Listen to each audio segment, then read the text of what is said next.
Stephen King once wrote that nightmares exist outside of logic, and there's little fun to be had in explanations. They're antithetical to the poetry of fear. In a horror story, the victim keeps asking why, but there can be no explanation, and there shouldn't be one. The unanswered mystery is what stays with us the longest, and it's what we'll remember in the end. My name is Alan Wake. I'm a writer.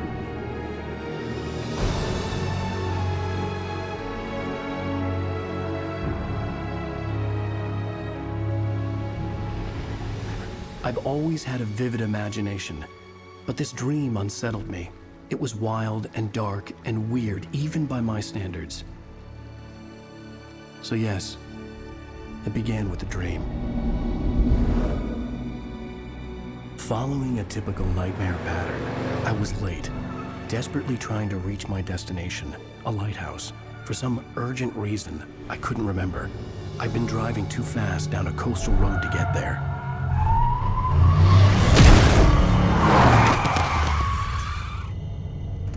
I'd seen the hitchhiker too late.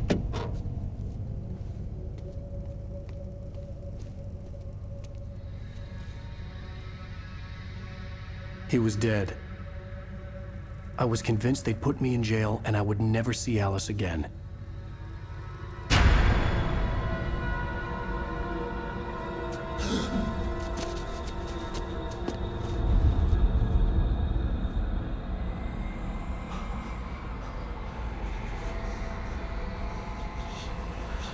Suddenly, his body was gone.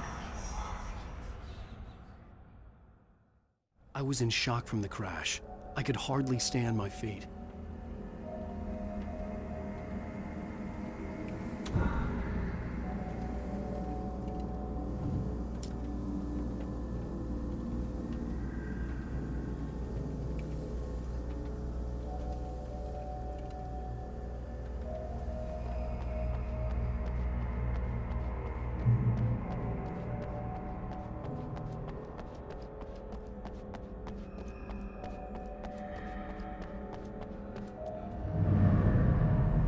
I had to go to the lighthouse. I knew there was something important waiting for me there.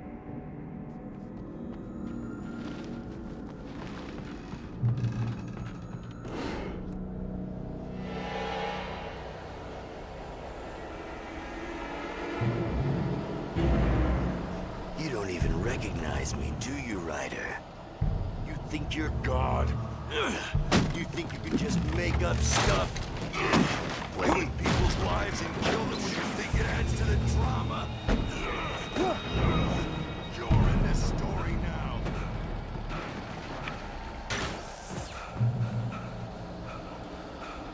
You missed your deadline! Damn. Ah!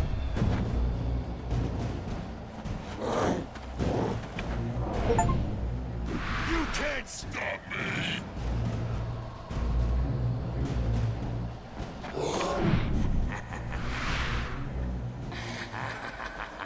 I realized that the hitchhiker was a character from the story I'd been working on.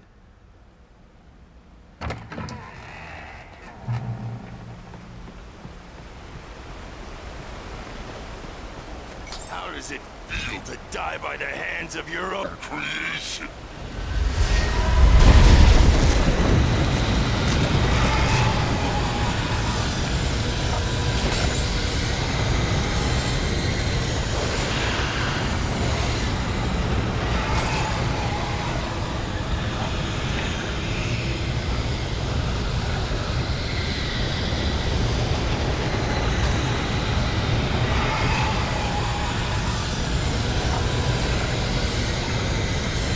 This way!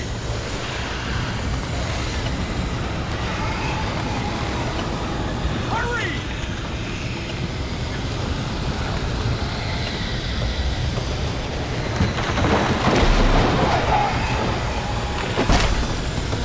Mr. Week, it's me! Lynn Stewart, remember? Quickly, get inside! There's no time to lose!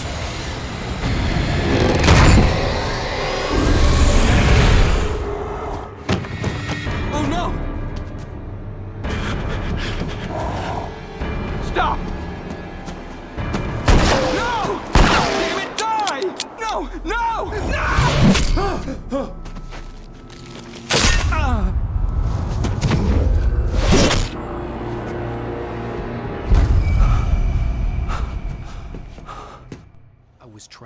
There was no way out.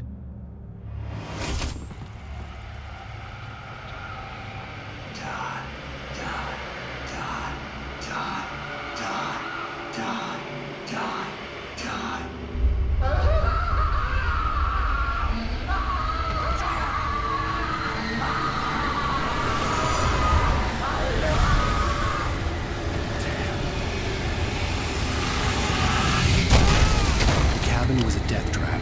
I had to get out.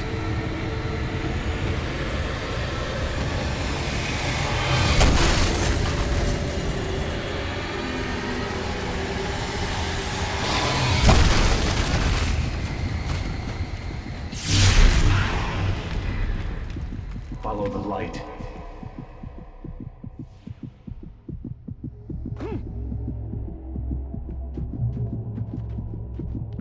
You are hurt. You should go into the light. You are only safe there.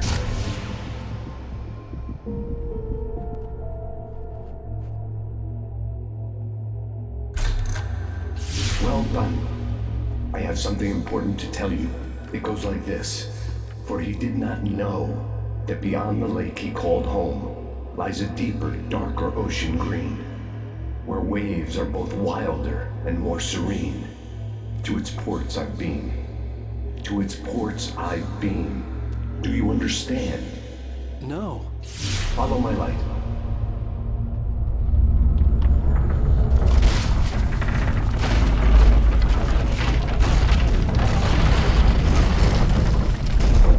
I entered your dream to teach you. The darkness is dangerous. It's sleeping now. When it feels you coming, it will wake up.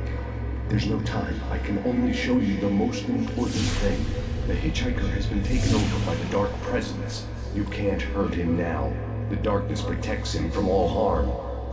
Only light can drive the darkness away and make him vulnerable again. Here, take the light. Turn your flashlight toward him and burn the darkness away.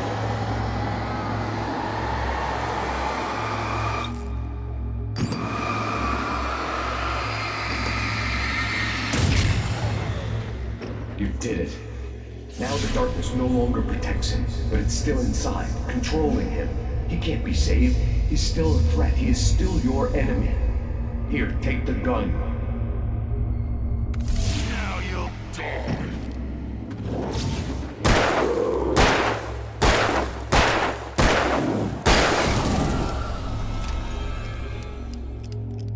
Good. You've done well. Remember what I've taught you.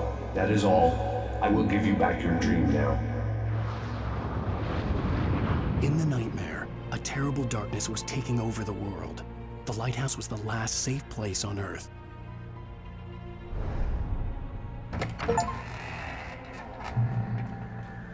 You made me this way, and now I'm gonna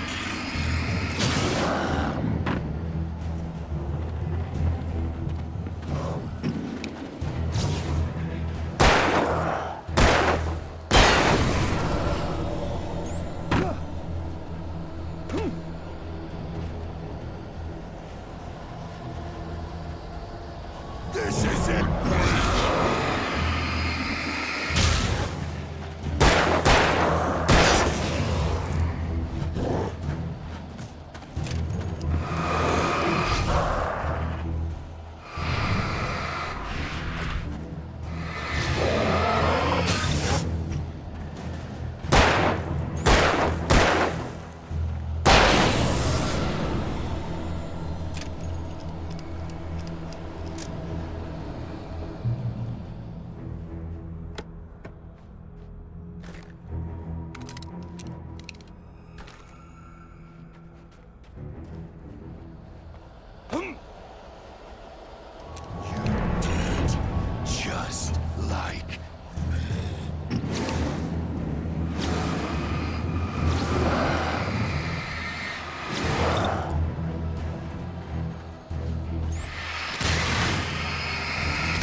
can keep this up forever!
Baby, just another nightmare.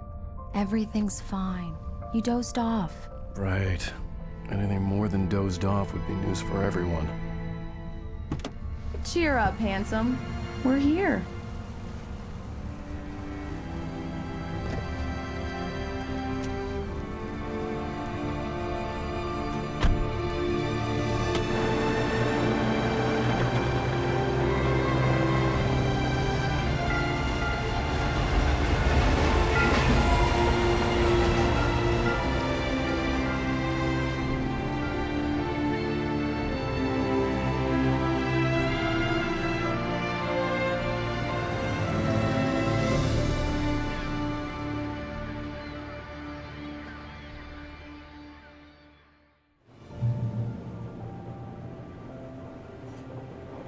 Let's act like we're on vacation.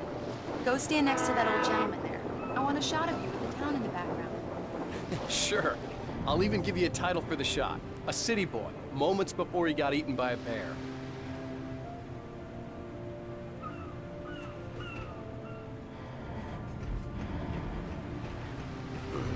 Alan, yuppies. before he missed the shot.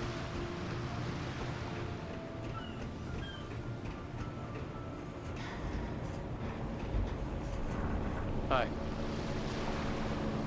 Hello there. You picked a good time to visit our town. Deerfest is just 2 weeks away. Deerfest, huh? Did you hear that, honey?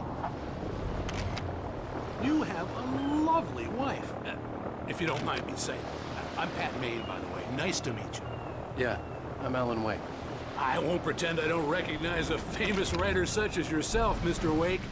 A pleasure. I'm an avid reader myself. I hope this isn't too presumptuous of me, but I'm the night host at the local radio station. Any chance I could get an interview? Look, Mr. Maine, I'm on vacation. In fact, I'd appreciate it if we could keep my being here just between the two of us. I'm sure you understand. Fair enough. You can trust me to be discreet. Not a hard man to track down if you change your mind, though. I hope you two have a lovely holiday.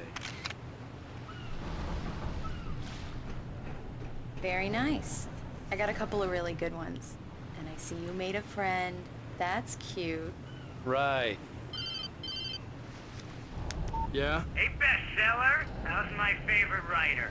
Are you there yet? Barry. Yeah, we just got here. Are the locals giving you trouble? Just say the word and I'll hop on a plane and come make sure that you're left alone, Al. No, Barry, we're fine. Great, great. Just want to make sure you can relax and recharge. So, how is the place? Has it gotten your creative juices flowing? Barry, we're just settling in. Okay, Al. I'll call back later to make sure you're doing okay. And you call me if there's a problem, okay? Okay. Just looking out for you, buddy. Talk to you later. I love you too, Barry. You know he's going to be calling you every 5 minutes. Barry is Barry. I can always turn off the phone. What did I tell you? Text message from Barry. He says hi to you too. Alan, we're here. Come on, let's get back to the car.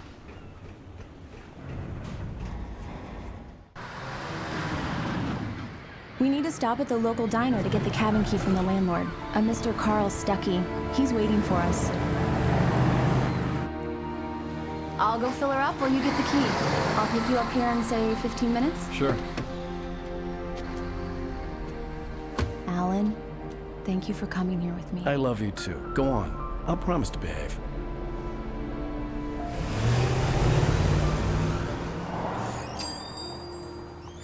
I'd forgotten there were still places like this. Towns where everybody knew everybody. Welcome to the Oh Dear Diner. Hi, I was wondering if you could help me. I'm looking for... Mr. Wake. Alan Wake. Oh, God! I am your biggest fan. I know people say that all the time, but I really am. I'm glad to hear that. Rose. Rose, I'm looking for Mr. Stuckey. Carl Stuckey? Carl? Oh, of course, Mr. Wake. He must have gone to visit the restroom. He'll be back in a moment. I can't believe it. I've got all your books. I got the cutout from the bookstore when they took it out of the window. And you keep it here. Well, okay. Good for you.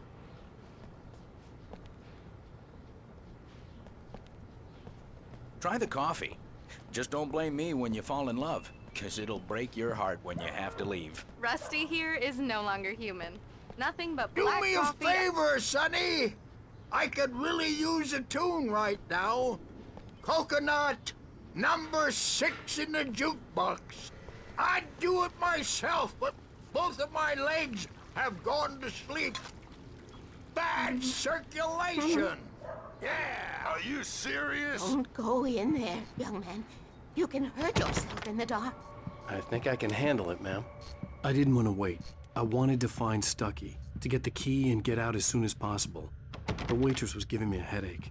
Overeager fans always did. Hello?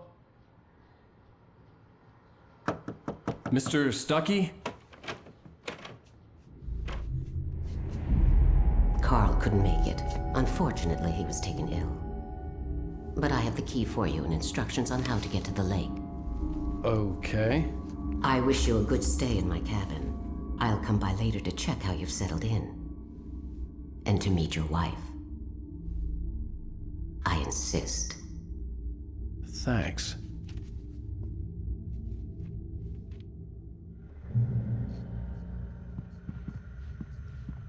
Cauldron Lake is a special place. Very inspiring.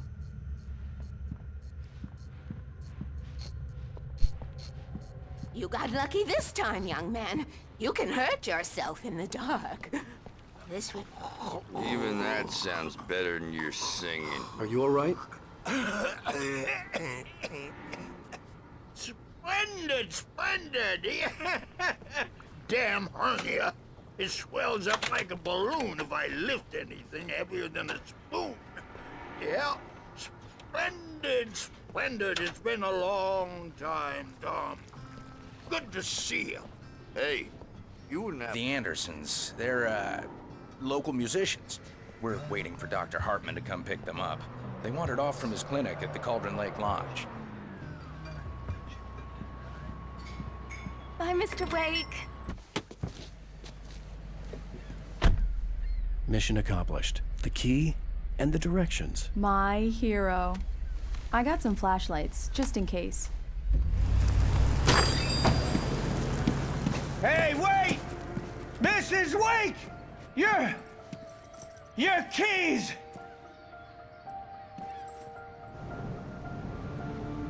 That diner was a real nut house.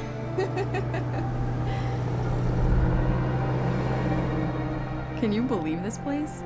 This would make a wonderful setting for a book. We're supposed to be on vacation, Alice. I'll figure it out when we get back home. Okay? Okay. We can talk about this later. Bad man here on KBFF. I didn't want to talk about it. I wanted to bury my head in sand. Here's another one of my favorites to go with it. Once upon a time, I was a successful writer, but that was a long time ago. I hadn't been able to write a word in 2 years, not since my last book. And now the weather.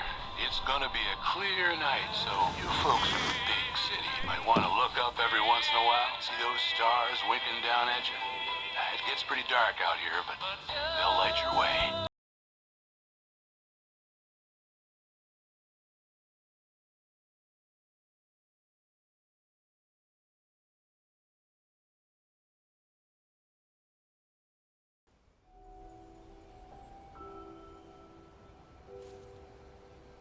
Wow. It's gorgeous, Alan. It's something, all right. Don't worry, honey. I'll get you inside safe and sound before it gets dark. And I've got the flashlight. I know. I'm okay. Alice had a phobia. The fear of darkness. I wanted to make sure we were inside with the lights on before sunset.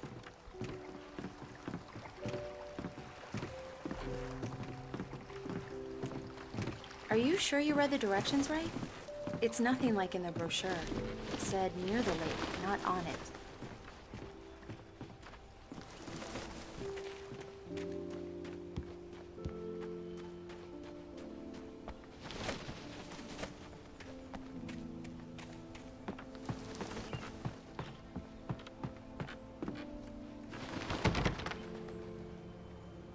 Come on. Here we go. Let's take a look inside. It's dark in there. We need lights. Can you figure out how to get the power on, honey?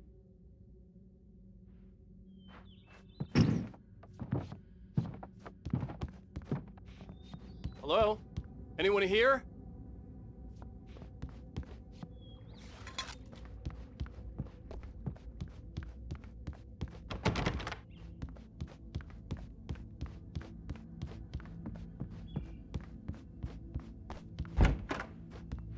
For a moment, the oppressive feel of the nightmare I had seen on the ferry returned.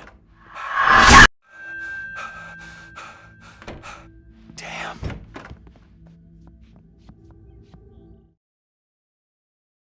Gorgeous, Alan. It's something, all right. Don't worry, honey. I'll get you inside safe and sound before it gets dark. And I've got the flashlight. I know. I'm okay. Alice had a phobia. The fear of darkness. I wanted to make sure we were inside with the lights on before sunset.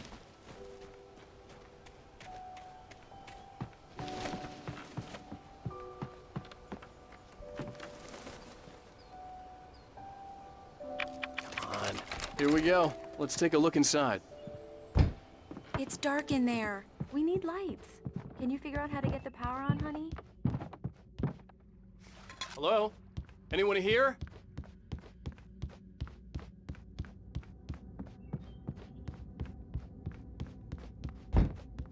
The cabin looked like a time capsule from the 60s, or even earlier. For a moment, the oppressive feel of the nightmare I had seen on the ferry returned. Damn.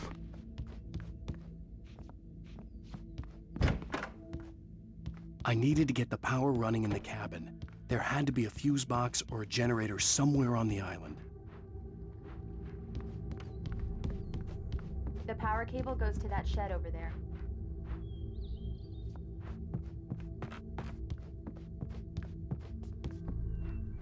A shoebox filled with books by Thomas Zane sat on the shelf. I'd never heard of him before.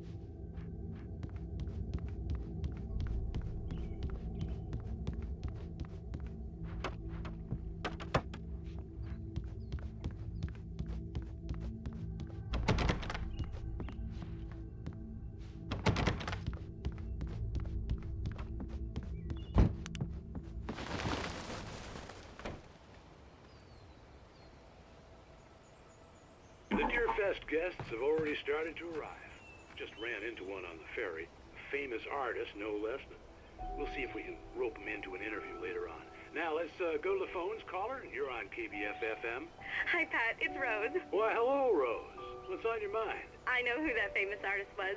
It was Alan Wake, wasn't it? He's my favorite writer. Well, Rose, I just saw him at the diner.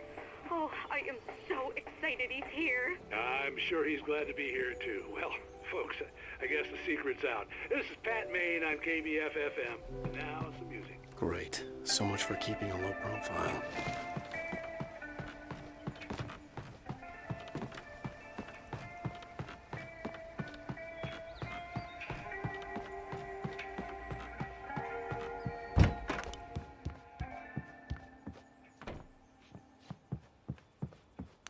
There's probably a fuse box or a generator in the shed.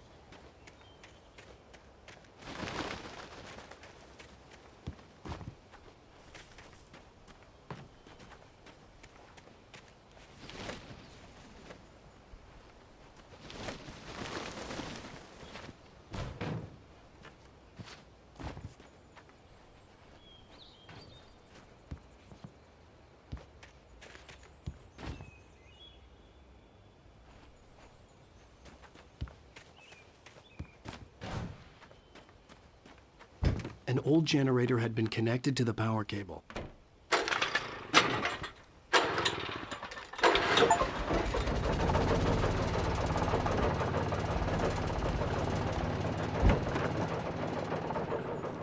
lights are on! Good work, honey. I'll freshen up a bit and start settling in. Okay, I'll look around a bit. Sure thing! The island had once been the site for a love story. It was a beautiful place. I told myself I could rest here, sleep here, and forget about my work.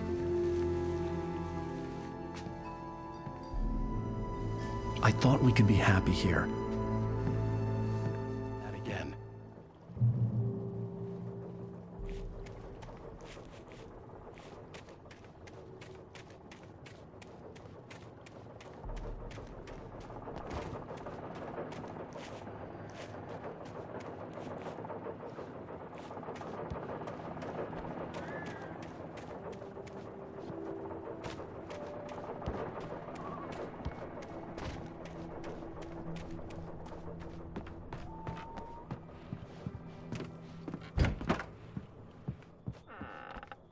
Alice? Honey? Alan, I'm upstairs. I have a surprise for you.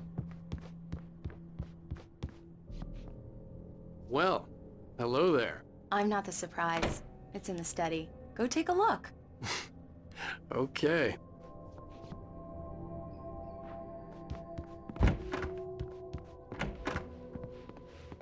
Surprise! Alice? What is this? I guess I have a small confession to make. I thought maybe you could write here that a change of scenery would get you past... Damn it, Alice, everyone Hey, just hear me out. There's a local doctor, Dr. Hartman. I read a book of his. He has a private clinic here. He specializes in helping artists. Maybe... So now you want to get me committed? No, it's not like that. That's not... Alan? Alan? Just don't! I don't want to hear it! God damn it, Alice! God damn it! I knew she wouldn't follow me in the dark. I needed some time alone to think things through.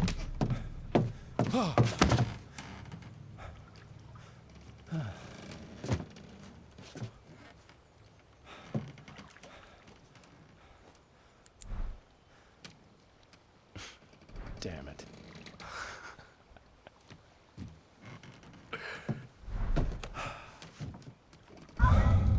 Alice? Alice? Alice!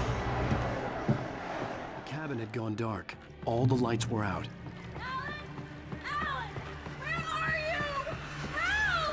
Alice! Coming! What the hell?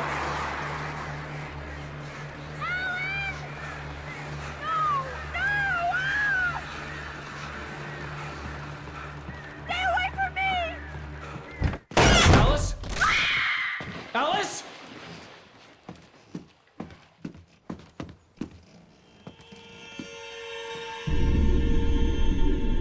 Oh no!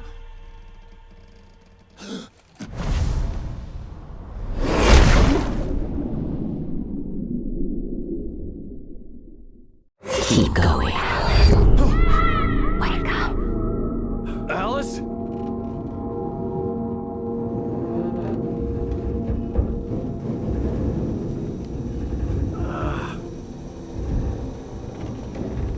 Waking up in the crashed car felt like I had woken from one nightmare and entered another. I couldn't remember how I got there. All I knew was that something terrible had happened to Alice. The phone was dead, I'd have to find help on foot.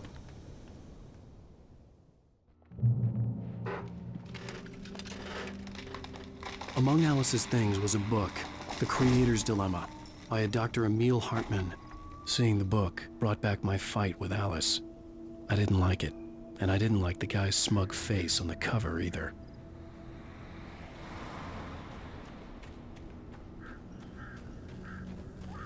The gas station was my best bet. They'd have a phone I could use. It looked like a long hike through the forest to get there.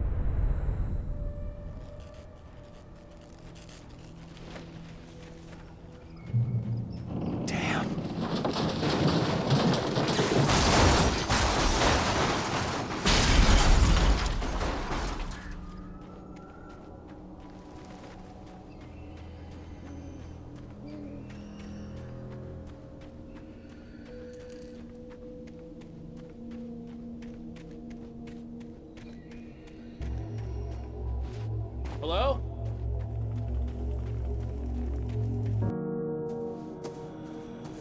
Hello? Is someone there?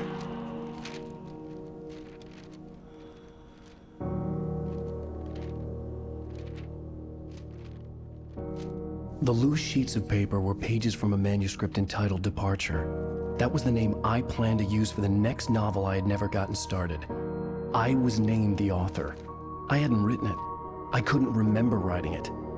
In the scene on the page, the hero was attacked by an axe murderer in the woods at night.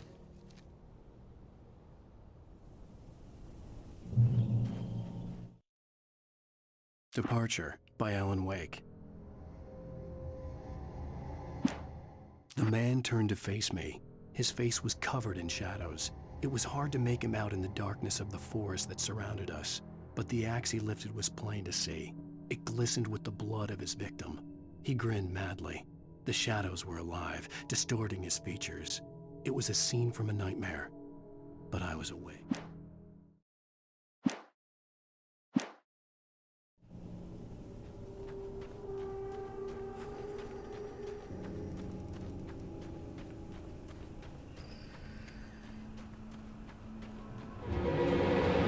Anybody there? Please, I've been in an accident.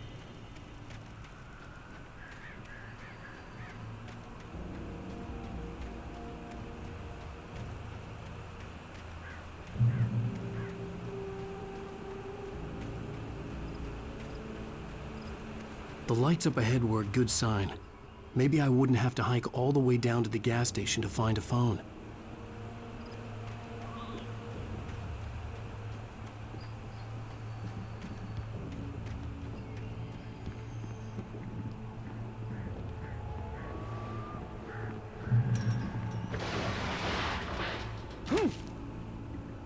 Anybody there? Please, I've been in an accident. Hey! Hey, you! Phil! There's been an accident. I need help. Listen, I need to... Premium cabins for rent in... Nightfall! Oh, hell. Carl Stuckey. Pleased to meet you. Non-refundable reservation deposit required.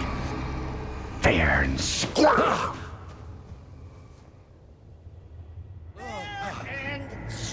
Where? Carl Stuckey. Pleased to meet you. Premium cabins.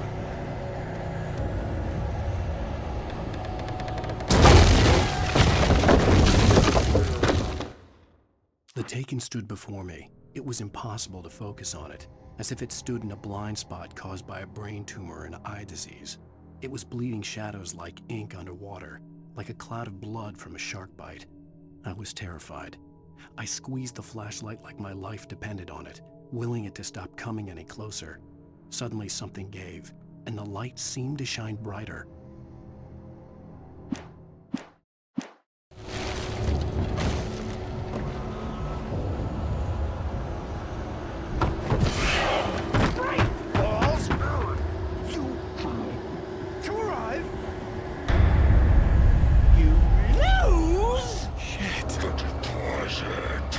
It's the latest had to figure a way out of this. Any second now, and Stucky would be knocking on the door with his axe like Nicholson in The Shining.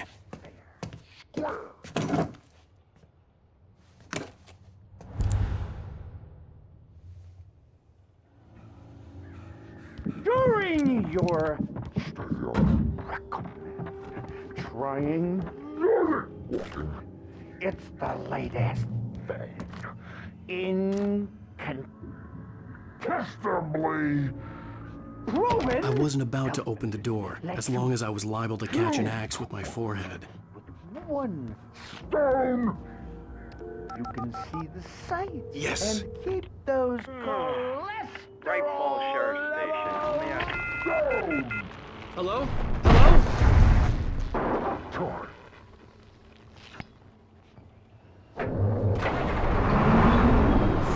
This is bad.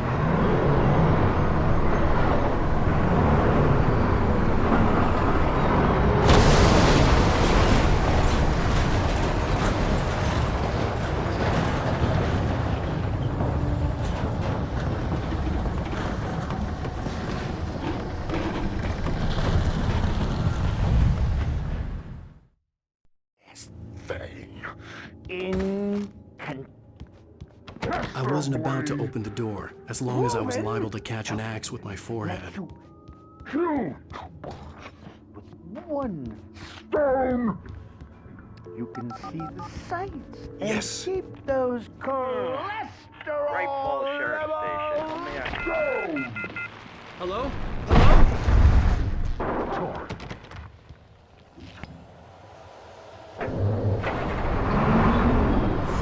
This is bad.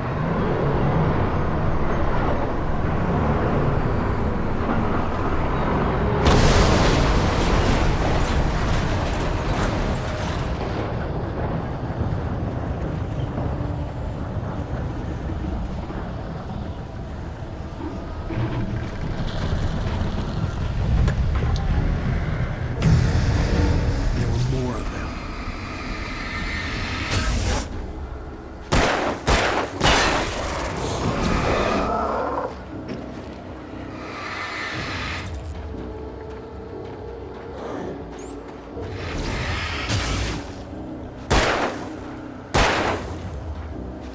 My head pounded with a concussion.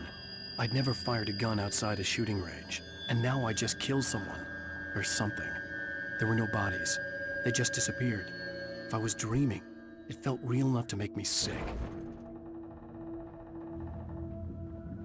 The dark forest was the last place I wanted to go, but I had no choice. I had to get to the gas station. It's rabbit season!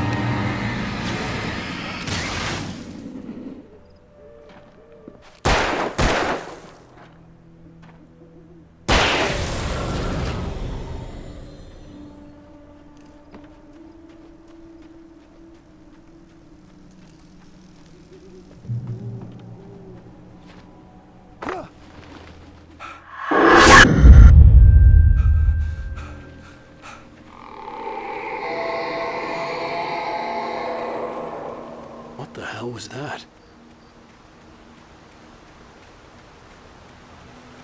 When I saw the river below, something uncoiled itself inside my head. I realized that I'd have to find a way across. I didn't even want to look at the water.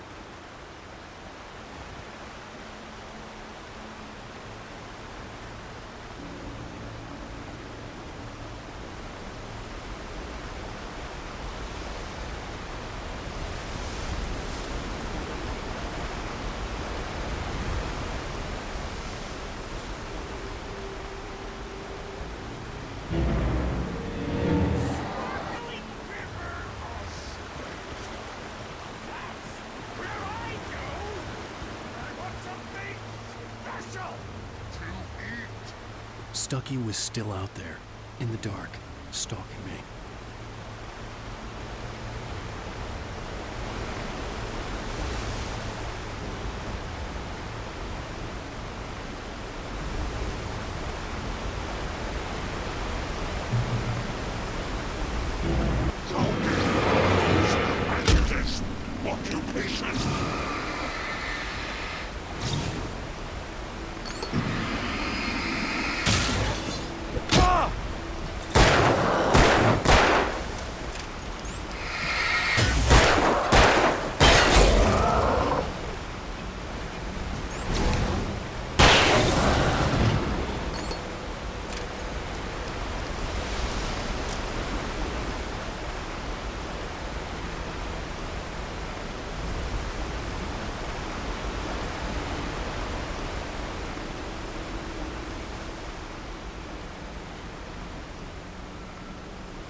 The staircase was broken. I had to make my way up some other way.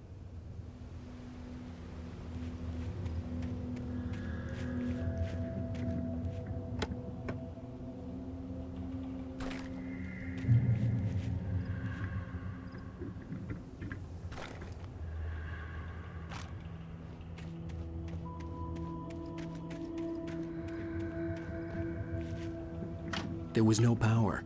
There was bound to be a generator somewhere at the logging site.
I heard them before I saw them, swooping down from the sky and screeching as they came. I spun around just as the cloud was upon me. For an instant, I stared into 100 dead eyes, black pearls glittering in the darkness. I raised the flashlight and the swarm exploded like fireworks. Feathers burned, turned into ash. I couldn't hear my scream above theirs.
Well, I was just outside for a breath of fresh air, and what a night.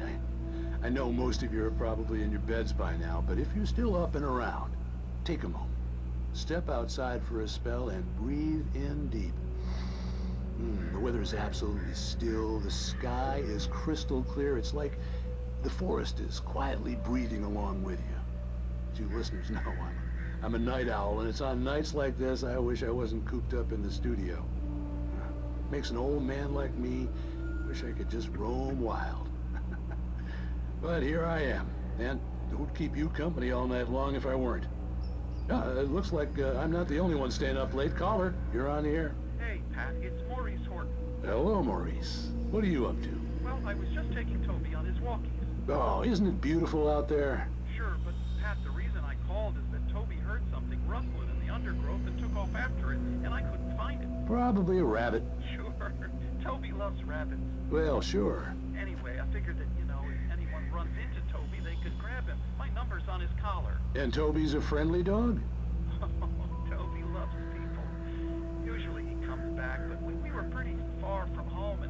like he went pretty wild there.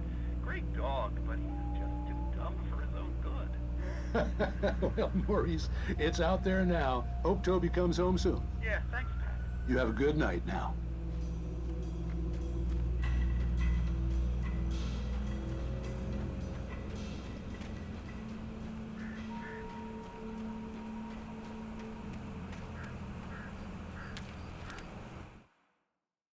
At first, I kept finding the pages as if by accident. The book I couldn't remember was either a terrible and true prophecy or an act of creation that had rewritten the world. I began to hunt the pages feverishly, for they held the answer to the mystery. With it, I could save myself. With it, I could save Alice.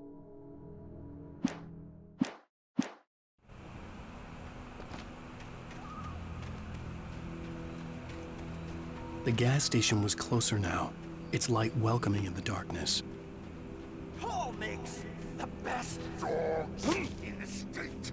Belly Burster is the best with no contest. Monster Dog is second best. The famous dog is...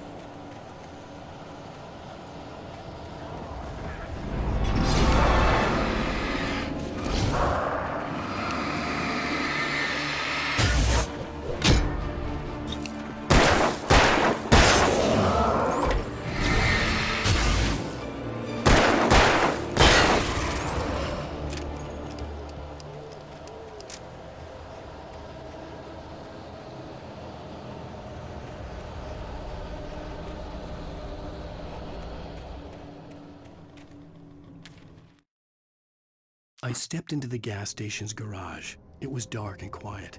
The place was a mess. It looked like someone trashed the place or that there'd been some kind of fight. Light spilled into the room through an open door at the back, and I made my way toward it. Without any warning, I was blinded by a bright light. An old portable TV on the shelf had come alive by itself. Impossibly, I could see myself on the screen, talking like a madman.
Science. It bestows immortality on those who advance it to elevate all of mankind. Newton, Einstein, Sagan, princes among men. But the price for such a legacy is steep indeed. In Night Springs. To tonight's episode, a quantum suicide. If our lives are already written, it would take a courageous man to change the script. Having called a press conference, Dr. Barclay Colvin is about to demonstrate that very courage. Ladies and gentlemen of the press, I am Dr. Barclay Colvin, and I'm glad so many of you could join me here at the Moorcock Institute. Tonight, I'm going to give a practical demonstration of the many worlds interpretation. As you can see, this is a loaded 9mm pistol. It shall be part of a thought experiment. And now, a real experiment, known as a quantum suicide. Did he say suicide? Is that a real gun? He's kidding, right? Please, stay calm. There is no risk. Observe what occurs when I place the weapon against my own forehead. Now, you might think this round is merely a dud. Not so. Observe the flower pot. And yet, I myself cannot be harmed with this gun. With each pull of the trigger, 2 new realities branch off. One in which the weapon didn't fire, and one where it did. With my machine here, I have ensured that this reality is always the former. I have bestowed upon myself quantum immortality. Under no circumstances can this gun kill me. So wait. What you're saying is that every time you pull the trigger, in another reality, you die? Yes, of course, but that's completely trivial. There's an infinite number of things that could happen at any moment, and they always do happen somewhere. The point is, this one thing did not happen here. You're insane, Colvin. Insane? Insane? Hey, was this thing supposed to be plugged in? I stumbled on it. You fools! Gaze upon quantum immortality.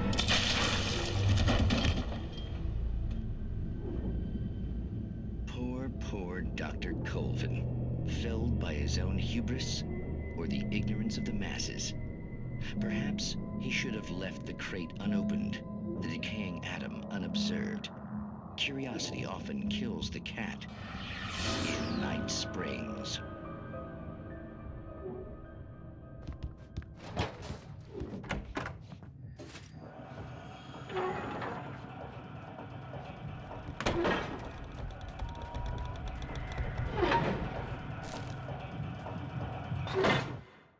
The cabin on Cauldron Lake?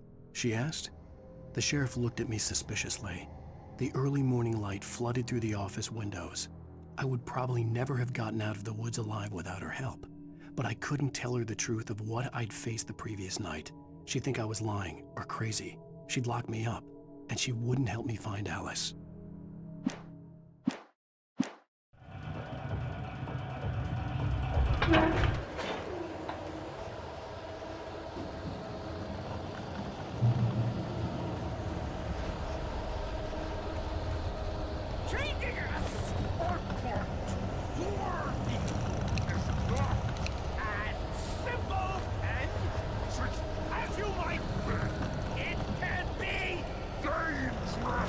It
Stucky's body vanished, leaving behind only a lifetime of nightmares to come, assuming I'd reached the lights of the gas station alive.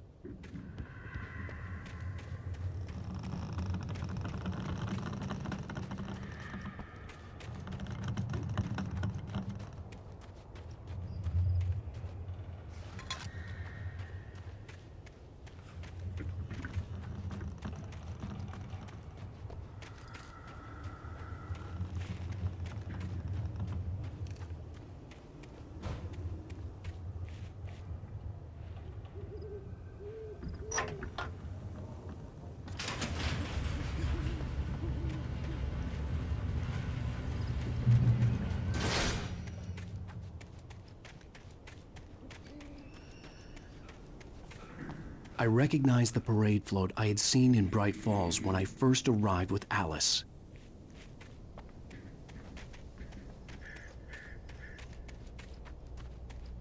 After the insanity I had just experienced in the darkness, the lights of the gas station felt comforting.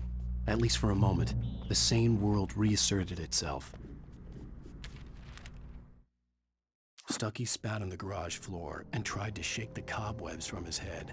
Ever since the couple never showed to pick up the keys, things had been fuzzy. Something, a feeling, caught his attention. Stucky looked up and stared as his brain tried in vain to process the horror before him. He stumbled back, knocking over a can of oil. A black pool spread across the floor while he struggled for a brief moment, then let go as the unrelenting darkness engulfed him.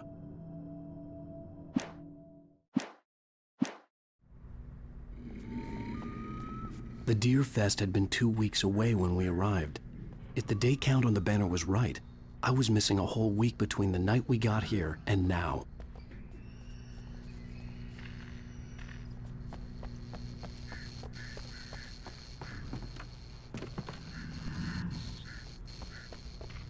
The garage was a mess. It looked like someone had trashed the place, or that there'd been some kind of fight. I'll write. I'll keep writing. Outside, there's only darkness. Outside the cabin, outside the story, there's only darkness. I can feel her presence in the dark. Just now, I could smell her perfume in the room. I'll reach her. I'll fix it. I'll bring her back. The story will come true. If I stop, she's lost. I don't believe this. It'd been me on the TV, talking crazy. Was I losing my mind?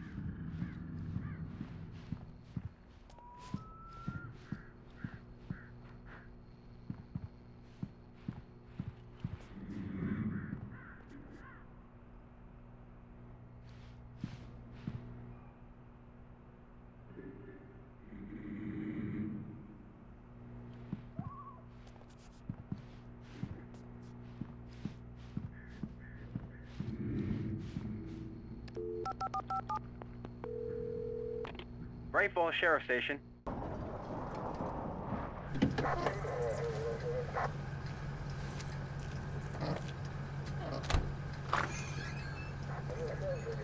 Oh, thank God, Sheriff. Sheriff Sarah Breaker. You are... I'm Alan Wake, but listen. I was in a car crash. My wife, Alice, she's missing. Calm down, Mr. Wake. We were staying in a cabin on the island, on Cauldron Lake. There's no island on Cauldron Lake. Not since the big eruption in the 70s. Please, I can take you there, okay? You look like you've taken a pretty bad knock to the head. Are you okay? Listen. We'll figure this out. Please get in the car. We'll swing by the lake and then we'll go to the station, okay? Mr. Wake, have you seen Stucky, the guy who owns this place? I realized I couldn't tell her what had happened in the forest. She wouldn't have believed me, and then she wouldn't have helped me with Alice.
Alan Wake.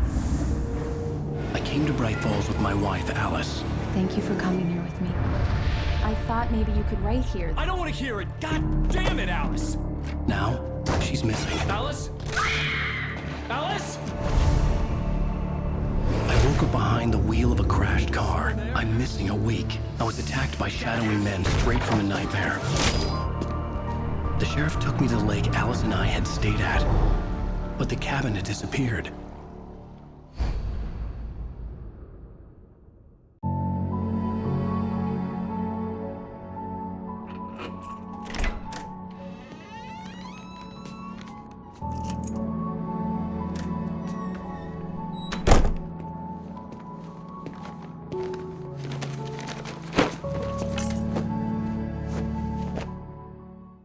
Honey, I'm home.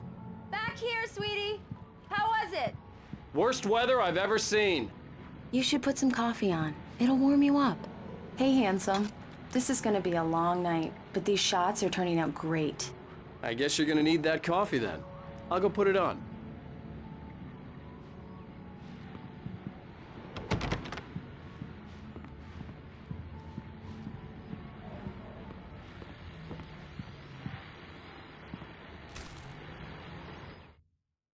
It's true what they say about the fall and the sudden stop at the end. I'd lain here in the snow while the lurid chain of scenes that had led me here kept playing in my head. A rerun of my own private snuff movie. A memory of my corpse. Alone at my own wake. Thinking in metaphors again. The femme fatale was gone. Only a sour taste remained of the kiss that killed me. This was a late goodbye. 13 years after I'd gotten my revenge, it had finally caught up with me. It had been a long time to bear the pain. My blood painted the snow red. A gruesome slushy dissolved all the scattered painkillers and leisurely dripped down to the sewer, mingling with the bile of the city, becoming one with it. I can see them now. My wife and my baby. Honey, I'm home.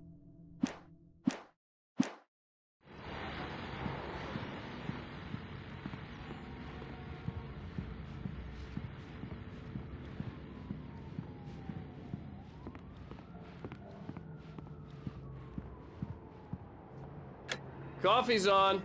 Great, thanks. I'll need it if I'm gonna finish this by tomorrow.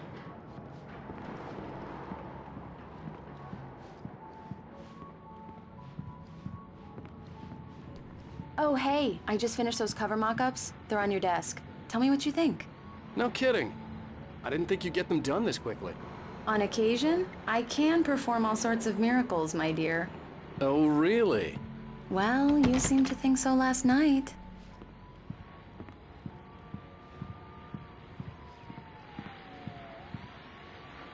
These look really good.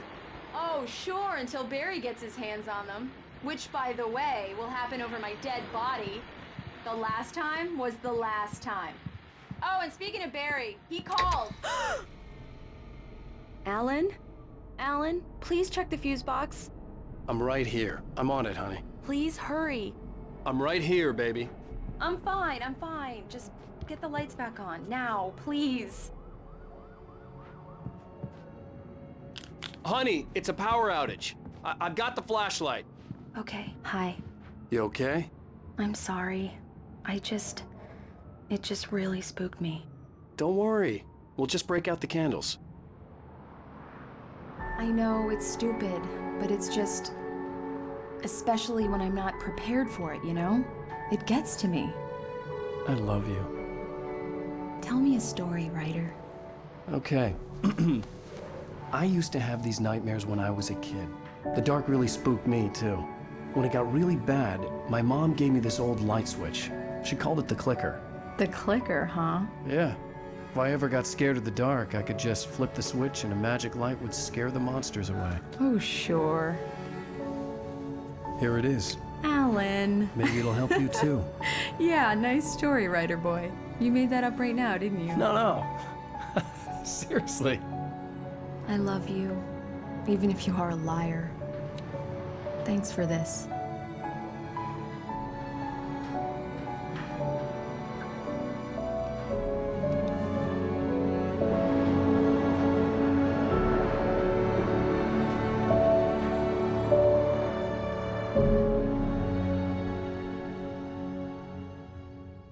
How do you feel, Mr. Wake? Any nausea, disorientation, anything like that? Mr. Wake, how are you feeling? I'm okay. My head's fine. I had to lie about my headache and memory loss. He'd send me to a hospital for tests. I couldn't leave without Alice. Very well. I don't think you have a concussion, but you've obviously been through quite a shock.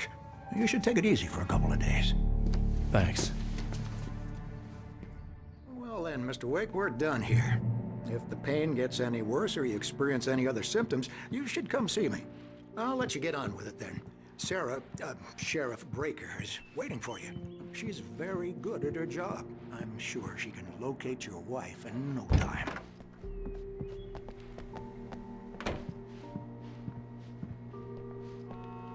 Thank you for testing the lights, Miss Weaver. Everything seems to be fine. I don't have the luxury of being completely wet. The bulbs will need changing soon. You can't change them in the dark. I'll be sure to take care of it, Miss Weaver. Have a nice day now. Very good. I'll come back later on to remind you, just in case. Mr. Wake, the sheriff is waiting for you in her office down the corridor. That was Cynthia Weaver. I guess you can call her the town eccentric. She used to be the editor of the local newspaper, but she's focused on, other things these days. She'd fit right in where I come from. As you can see, she's a little obsessed with maintaining the light bulbs of the whole town, refuses to step on shadows, things like that.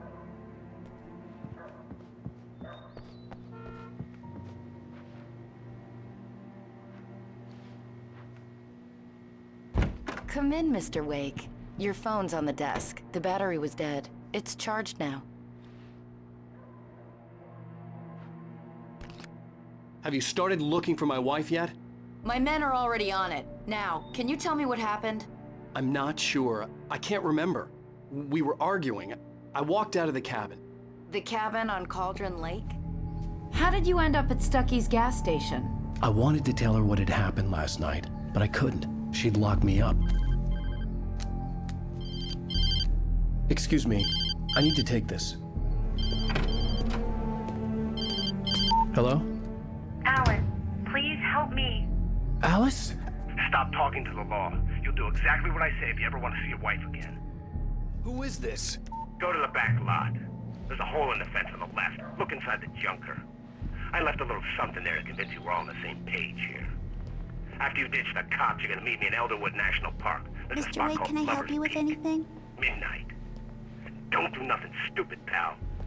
We're watching you. I need to get some air. The sheriff said I could go out back. Of course, Mr. Wake. You can get there through the cell corridor. Yeah, it's Mulligan here. I'm at Stucky's gas station with Thornton. There's no sign of him. Over. Wait. Yeah, this is Thornton. Look, we've located the parade float. It's here. That's some good news, right? Stucky was supposed to be driving it at the rehearsal today. Over. Oh, give me that. Mulligan here. Looks like someone really thrashed the garage. Over. Okay, roger that, guys. Keep looking for Stucky. Jane's out. Alice looked through the viewfinder, lining up the shot. Cauldron Lake was breathtaking. Something caught her eye. A figure standing in the shadows behind the cabin, like a thin woman in a black dress. She lowered the camera and looked again. No one there. Just a collection of bushes that looked vaguely human-shaped. She shook her head and laughed.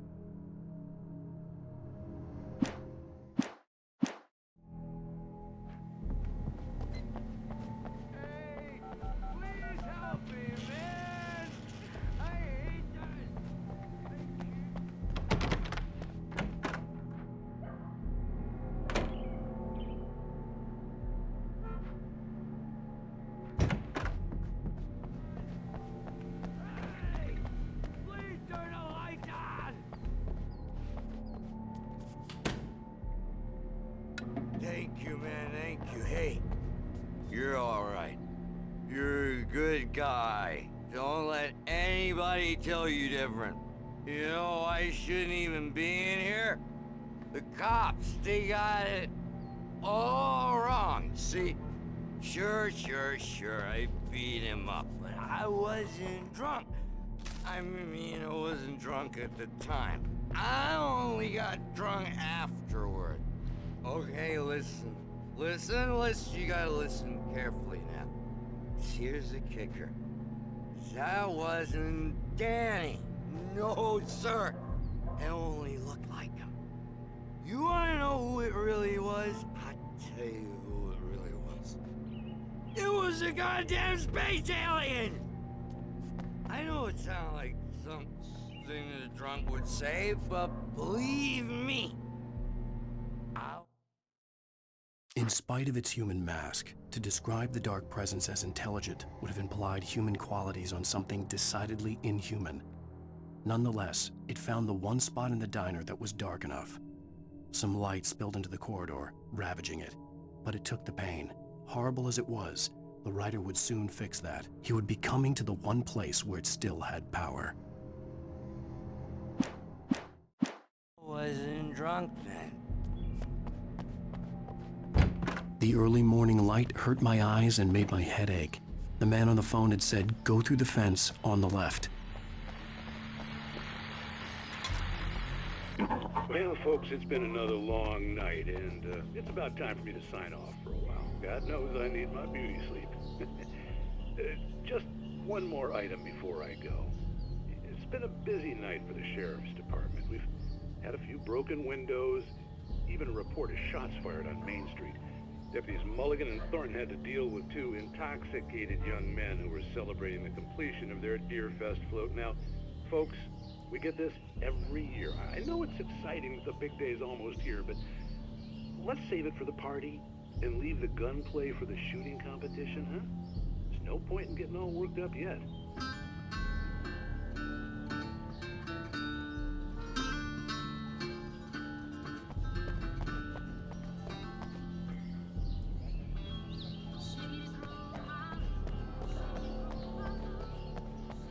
The caller had told me to find a hole in the fence behind the police station.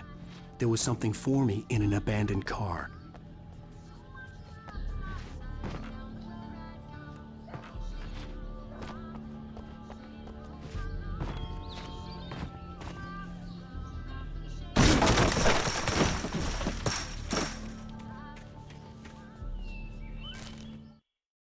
The kidnapper fired his gun one last time, and the shadow vanished into the darkness it had come from. See? Nothing to it, Wake. The thought of Alice in his hands was revolting. We stood on the wooden platform of Lover's Peak, the waterfall on the mountain behind us, the lights of the radio mast blinking red in the heights above. I fought with the urge to take a swing, force myself to speak. Let's cut the act now. Where's my wife?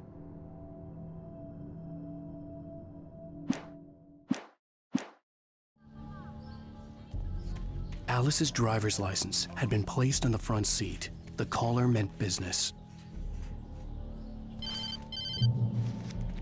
Barry? Ow! Ow! Thank God! Where the hell have you been? I've been trying to reach you for a week, you and Alice. Oh, I've been worried sick. I flew out yesterday. I'm here in Bright Falls. Barry, listen to me. I'm at the sheriff's station. Come and get me. I can't talk now. Ow! What the hell is going on? I had to get the sheriff to let me go. I needed to get to Elderwood National Park to meet Alice's kidnappers.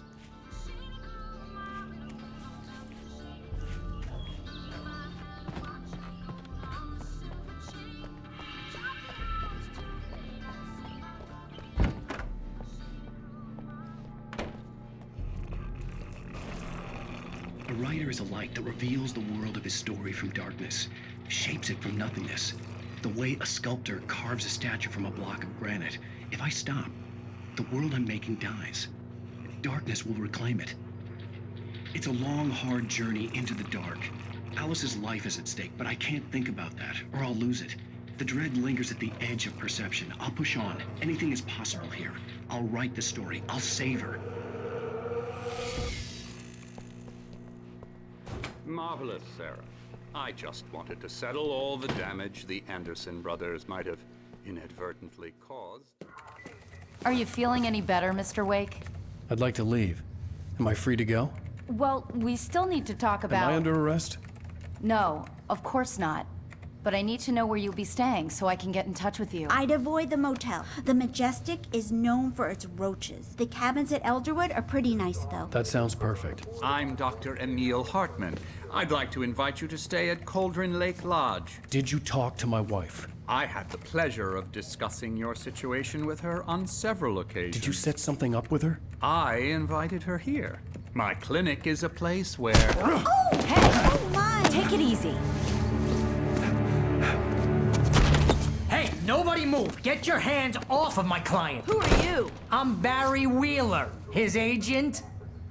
If you have business with Mr. Wake, you talk to me. You yokels won't know what hit you once I sick my lawyers on your asses. No harm done, Sarah. I'm all right.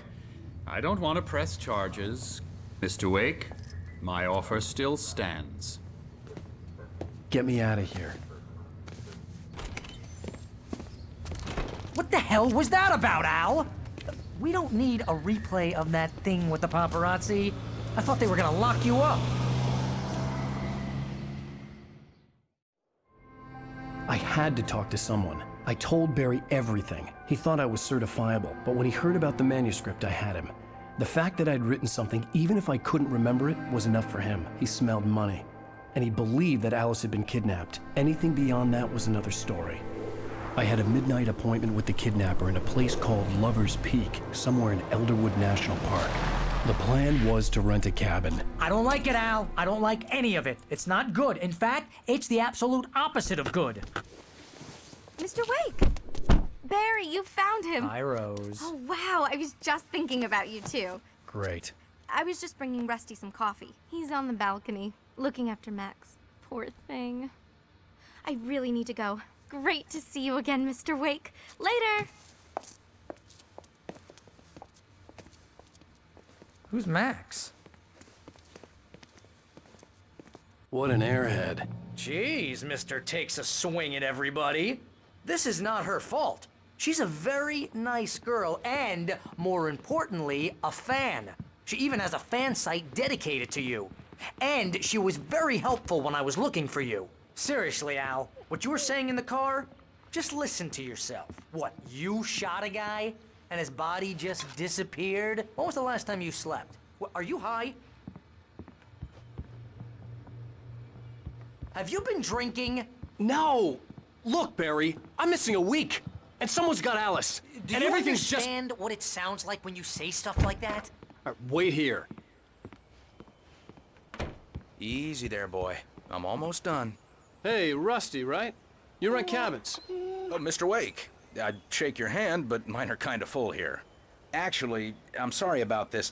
Would you mind grabbing the registration form from the desk? It's just across from Bucktooth Charlie. Okay, sure. What happened? Crazy poachers. Max here got his foot caught in a trap. They're illegal to use here. Hell, you're not supposed to hunt within the park at all. But that doesn't stop some lowlifes. Well, at least Max is gonna be okay. He got lucky. Max is still groggy from the shot I gave him, and I'd rather not leave him alone just yet. The form's on the desk across from the mammoth skeleton.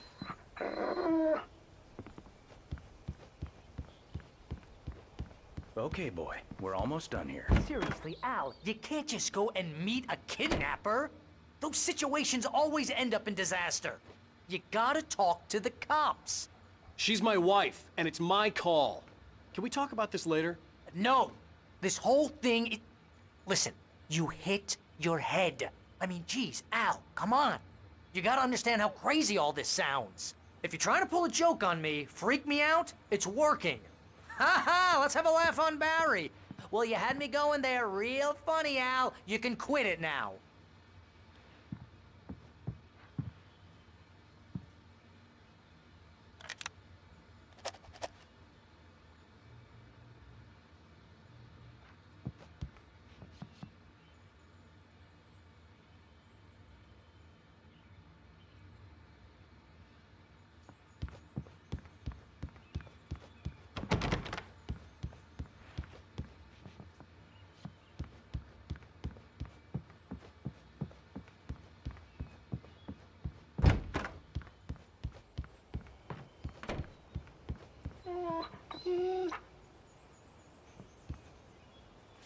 I think this is the form you wanted. And here are the keys. Okay, you're all set, Mr. Wake. Glad to have you staying here. Thanks. Can you tell me how to get to Lover's Peak?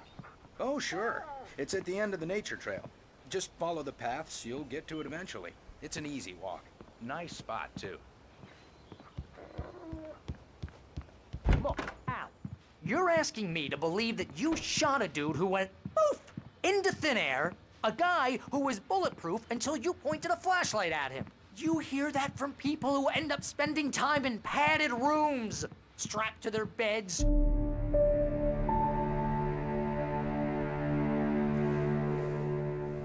That's just crazy talk, Al. Al? Al? We should go to the sheriff or call the FBI. Damn it, Barry, they'll kill her! This is not a goddamn debate, Barry. I'm going to Lover's Peak. He said to come alone. Okay then. I understand. You're my best friend and I'm worried that you're not right in the head. Tell me what to do to help and I'll do it. You stay here, and if I'm not back by morning, call the cavalry.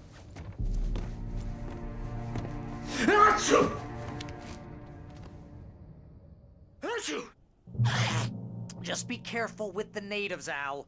These yokels are dangerous. Everybody hates a tourist, or it'll be Deliverance all over again. Bless you. Oh, this place is trying to kill me. I'll bet there's mold in here, spores, poison ivy, God knows what. This is so not worth a 15% commission.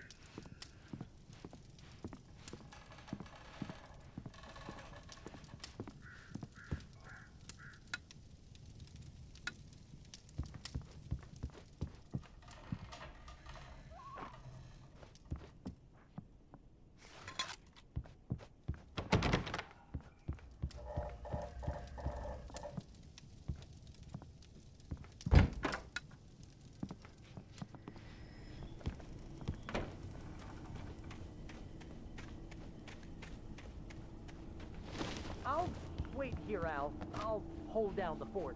I'll be with you in spirit every step of the way, Al. Lock me the door now.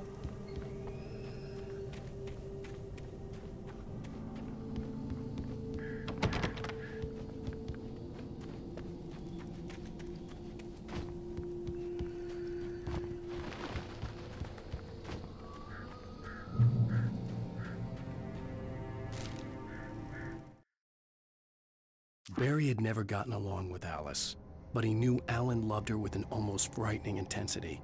And now something had happened to Alice. And here was Al armed with a gun and saying things people got put in padded cells for. It was as if his friend had experienced a massive psychotic episode and was now totally disconnected from reality. It scared the shit out of Barry.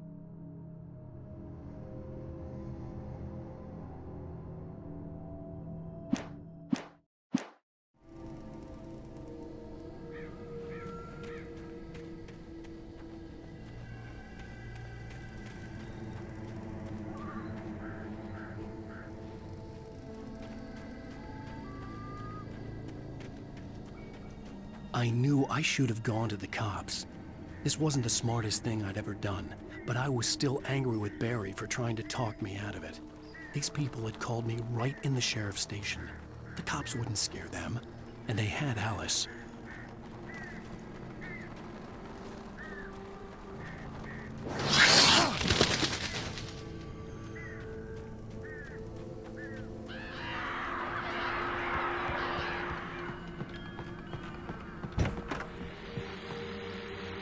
Welcome back to the show, folks. As promised, our very own Dr. Nelson has just parked his rear end in the studio. Doc, what's your Deerfest plan like?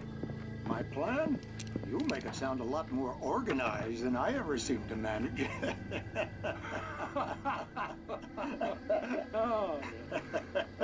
No plan, really. Just taking the atmosphere. I'm getting a little too rickety to do much more than that, you know. Oh, tell me about it. No sack race for us older gentlemen, huh? Yes, exactly, Pat. But I'm gonna check out the parade, of course. And I'll be one of the pie contest judges, too. Well, that takes a different kind of constitution. Oh, yeah. It's my kind of exercise. Now, Doc, seriously, you're in pretty good shape, though. You're the outdoors type. I know for a fact you're an avid fisherman. That's right. Matter of fact, just caught a heck of a largemouth bass early this morning.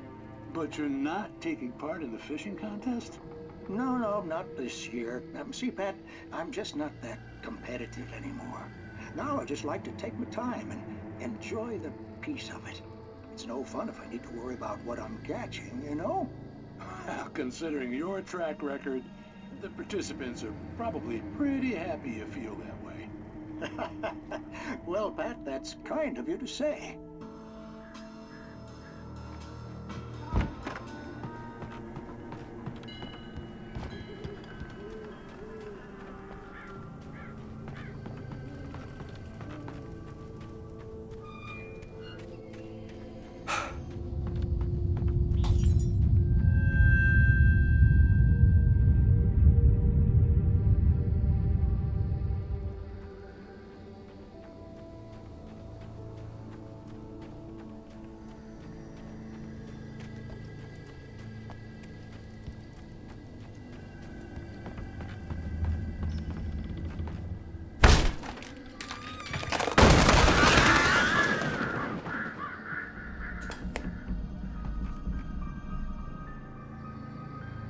Crime and punishment.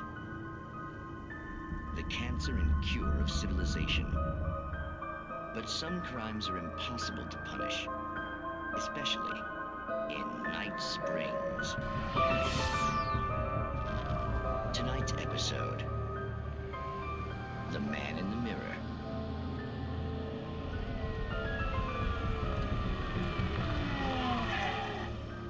He's inside, Agent. He's a weird one. So, you're confessing to killing that guy, huh? Why? Had it coming? Yeah, but why would you do that? I mean, you're a nice guy. Normal. Took a kid to a soccer game. So how come at the game, you pick a guy and, quoting from the arresting officer's report here, assault the victim's head area repeatedly with the weapon of choice being a pair of bare fists? Wow, that sentence really flows, huh? Maybe you're not the literary type. Okay, so you mess him up. But why? Who was that guy? We couldn't ID him. Why would a guy like you do him like that? I didn't like his face? Well, you must have hated it, because you really went to town there. I mean, there's no way to tell what he looked like. No ID on him either. That must be difficult. But then we ran the fingerprints. Got a match. Your prints. Identical. Huh, how about that? Your son said you were wearing a white shirt when you took him to the game. Like the white shirt is on the dead guy. It's plenty red now. You won't get away with this. Do you really think that's in any way relevant to me? I had plenty of time to talk to my boy before the cops arrived, you know? He won't stop screaming, am I right? You think he's ever gonna be okay? I left my mark. Believe me. You bastard. What? You gonna shoot me? What's the point? I'm going to prison. You got me. I don't understand any of this. And you never will. Don't worry. Maybe you'll see me again, Agent. Maybe in the mirror.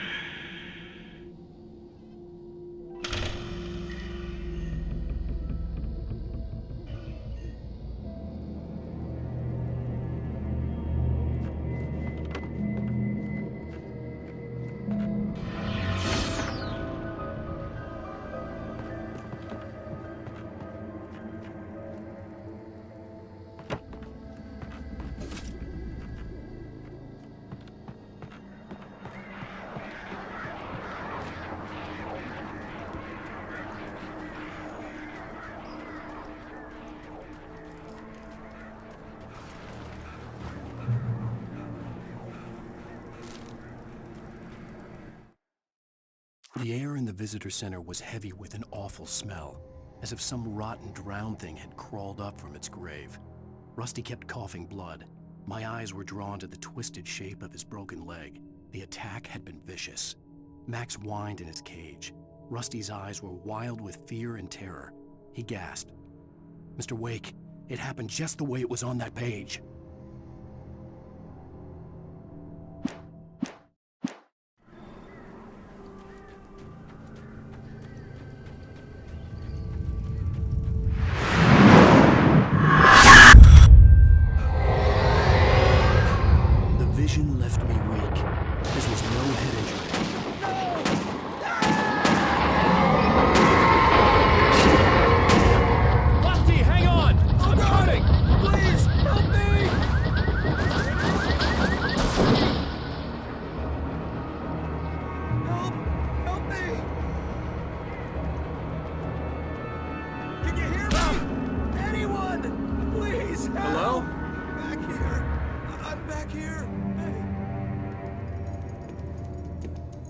Mr. Wake?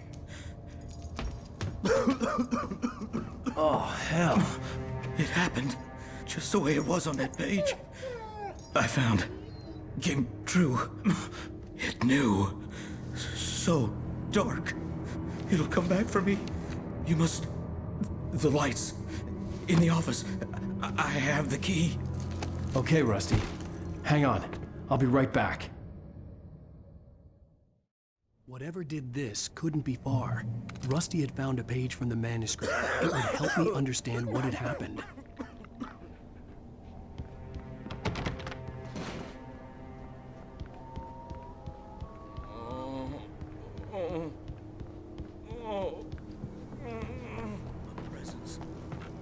The only way to make sure that Rusty was safe was to get the power running and the lights back on.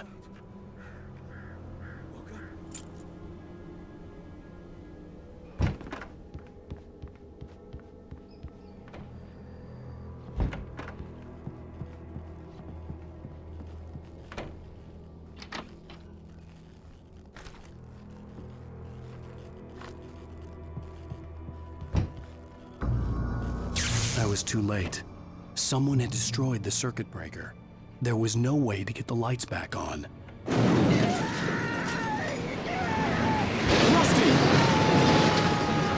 Rusty! The ground was covered with oily patches that looked like liquid darkness.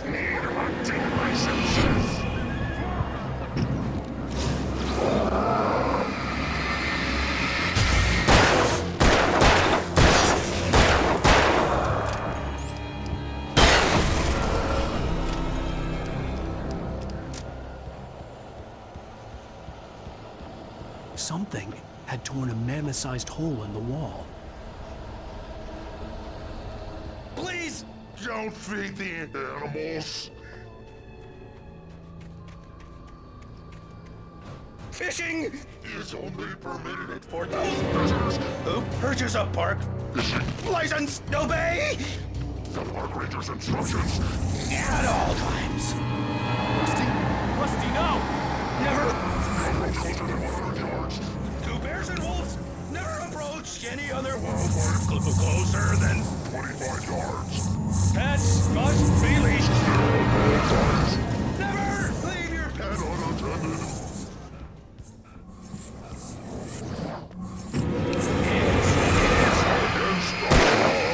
To remove any from the park grounds. This includes even...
Forget about it, Barry. It's just me going crazy.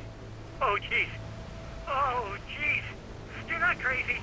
I wish you were crazy, but you're not crazy. Ow, be careful. Stay in the cabin. Don't open the door for anyone. I mean it.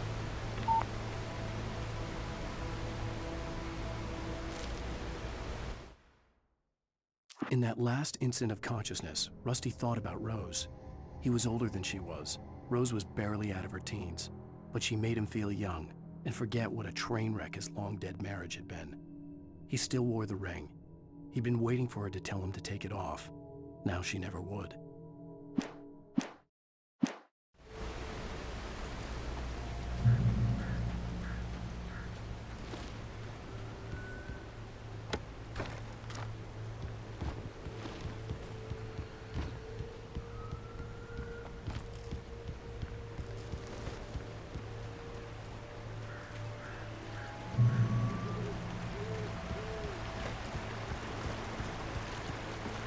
Lover's Peak was at the far end of the nature trail.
In that last instant of consciousness, Rusty thought about Rose. He was older than she was.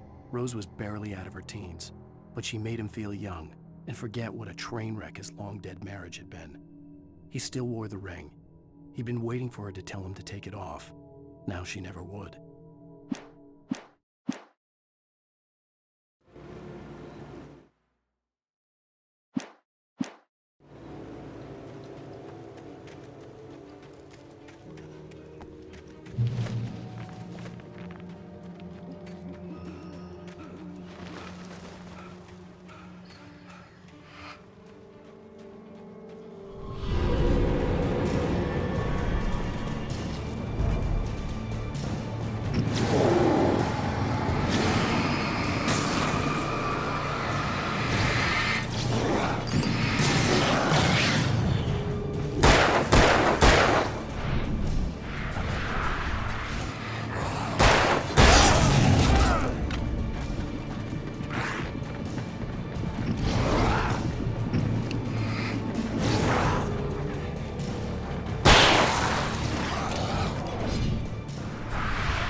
In that last instant of consciousness, I turned the corner, afraid of what the flashlight's beam might reveal. Suddenly, a roughly painted symbol of a torch glowed in the light.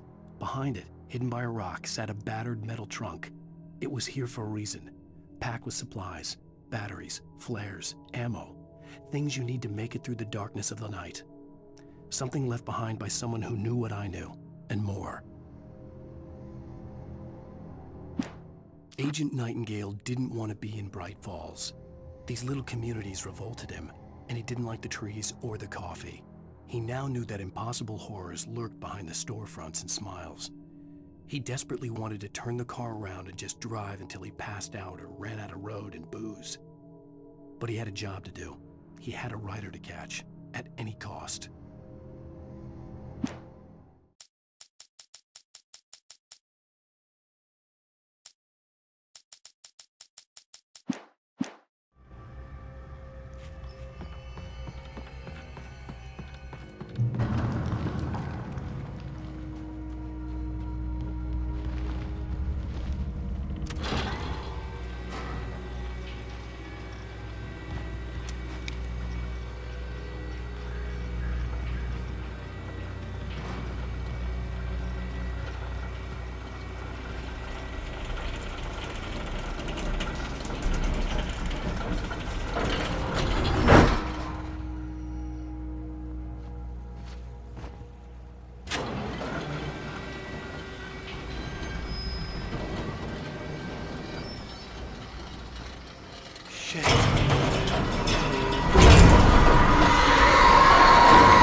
We gotta get moving. More of them coming. That flashlight's kid stuff. The flares will keep the bastards away.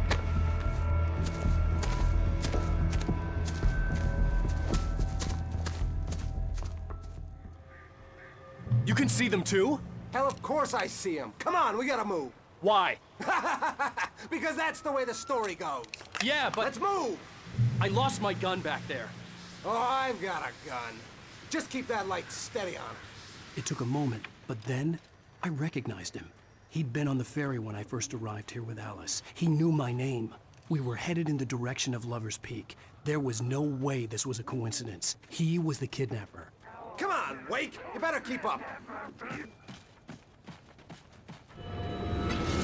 Hear that?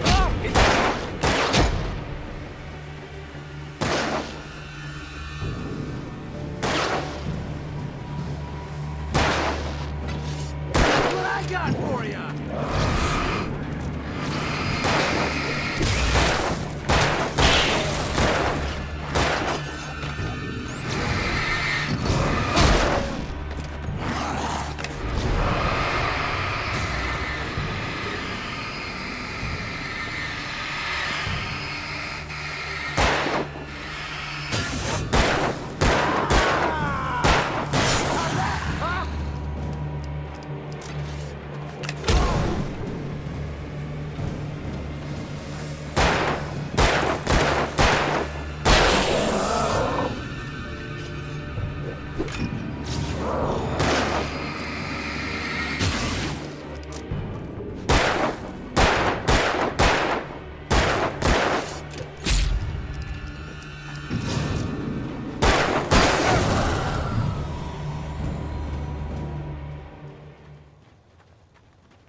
Bring it!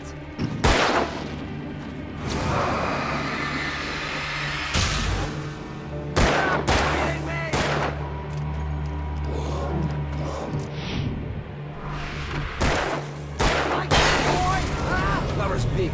Right up these stairs, Wake. Use the flares from the emergency box to hold them off while I get these boards off. Give me the gun. Yeah, no can do, Wake. Are you kidding? Give me the gun! No time for back talk. Hold them off, damn it!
Right up these stairs, Wake. Use the flares from the emergency box to hold them off while I get these boards off. Give me the gun. Yeah, no can do, Wake. Are you kidding? Give me the gun! No time for back talk. Hold them off, damn it!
Right up these stairs, Wake. Use the flares from the emergency box to hold them off while I get these boards off. Give me the gun. Yeah, no can do, Wake. Are you kidding? Give me the gun! No time for back talk. Hold them off, damn it!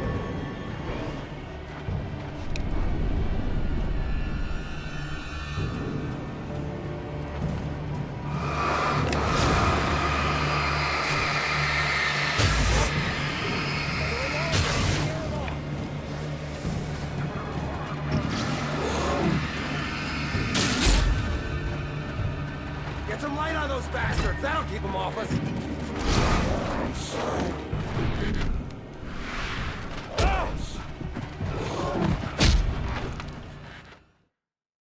Speak. Right up these stairs, Wake. Use the flares from the emergency box to hold them off while I get these boards off. Give me the gun. Yeah, no can do, Wake. Are you kidding? Give me the gun! No time for back talk. Hold them off, damn it!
right up these stairs, Wake.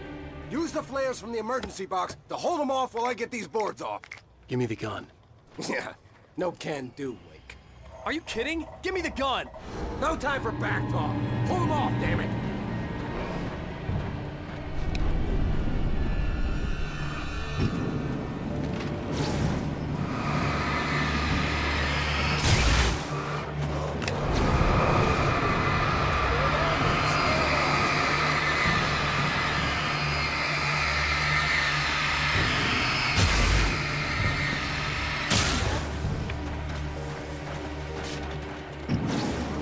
Get some light on those bastards. That'll keep them off us.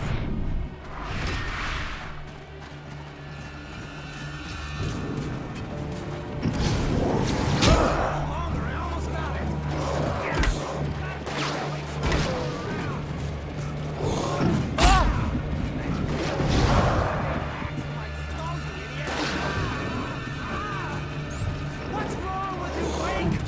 Keep these bastards off me! Speak. Right up these stairs, Wake. Use the flares from the emergency box to hold them off while I get these boards off.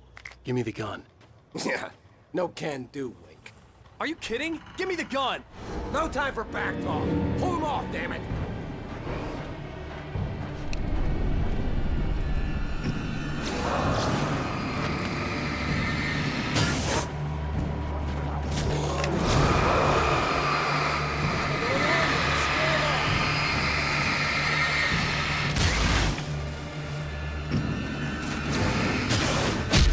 Get some light on those bastards. That'll keep them off us.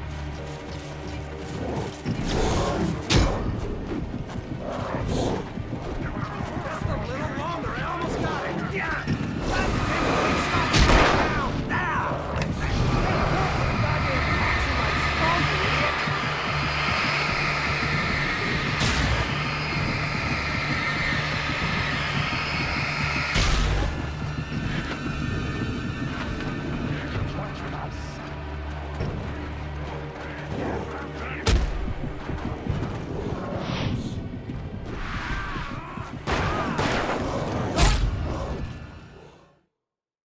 Speak. Right up these stairs, Wake. Use the flares from the emergency box to hold them off while I get these boards off. Give me the gun. Yeah, no can do, Wake.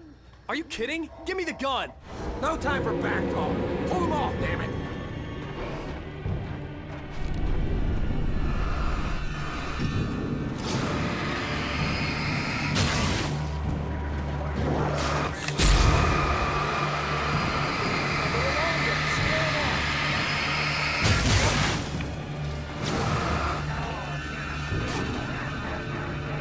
Get some light on those bastards. That'll keep them off us.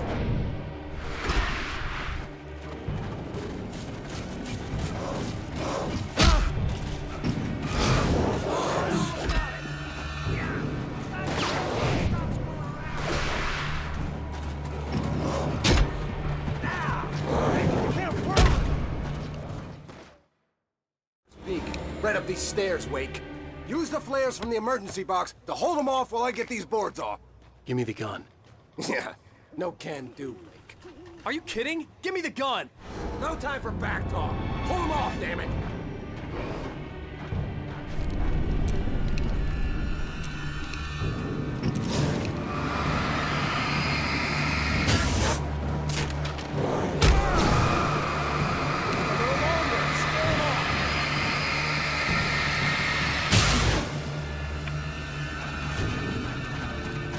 Get some light on those bastards. That'll keep them off us.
right up these stairs, Wake. Use the flares from the emergency box to hold them off while I get these boards off. Give me the gun. Yeah, no can do, Wake. Are you kidding? Give me the gun! No time for back talk. Pull them off, damn it!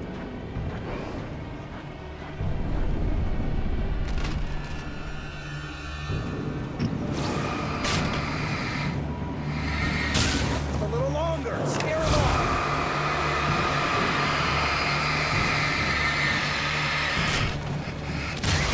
Get some light on those bastards down here, office.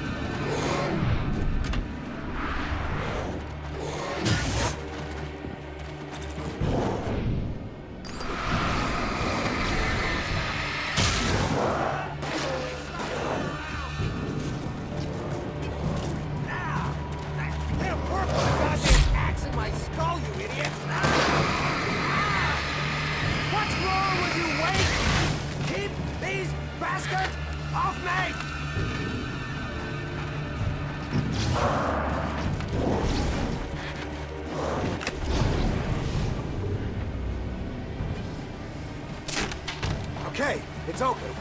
Move it or lose it.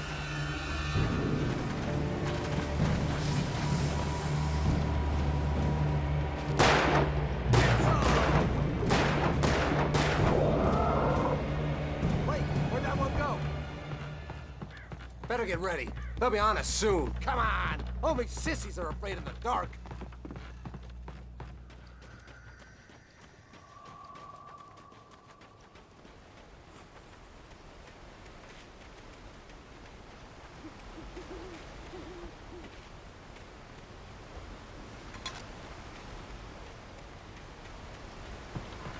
This is it, Wake. The last stand. There's more flares here. Get ready. We fight them as long as they keep coming. Give me the goddamn gun! They're coming! That's not how this goes.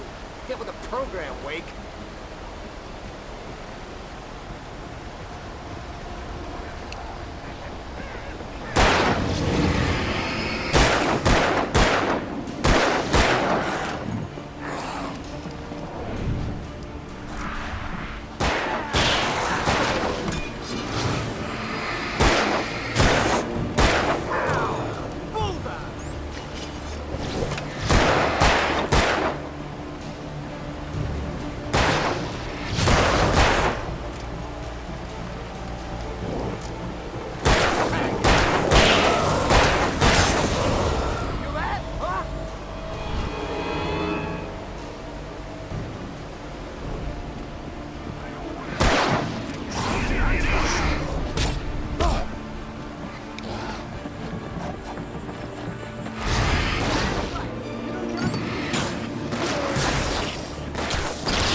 More flares here. Get ready. We fight them as long as they keep coming. Give me the goddamn gun! They're coming! That's not how this goes. Get with the program, Wake.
More flares here. Get ready. We fight them as long as they keep coming. Give me the goddamn gun! They're coming! That's not how this goes. Get with the program, Wake.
Let's cut the act now. Where's my wife? I knew you were gonna say that. I read it all before. You're a hell of a writer. Congratulations. You're gonna bring about something glorious and terrible once we get you some proper editorial control. What the hell are you talking about? Where's Alice? I want the entire manuscript, or she's gonna suffer bad. You touch her up.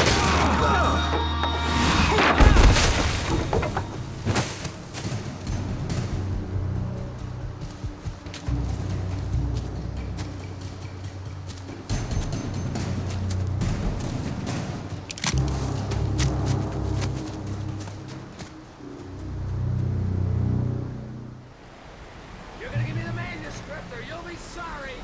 No! Come back here! I swear I'll kill you if you hurt Alice! Do you hear me? Come back here! He had Alice, and he wanted the manuscript because he thought it held some magical power. But I had no manuscript to give him. I had... On more than one occasion, Alice had tried to explain to me how it felt to be afraid of the dark. To her, darkness wasn't simply the absence of light, but something more tangible than that. It was something you could touch and feel. Worse than that, it was something with a mind of its own, something malicious and malign. For her, things changed when they were wrapped in darkness. They turned into something else, something foreign, and nothing was safe or innocent anymore. I'd never really understood what she meant, until now.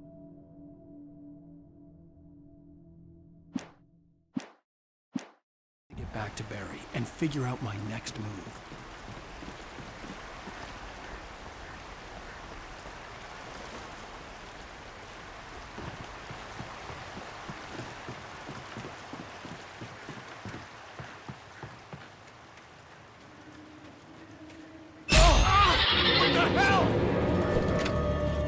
Rusty had warned me about these traps. It hurt like hell. I was stuck.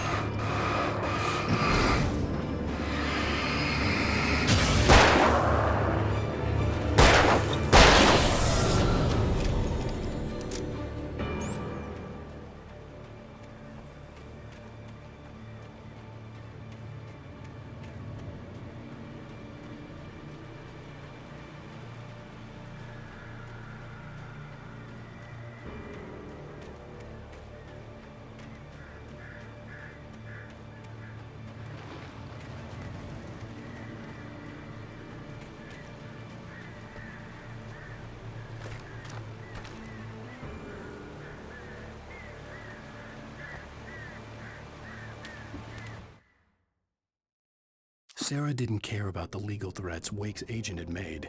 She let Wake go without argument, because there was something about him she couldn't quite put her finger on, something that reminded her of her father. She didn't think Wake would hurt his wife. Then she thought about the way he waded into Hartman, that hair-trigger rage flaring up without warning.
The night had been one desperate situation after another.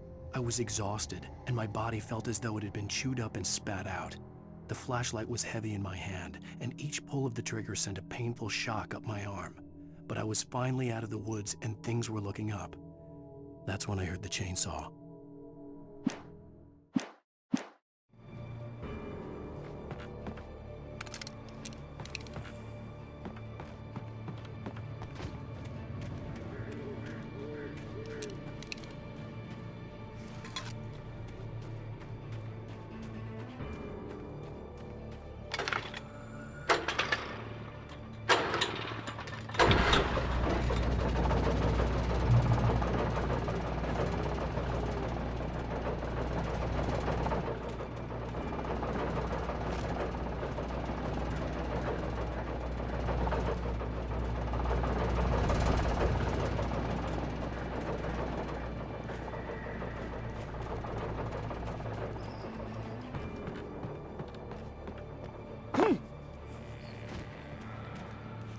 I had heard the plane fall. It made no sense. It was clear that it had just fallen here, but it was very old and obviously hadn't flown in decades. Looking at it sent a shiver down my spine.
The logging site was a mess.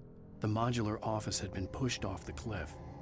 Deputy Thornton climbed up from the wreckage excited, breathing hard from the exertion. Nobody there. It's weird. Don't you think that's weird? Bored, Mulligan let out a mighty snort.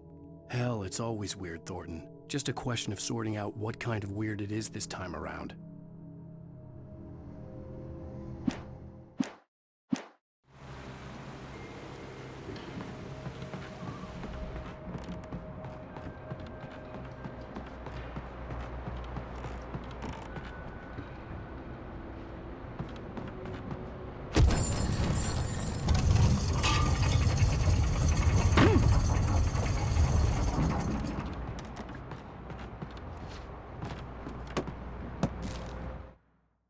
When Barry saw the darkness attack the visitor center, it made him a believer.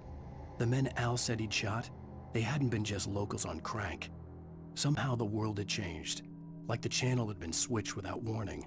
You think you're watching a sitcom, and you're really watching a horror show. When the birds started attacking the cabin, Barry wasn't surprised, just terrified.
Beware of Widowmakers!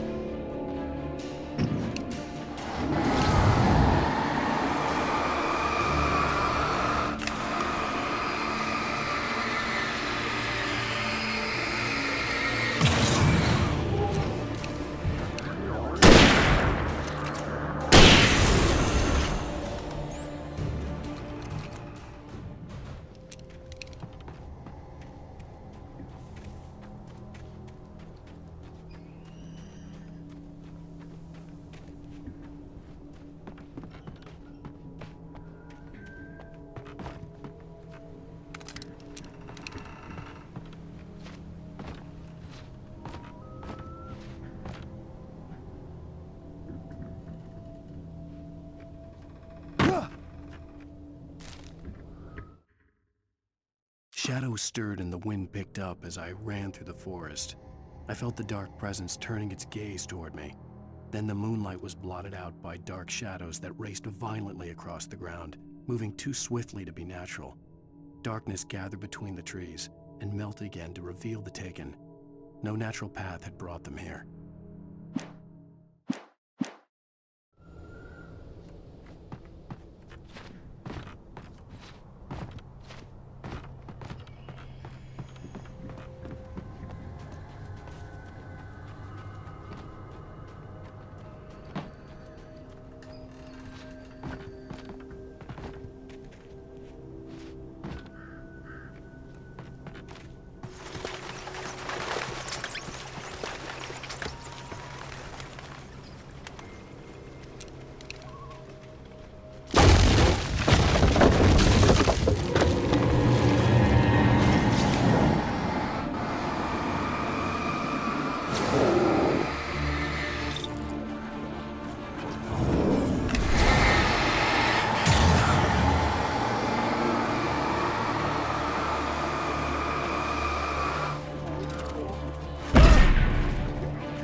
hazardous occupation.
Barry?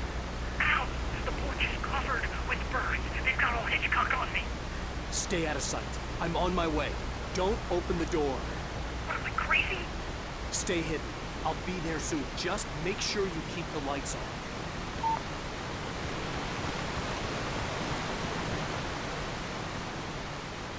I still had to reach Barry at the cabin, but at least I was out of the woods.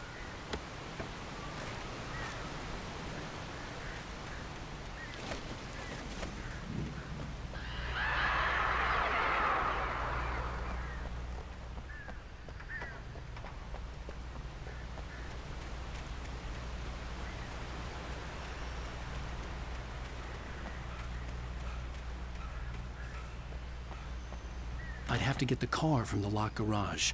It would get me back to Barry faster, and the headlights were a welcome bonus.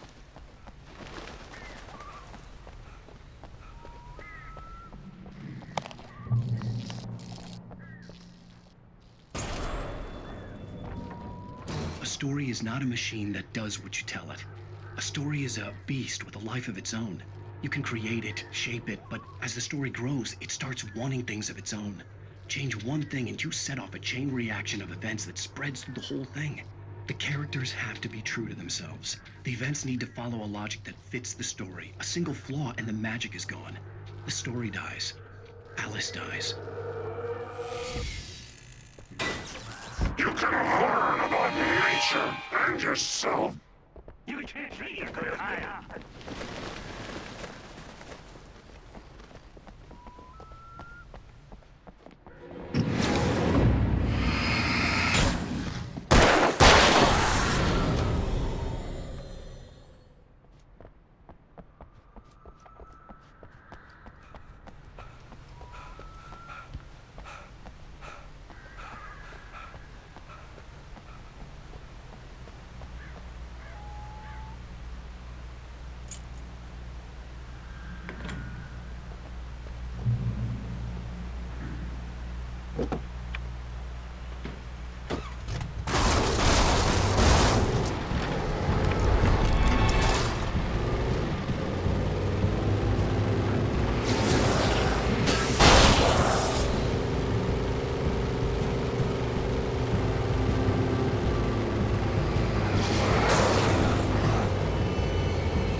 The flare gun was probably the best weapon I could imagine against the dark things I was facing.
It was the kidnapper.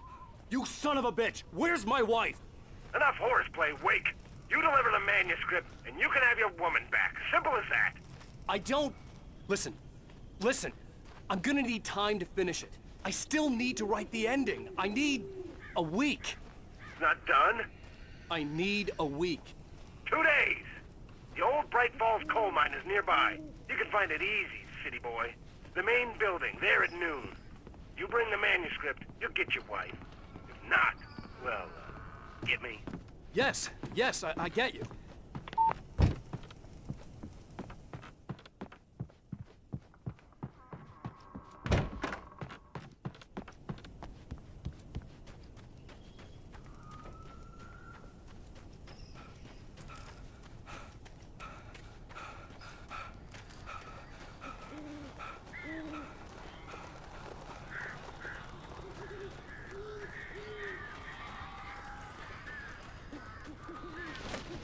Barry had talked about birds over the phone.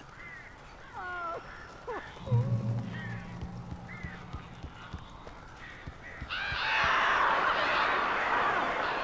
am so glad you're here. A couple of them got in here before I blocked the chimney. This isn't normal. These birds are weird.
Hey, Al.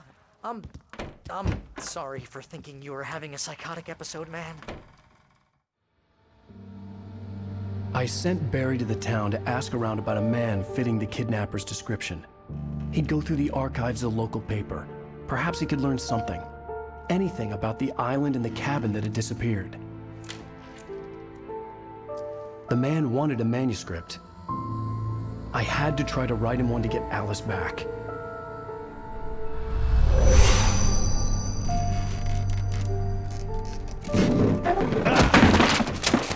For me, the supernatural had always been nothing but a metaphor for the human psyche, a tool to use in writing fiction. Now, it was happening for real, and I couldn't put a single word on paper.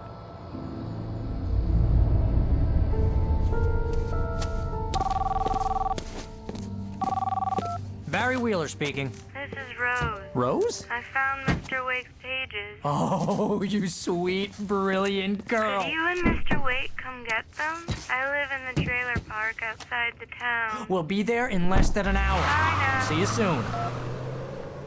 Have a great day. Hope you come back soon. Welcome to the Oh Dear Diner. Good girl.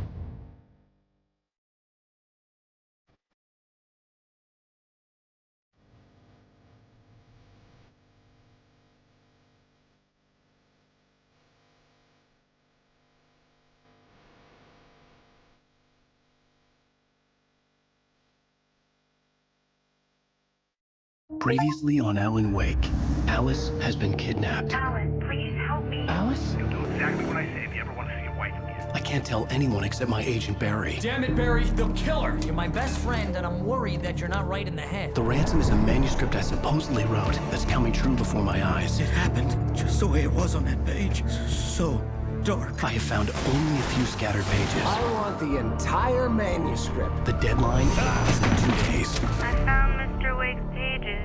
Good girl. How the hell did she get her hands on the manuscript anyway? I don't know. She's resourceful. I told you were too hard on her. Listen, I found out all sorts of interesting stuff while I was digging around. Yeah. Mr. Wake, it's Sheriff Breaker. We have an FBI agent here, Agent Nightingale. FBI? He's anxious to see you. You'd better come to the station. Okay, I'll be right over, Sheriff. Let's make this quick, huh? Help you folks? Name's Randolph. I'm the manager. We're looking for Rose. Works as a waitress down at the diner. Rose, sure. Nice girl. Who wants to know? I'm Alan Wake. The writer, huh? I heard on the radio you were visiting. Well, I'll show you her trailer. That Rose, she's a nice girl.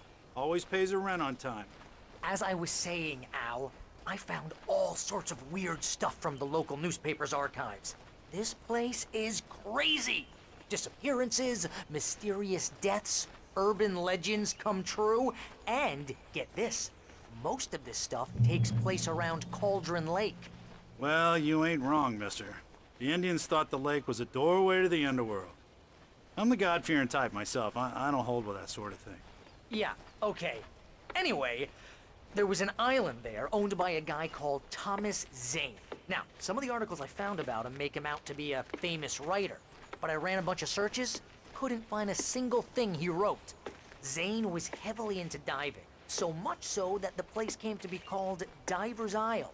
But the volcano under the lake erupted in 1970, and Zane went down with the island.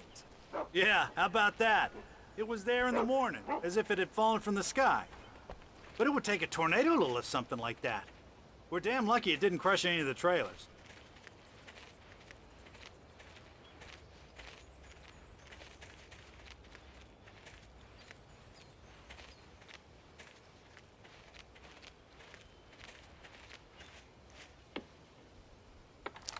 gets better. A local girl, Barbara Jagger, drowned in Cauldron Lake just a week earlier. They were lovers. Sure, Jagger's a local spook story. The Scratching Hag comes for you in the dark. Childish stuff like that. Anyway, Al, I'm just getting to the best part. All of the articles about this stuff were written by Cynthia Weaver. I asked around, and she's that crazy bag lady you met. What, the lamp lady? She can be a little loopy, but she's not homeless or anything. Yeah, anyway, she knew both Jagger and Zane before they both died, and she had some kind of a breakdown.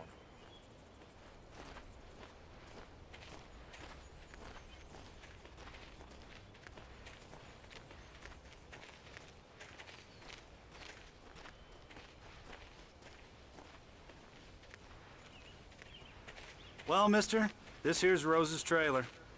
You mind me asking what you want with her? We're just here to talk to her, pal.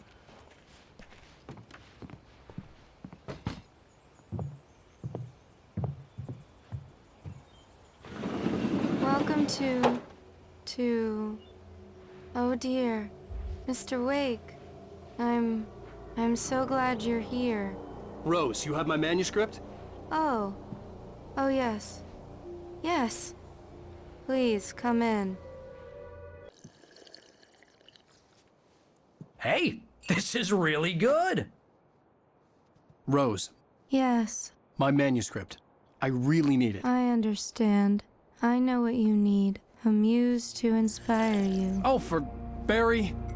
She doesn't have anything. Yeah, hey, Al? Al, what's... Oh... Barry! What? What?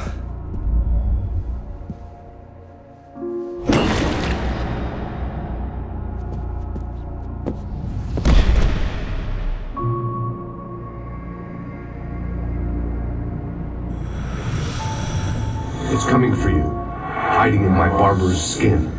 I'm too weak to stop it. You must turn the lights on. I promised I'd come visit you and your lovely wife. You must finish what you started. I insist. You must turn the lights on. Turn the light on. Back to work, boy.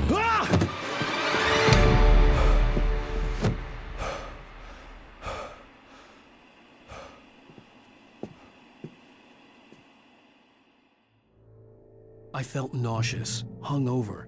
Only anger kept me going. I can't tell reality from dream anymore, but it seems I have an imaginary editor to help me. She's an old woman in a funeral dress. I call her Barbara Jagger. She's very strict. I'm writing faster and faster. My manuscript is being heavily revised. The edits are getting very aggressive, and each day there's less of me and more of her. I hate it, but I know she's right. She promises me I can save Alice this way. She knows more of this than I do. About the complex incantation I'm attempting. About this place. She's worked with another writer under similar circumstances, Thomas Zane. The genre of the story seems to be shifting. It's turning into a horror story. I'm getting close. I can feel it.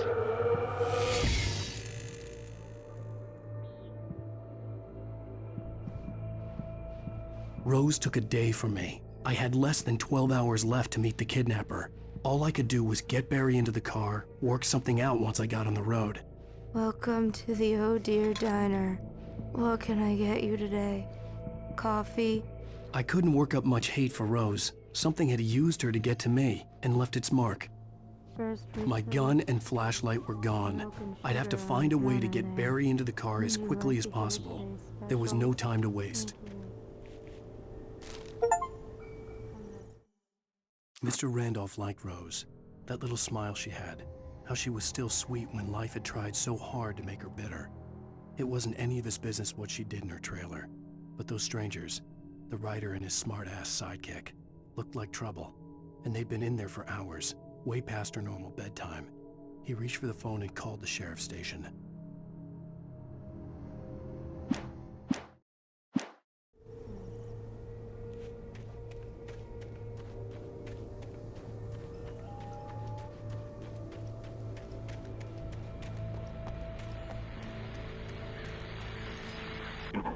I just stepped outside to catch a breath of fresh air. Let me tell you, the weather's getting heavy.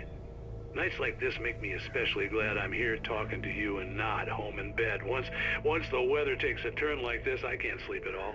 It's all tangled bed sheets and dark thoughts, punctuated by the occasional plunge into nightmare. Is it just me? Well, perhaps it is. But I hope I can make the night a little bit easier to get through. Culver, you're on KBF FM. Hey, Pat, it's Walt Snyder. What's on your mind, Walt? Well, I ain't the way you are, but, well, I can't sleep either, you know? I just been staring out the window here, trying to make sense of it all, but, I ain't been drinking either, you know? I just... Well, you sound like a man with a problem, Walt. I had argument with Danny. You know Danny, and, then I get in trouble with the law, you know, and, I'm just, well... I heard something like that, Walt. Yeah, well, you know, Danny's my best friend, and, they let me out on bail today. And now I'm just alone here at the window, you know, waiting. Man, and there's something in the air tonight, man. I was just outside looking up at the sky above our broadcast tower thinking the same thing. What are you waiting for, Walt? I don't know. You know, something's gonna happen. You know, I think I better go. Well, Walt, maybe... No, thanks, Pat. Well, good luck to you, Walt. Hang in there. Let's take a little break, folks. This weather's really something else, huh? How can I be sure?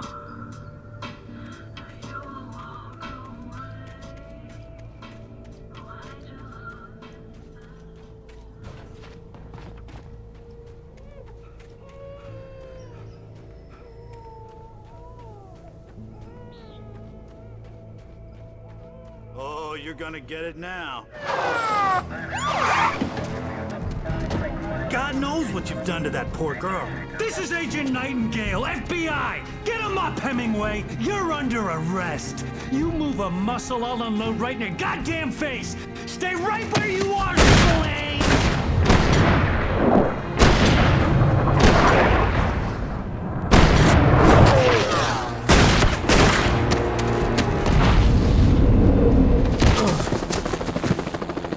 What are? I'm standing right here, you goddamn maniac!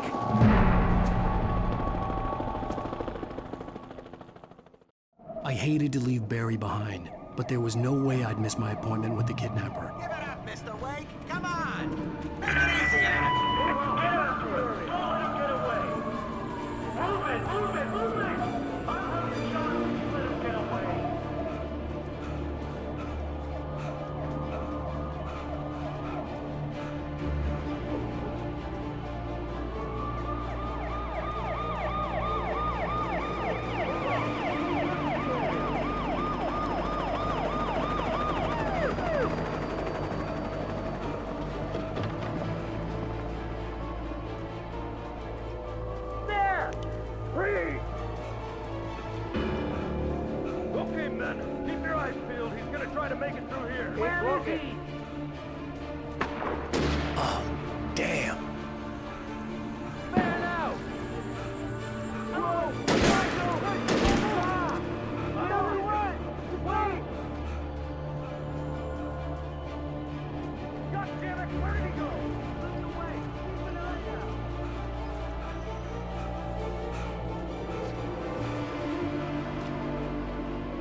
Come on, guys.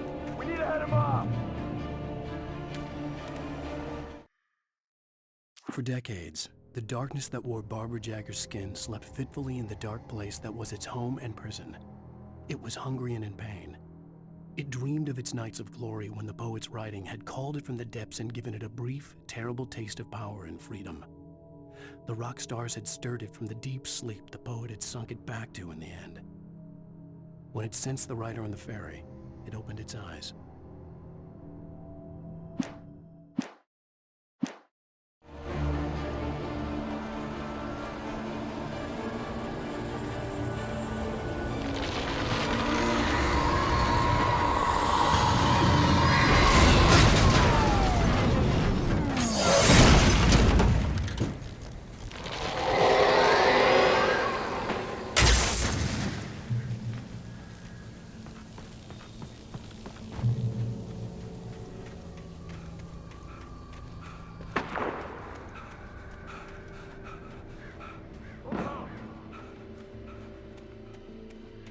Search the area.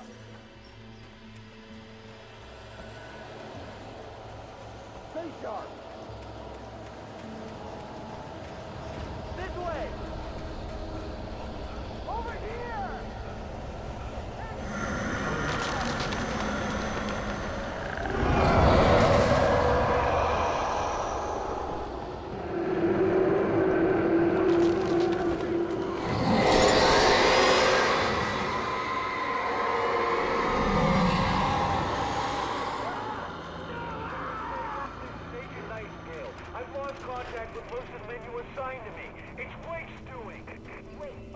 This horror was everywhere I went, circling me.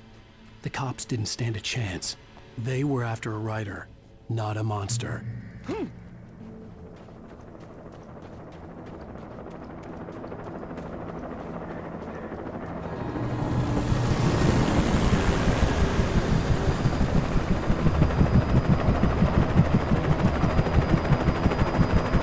You on the ground. Hold it right there. There's nowhere to run.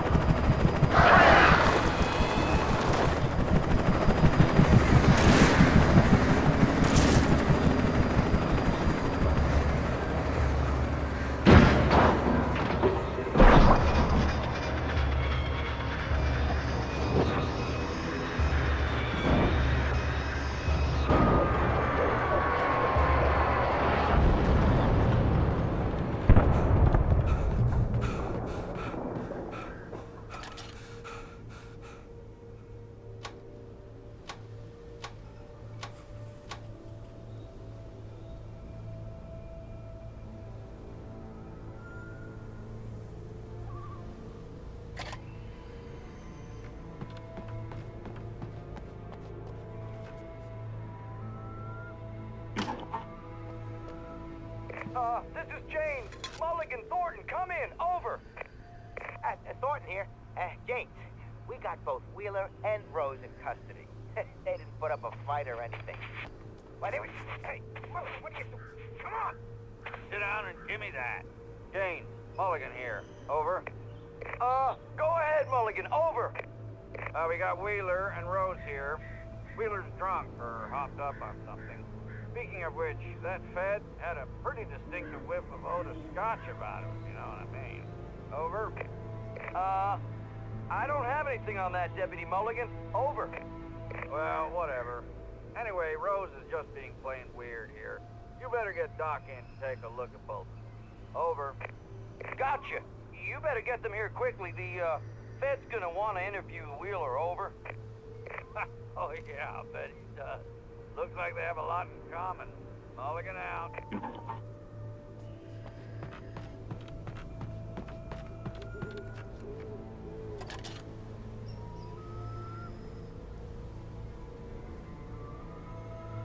I could see the lights of the radio station in the distance.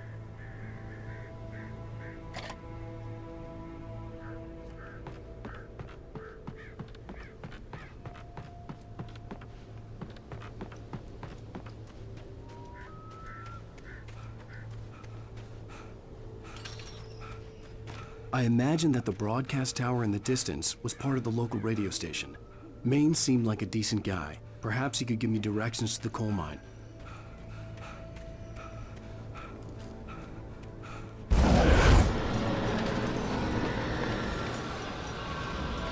Unnatural shadows clung to the gate. The darkness that was after me was trying to stop me. I wouldn't get through without a light. There was no power to the searchlight.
It took me a moment to recognize the flashbang grenades.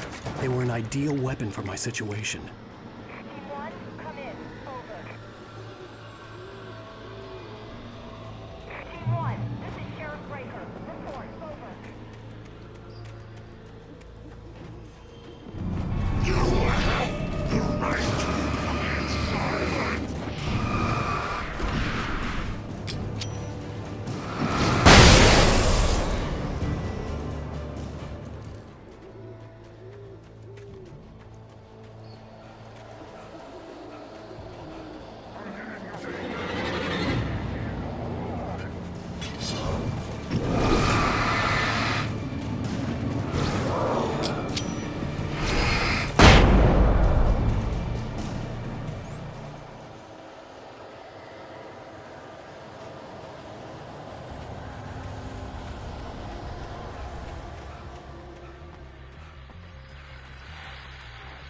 And here's another call. You're on KBF-FM with Pat Maine. It's Milt Peabody, Pat. What's on your mind, Milt? Well, I live near the trailer park, Pat, and there's a big ruckus going on over there. Well, that's just up the road from me, too. What's going on, do you know? I don't know, but there's a bunch of police cars there, lots of sirens, a helicopter buzzing around, and I think I heard some gunshots. Gunshots? Yes, sir, like from a pistol. So can you find out what's going on? Because it's just next door and they're popping off guns there. They're still shooting? No, it was maybe 10, 15 minutes ago. It sounds serious, Pat. I'm telling you, it don't sound like no party. Well, I'm certainly going to give the station a call, Milt. Okay. You'll hear it here as soon as I hear from them. Okay, thanks.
I hope Maine could lend me a car to get to the coal mine. It's Lorna Miles. Oh, why, hello, Lorna. What do you have for us? What do you mean? It's a trailer park. Of course you're going to have trouble in a place like that. I mean, what do you expect?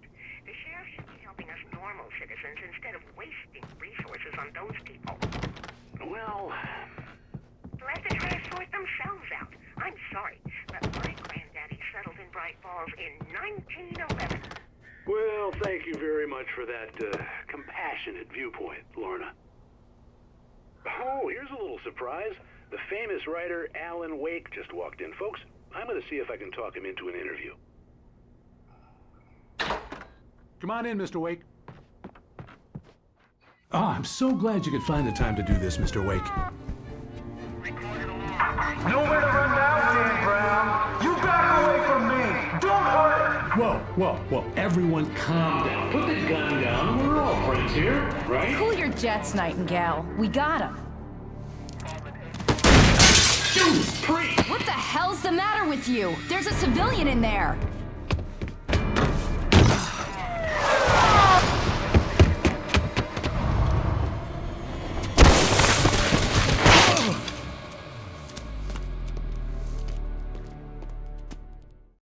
I'll get you yet, even if it kills me, you hear me? You hear me, H.P. Lovecraft? I had fallen off so many cliffs it was ridiculous. That's what you get for naming a book The Sudden Stop. It was probably good I hadn't had the chance to tell Maine where I was going. I'd have to lose the cops and find my own way to the mine. Nightingale stared through the broken studio window into the dark woods. He turned around, started to walk out, but Maine grabbed his arm. "Young man, you almost shot me. You don't shoot off rounds at people like that. What's the matter with you?" Nightingale shook his arm free, marched out. His cheeks burned with rage and humiliation.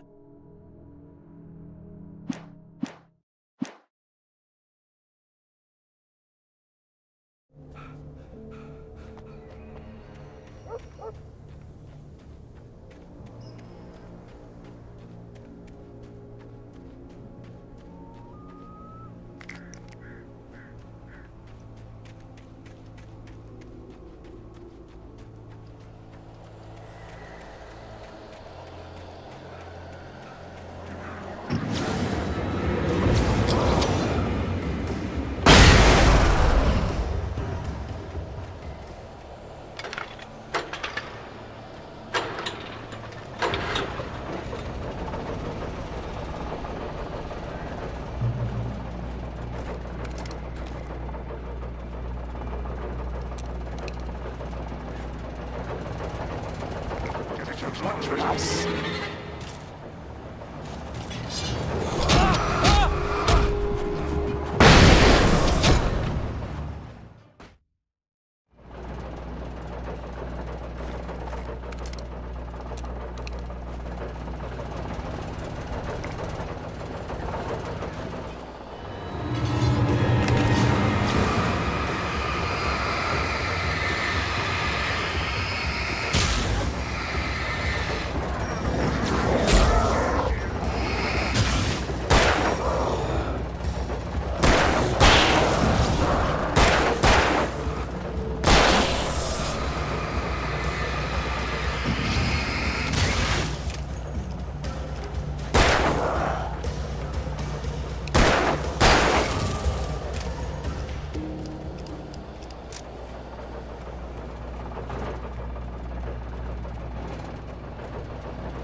There was no sensible reason for the power company work lights to be here. It was almost as if they'd been left for someone like me to use.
Sarah trusted her gut, and her gut said Agent Nightingale was an asshole.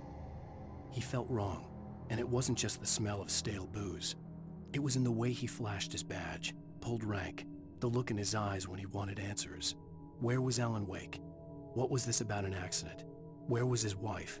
And most importantly, why did she let Wake go? He wouldn't answer her questions. Federal business was all he'd say.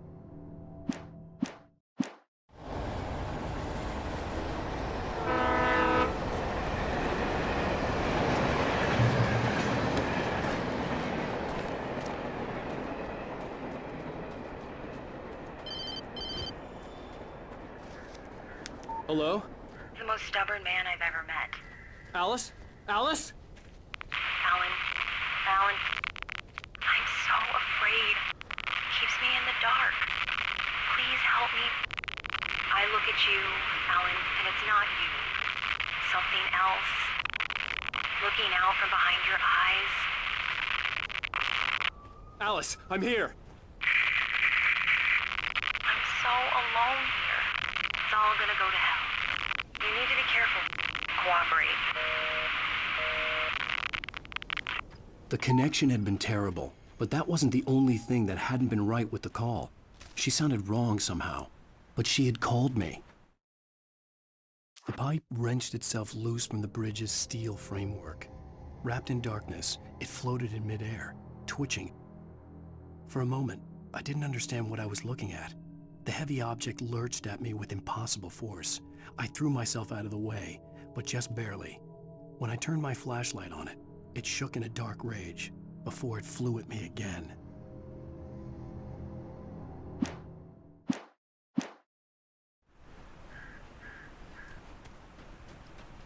I could see a railway bridge up ahead and a warehouse of some sort on the opposite shore. I hoped I could find a car from there.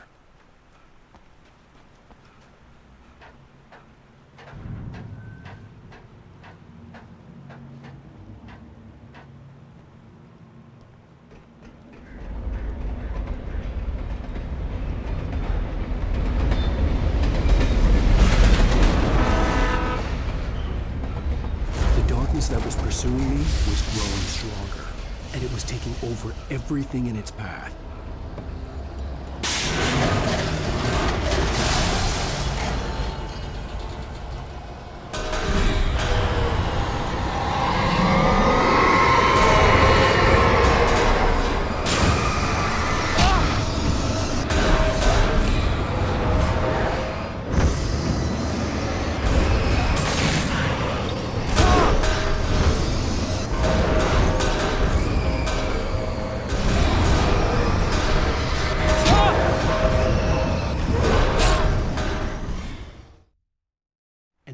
Of some sort on the opposite shore. I hoped I could find a car from there.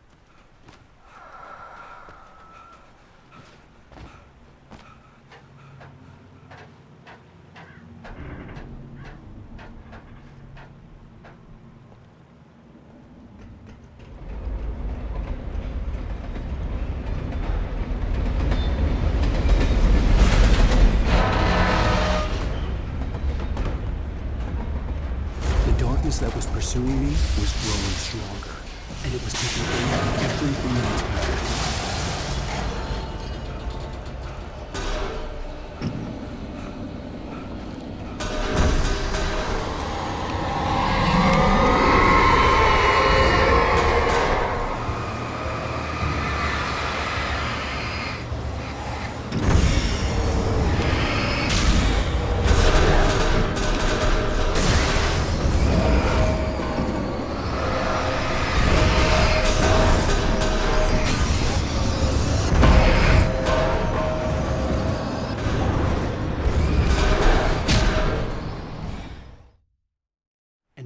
Of some sort on the opposite shore. I hoped I could find a car from there.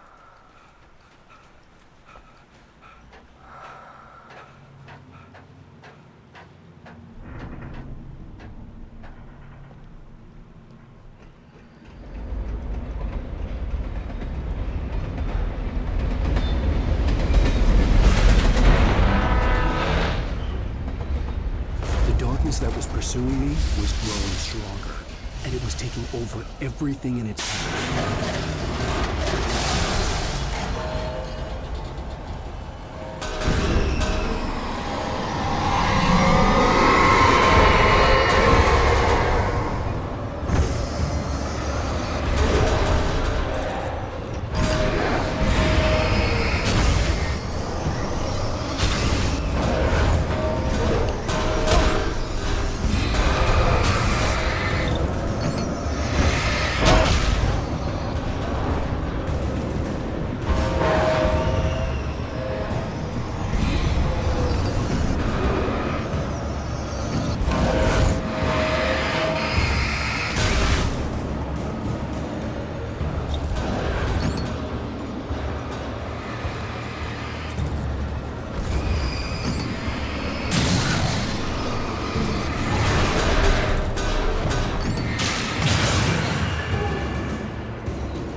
slammed the door shut right in his smug face.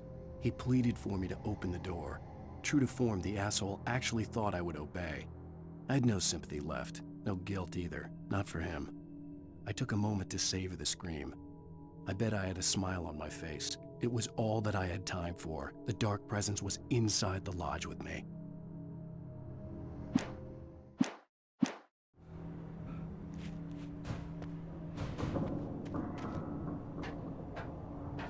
As a teenager, just starting to get interested in writing, Stephen King had been a source of inspiration to me. I thought about all the inanimate objects that had come to life in his books. No one is safe in a good horror story, certainly not the protagonist. That's what makes them fun. This was anything but. The darkness could possess anything, and it was getting closer.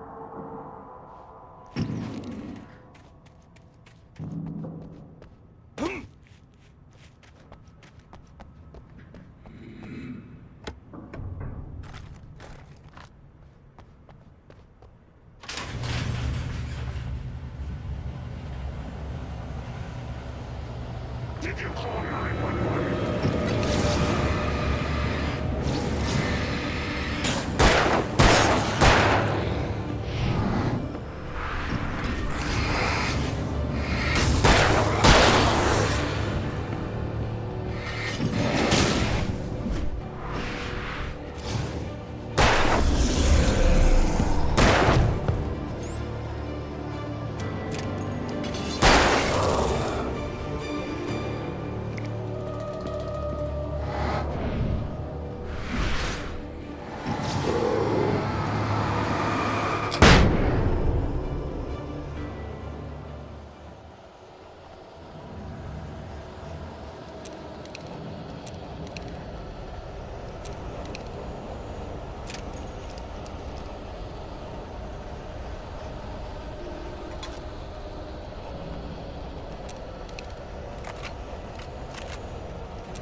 Take the facts of our existence for granted, unaware that they are merely a thin veneer of desperate self-delusion covering a vast cosmos of madness and horror. All too often, the stars are right. In Night Springs. Tonight's episode, A Family Occasion. Journalist Alvin Derleth's trip to study the local customs of an insular community in Night Springs has been less than successful. Until tonight. Well, I'm glad you changed your minds about this. Ancient customs, local mythology. My editor loves this kind of stuff. Well, Mr. Derleth, we don't want to feel like we're on exhibition. But you have demonstrated the seriousness of your intent. Oh, I am serious. Really, just do your thing. I'll stay out of your way and observe. Actually, I thought you could assist us. I'm afraid we are a man short. It would provide you with an intimate perspective. Could I really? Of course, Mr. Derleth. Well, I guess that's the least What would I have to do? Oh, here. Let me show you with a kiss.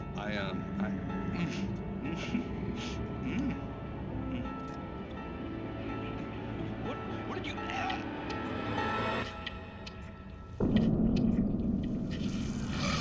Oh, Mr. Derleth, you have well pleased Nixie Perka, the dweller in flesh. His body shall host his 1,000 young, and all shall be glory.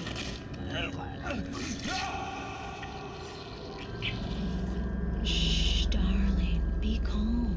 Shh. Alvin Derleth learned a harsh lesson. If you go looking for mythology, it may come looking for you. And such quests always bear fruit. In Night Springs.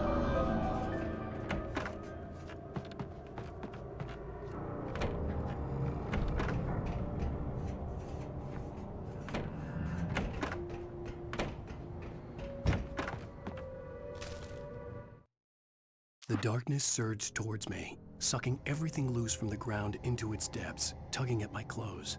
I saw the flare the kidnapper had dropped and threw myself towards it just as I felt my feet leave the ground. The darkness embraced me with the force of a tornado. Somehow I managed to light the flare. The darkness roared and cast me away. I fell toward the dark waters of the lake far below.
I had never been this glad to see the sunrise. I had a couple of hours to get to the coal mine.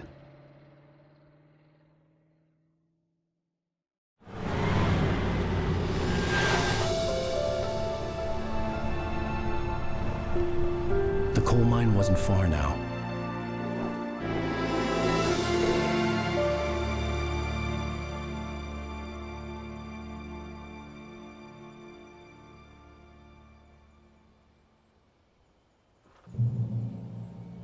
Today, I would meet the kidnapper, and he would give me Alice. I wouldn't give him any other choice. A drowning man will clutch at a straw.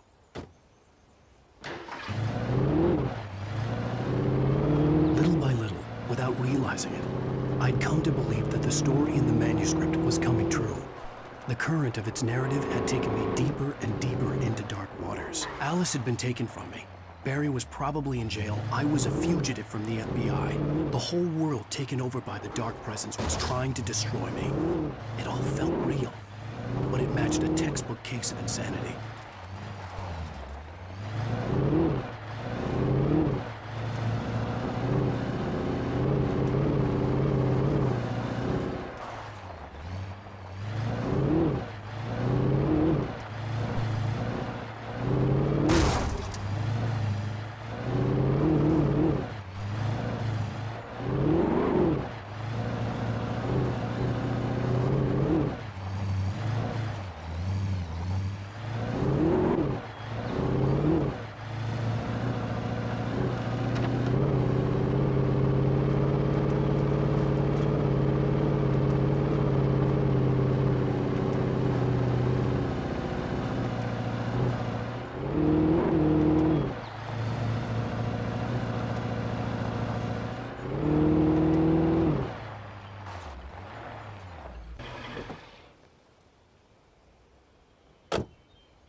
This is Pat Main, and you're listening to KBF-FM. Folks, I want to apologize for kind of abandoning you to that looping music track last night, but I was detained. You see, I encountered a big-shot G-man with an itchy trigger finger who could use a lesson in manners and a boot in the ass, not necessarily in that order either. Now, folks, I know I'm not being very informative here, and I apologize for that. I really should just keep quiet, but I'm just so peeved right now, because some people just shouldn't be carrying badges. I'm just glad that our Sheriff Breaker was there to straighten things out.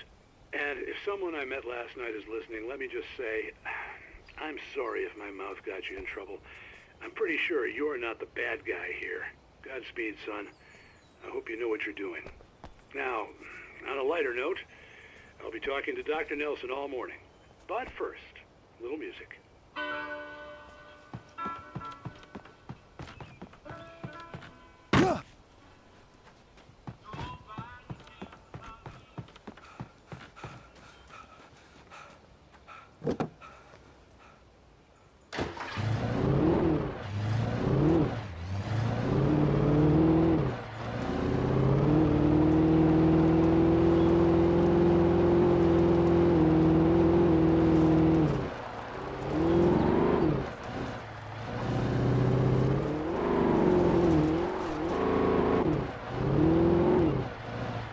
I was early.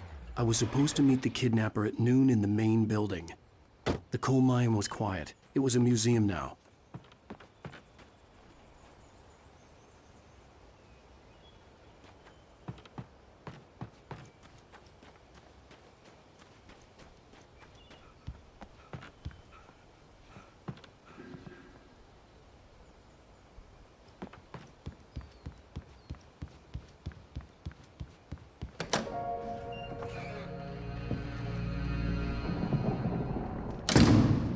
I didn't want to go outside. Cops had to be looking for me.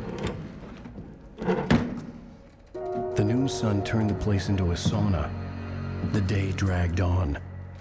Different scenarios ran through my mind, ways of how I'd torture the kidnapper to get Alice back, or the different horrible things he could have done to her. I imagined her dead. I had no way of knowing she was still alive. It was killing me. I was running on blind hope. It was all a waste of time. The bastard never showed up.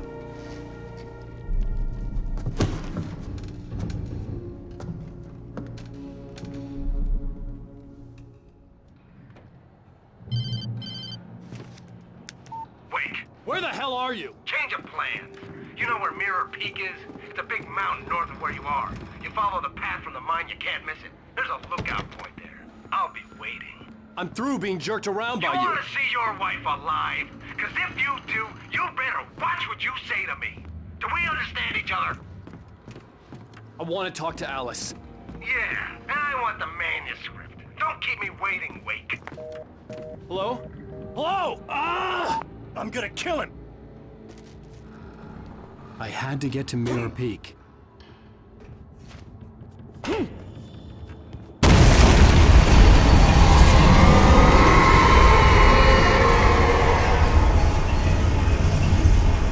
It was close. Maybe closer than ever before.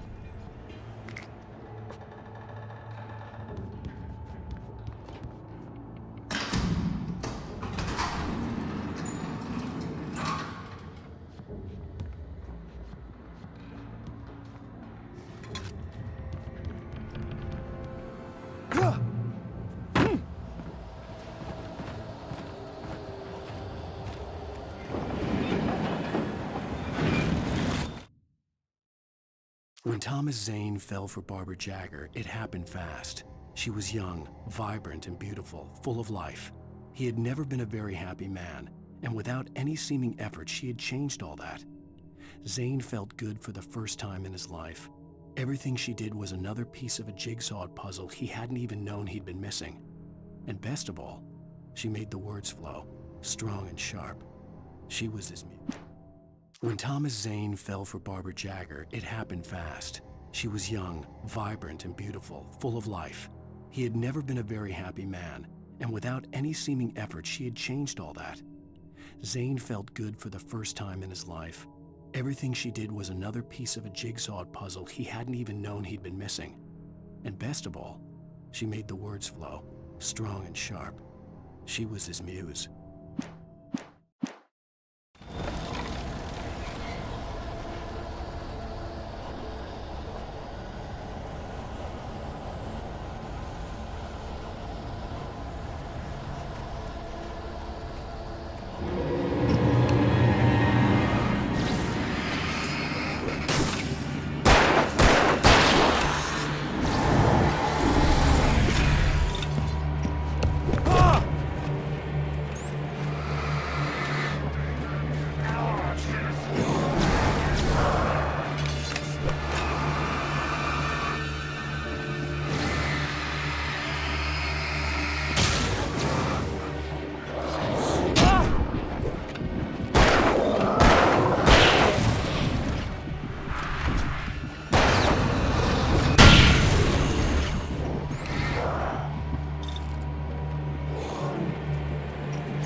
The only way to reach the hillside ahead was to go through the building. I had to find a way to avoid electrocution.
Some of the taken retained echoes of their former selves, but these were just the nerve twitches of a dead thing. Nothing remained but a shell covered and filled with darkness. In most cases, these puppets were enough for the purposes of the Dark Presence. But for anything more elaborate, as with the writer, it was different. It needed his mind. And so rather than taking him over completely, it merely touched him.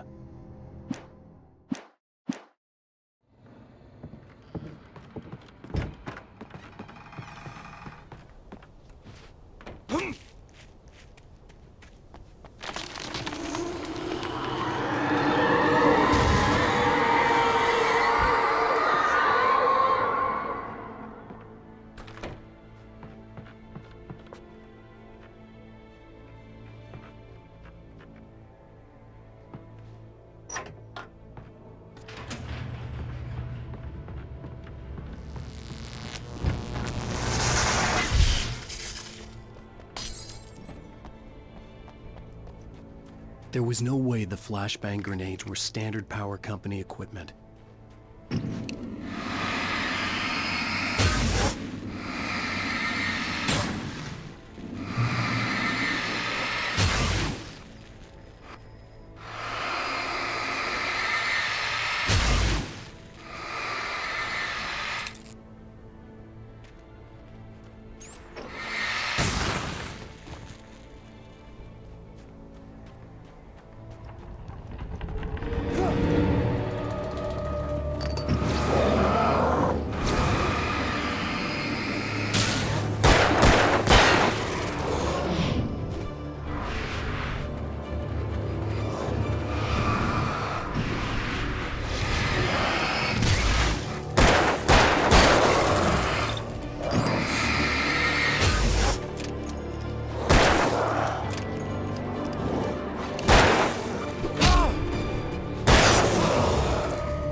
I stared through the bars of the jail cell. Barry stood behind me, swaying on his feet, looking as ill as I felt. Agent Nightingale stood on the other side of the bars with Sheriff Breaker. Nightingale had a stack of manuscript pages in his hand. He seemed unhinged as he gloated. "Well, I've got you now, Raymond Chandler. It's all here. All the evidence, including conspiracy to murder a federal agent."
I stared through the bars of the jail.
I had no real plan. I was going to give the kidnapper all the manuscript pages I had for Alice. If that wasn't enough, I'd hold him at gunpoint and make him talk.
I had no real plan.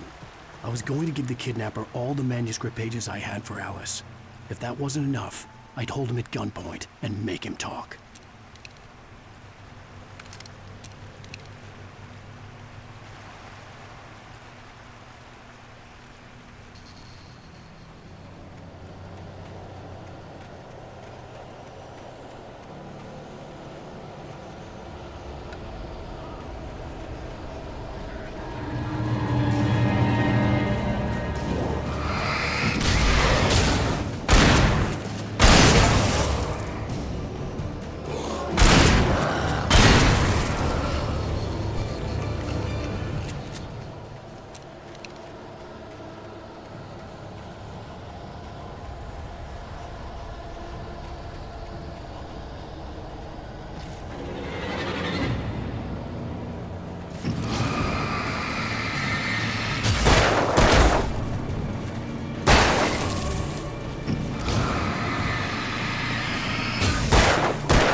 I had no real plan. I was going to give the kidnapper all the manuscript pages I had for Alice. If that wasn't enough, I'd hold him at gunpoint and make him talk.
The dark presence was moving ahead of me in the same direction I was going. A cold feeling settled itself in the pit of my stomach.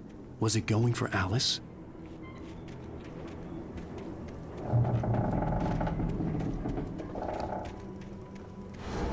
The graveyard shift may cause cancer.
The place was dead, a ghost town.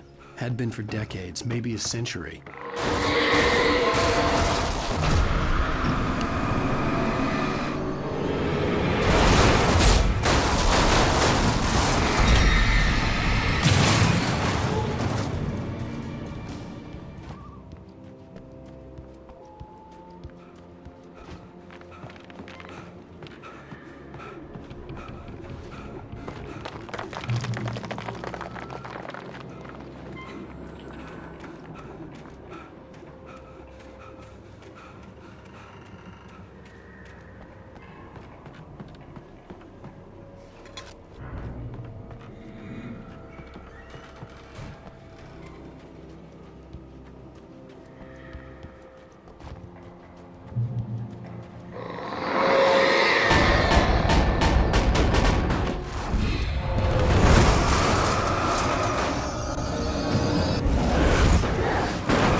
Anything outside of riding is a struggle. I feel ill. I managed to make my way downstairs, There's a shoebox filled with books and papers by Thomas Zane. It's very hard to focus, but I managed to read some of it. He's a poet, and a good one. He writes of muses and creators summoning fabulous things from a magic lake, using his powers to shape the world of a realm of gods and dreams and demons, dark things that wait for a chance to slip through, wearing the flesh of men as disguise. Zane writes about himself, his girlfriend being taken over by a dark presence, about growing scared of the lake. Zane believes it's a mirror to the gaping void of darkness above, where some Lovecraftian presence lurks. I crawl back upstairs. I'll borrow these things for my story. They ring true. They fit.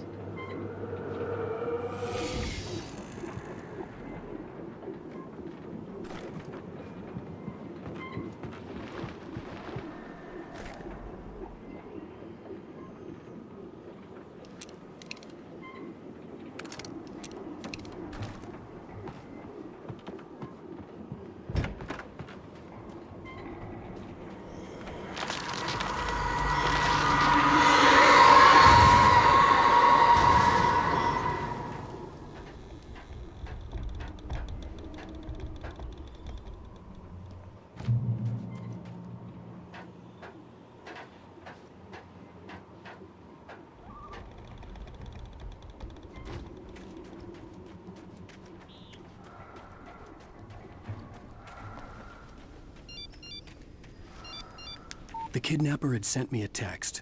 The message was full of spelling errors and insults. It was telling me to hurry up.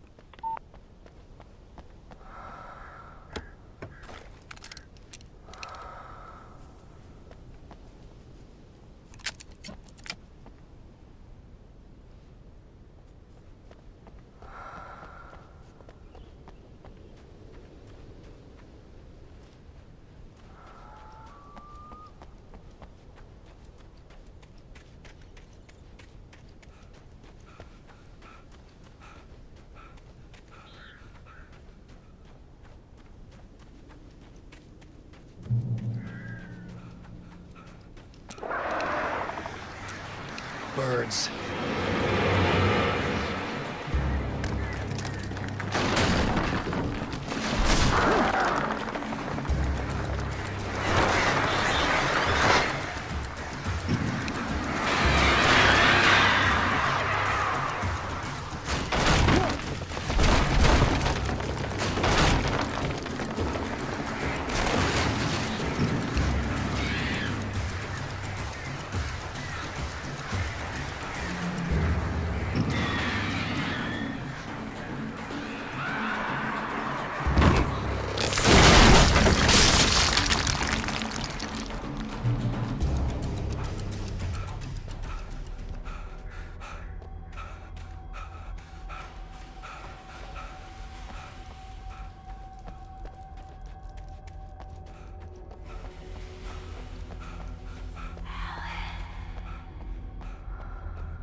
Without warning, the headache stabbed at my brain.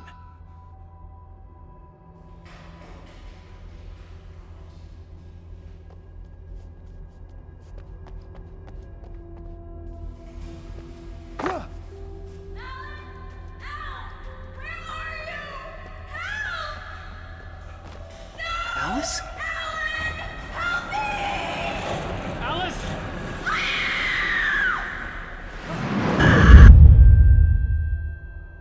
I'm losing it. I gotta get out of here.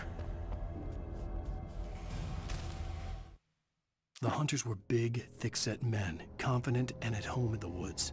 They were feeling good, running on beer, ghost stories, and camaraderie late into the night.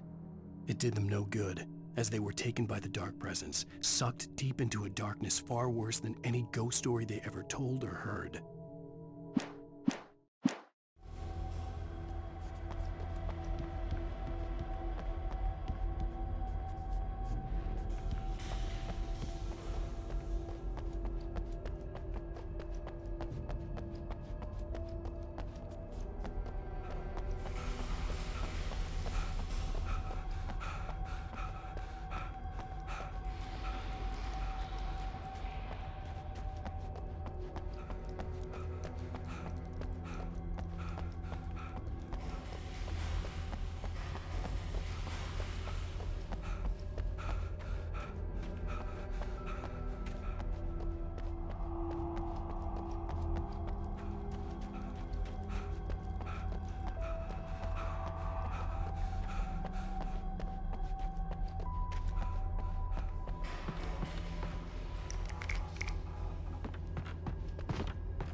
get out of here.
Even behind the closed doors and curtains of his grimy room at the Majestic, the local motel, Nightingale could feel the locals' eyes on him, the unrelenting pressure of their judgment.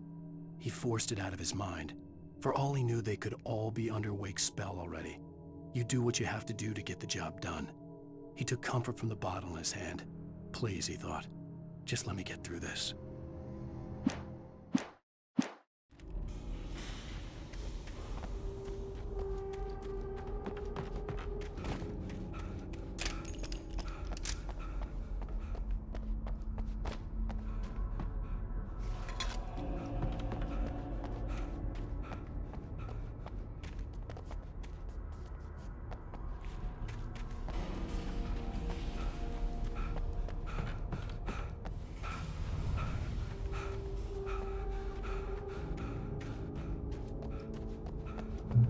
I'd have to make my way up this mine shaft in order to go on. Maybe the machinery could help me with that.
Great. Another cable car.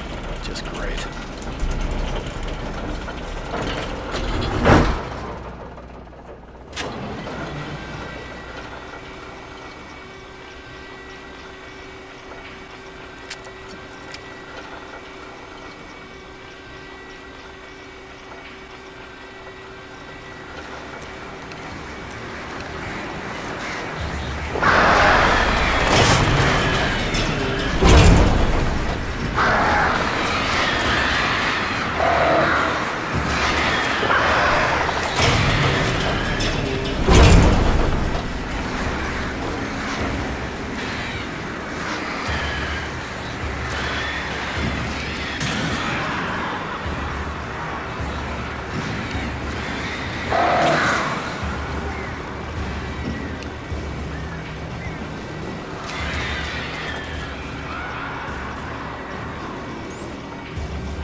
Maude had checked all of Stucky's rental cabins.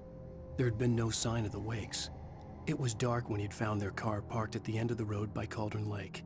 It made no sense. They must have taken a wrong turn, but there was no sign of them, and the car had been there for hours already. Frustrated, Mott stood on the rotten ruin of the footbridge that had once led to Diver's Isle before it sank beneath the waves years ago. The boss wouldn't be happy.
I could see Cauldron Lake. I thought I could make out the spot where the island and the cabin had been. There was a light near it.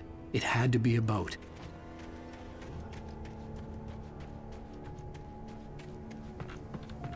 I was close now. I had to get there fast. I dreaded what I would find. I tried to hold on to Alice, but her form melted away. I was losing control. Dr. Hartman stood in her place. I wanted to hit him, but my arms were jelly. He smiled. It was a reassuring smile, and I hated him for it. I had to give you a sedative. Don't fight it. You went through another rough period. Right now, it's very important that you stay calm. We don't want you to have another episode. You're a patient at my clinic.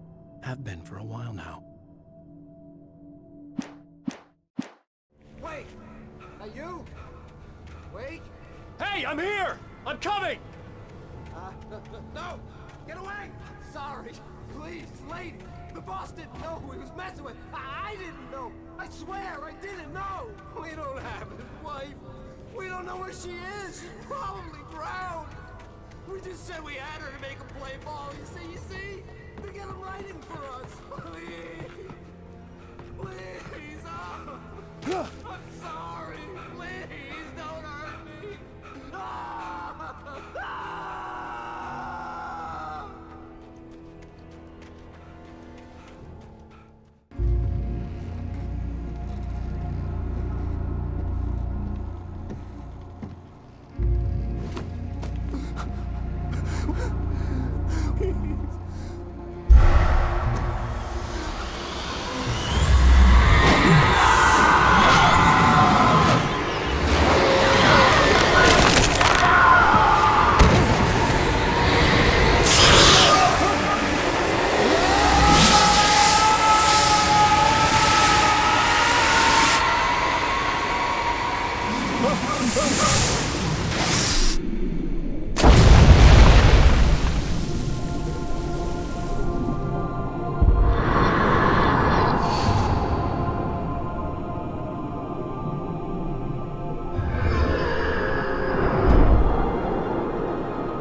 Previously on Alan Wake, I'm hunted by the law. Sheriff, Wake's running. I'm giving chase. Are you seriously telling me that writer just took out my deputies? A thriller I supposedly wrote is coming true. The genre of the story seems to be shifting. It's turning into a horror story. I was told that Alice had been kidnapped, but that was a lie. We don't have his wife. We don't know where she is. Her purported kidnapper was eaten up by the dark presence before it attacked me.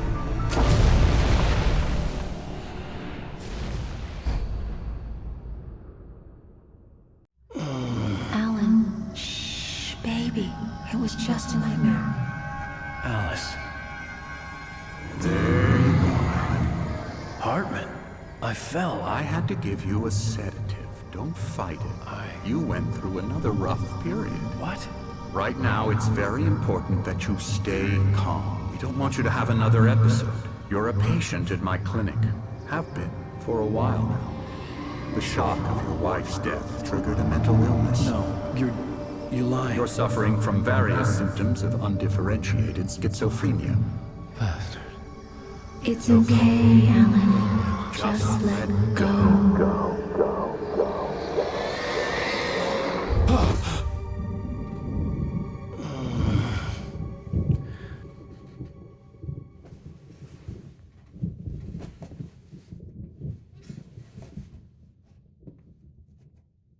I felt groggy. Whatever Hartman had bumped in me was making me numb. I felt like this was happening to someone else. Someone I was watching on television. I couldn't think. Couldn't focus. The door was locked. I was a prisoner here. There were only empty sheets of paper here. No manuscript pages.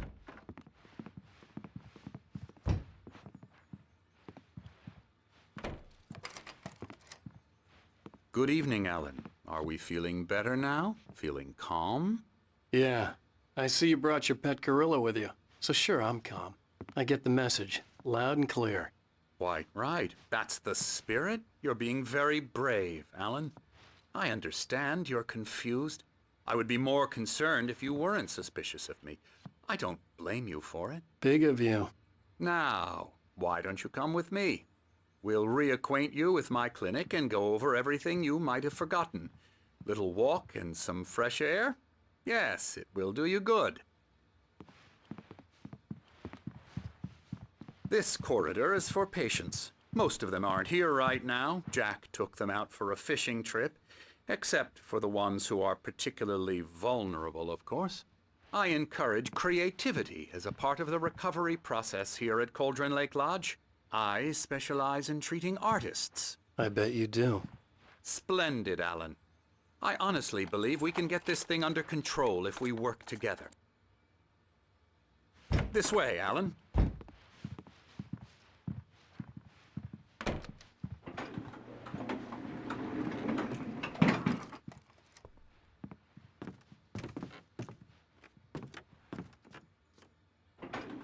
Now, Alan, from past experience with you, I know I need to get right into the heart of the matter as quickly as I can after an episode. So I'm just going to say this. Alice is dead. No. You're in a very vulnerable state until you understand and accept this. Alice drowned, and you couldn't face that. You're suffering from hallucinations, paranoid delusions, unusual thinking, an obsession about light and darkness, a feeling that everything revolves around you, your thoughts and dreams. Your mind has constructed an elaborate fantasy scenario in which your writings are affecting reality. She has been kidnapped and supernatural forces of darkness are trying to stop you. We go this way, Alan. I wasn't ready for another shot, so I went along with it. He had to be lying. But under the influence of the drug he had given me, I had to fight not to believe his words. It's all in your head. You've been making it up. Apart from the tragic accident with your wife, no one has been killed. Your delusions are just a manifestation of your subconscious mind trying to protect you from the too painful truth. Unless we fight the fantasy, it will return. I know the instinct is to resist me, but think about it. Doesn't this make far more sense than the insane supernatural conspiracy you have concocted in your mind? You're a skeptic by nature, Alan. We both know this. Everything can be explained logically.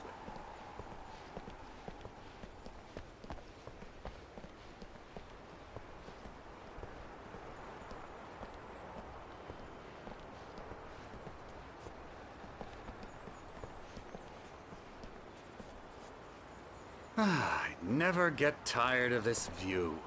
Very inspiring, isn't it? Cauldron Lake spread below us. I could see Mirror Peak on the other side of the lake. I thought I could make out the spot where Diver's Isle had been when I arrived with Alice. Now there was nothing but waves. It seems there's a storm coming. Funny, I don't recall there being a mention of that in the weather forecast. Well, no matter. This way. Follow me. Alan, what I'm telling you is good news. Right now, we're in control. Every time you have a relapse, it gets more and more difficult to resurface from the dark depths of your imagination. Not surprising, considering your profession. Imagination is what you work with. After all your nightmares, this should come as an immense relief to you. If it doesn't, why is that? Because I'm lying? Or because you don't want to admit that you're not well? It's very natural for you to think of me as your enemy. It's part of the illness. I let him talk. Hartman obviously loved his own voice. His words echoed madly inside my head. But I dug my nails into the palms of my hands to stay focused. You need to work with me. Once you accept that, we can begin the journey towards your recovery. Come along. Let's go inside. Here's the entrance to the office wing. That's for staff only. You were impressed by my trophies when you first arrived here. I do love to hunt. The great outdoors, man versus nature. It's wonderful stuff. Pretty damn wonderful, yeah. Scary, scary, scary.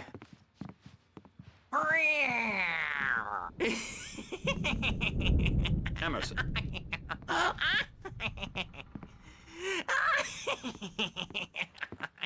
I'm a real bad dream, mister. You should be afraid of me. Don't want to run into me in the night, that's for sure. Please, Emerson. Mr. Wake is confused enough as it is. Yeah, you'd like me to go away so you won't be scared. But you can't just decide what kind of dream you have or when you have it. Emerson. Okay. Sorry. Boo. That's Emerson. We're actually making some progress with him, I'm happy to say. He works on video Elbow games. strike.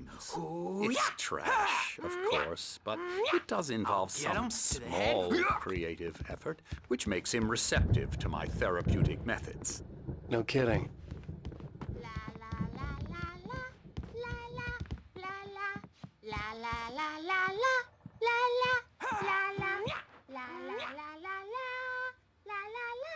Come, Alan, this way. Now, you might have noticed the typewriter in your room.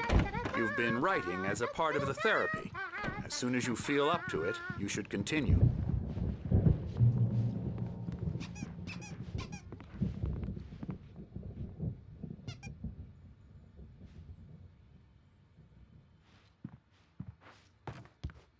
My rheumatism's killing me. There's a storm coming. Oh, what a storm. I hope it wipes this place off the face of the earth. And these two are the Anderson brothers, Odin and Tor. They had how should I put this? A heavy metal band in the 70s and 80s called Old Gods of Asgard. They even adopted new first names to complete the image of Viking gods. After the band broke up, they lived on a farm nearby. They are, well, in advanced stages of dementia. They're well cared for, TLC and all that. There's nothing more that can be done. I'm afraid that the rock and roll lifestyle has left its mark. Oh, that won't do. I'm so sorry to cut this short for now, Alan. The power has been acting up. I'd better go check on it. We'll continue this soon. Meanwhile, when you feel up to it, return to your room and try to write. It really is for the best. Don't you think?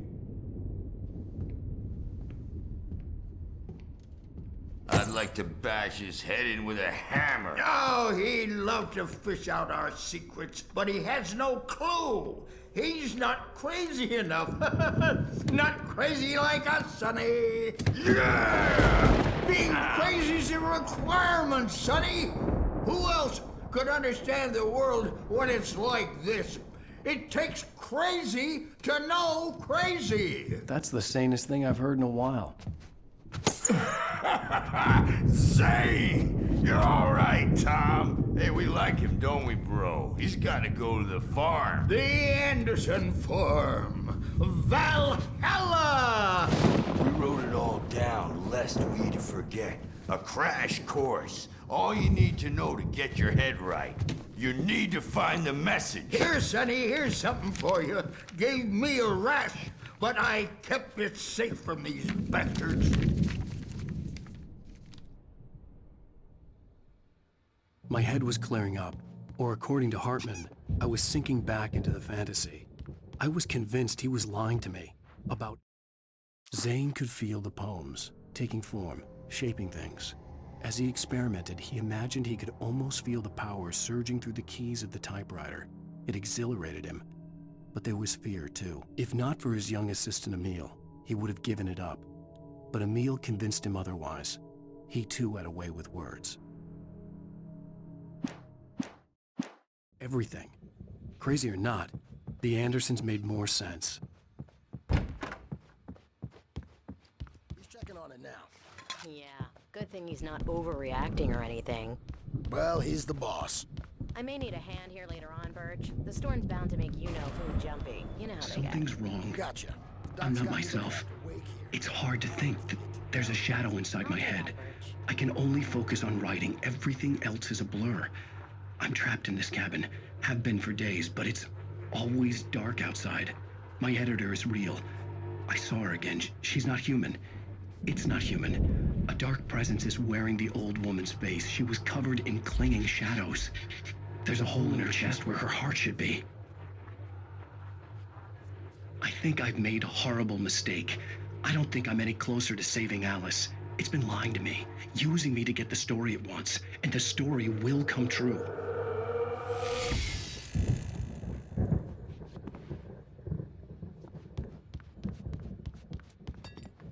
Hartman had mentioned that the power had been acting up.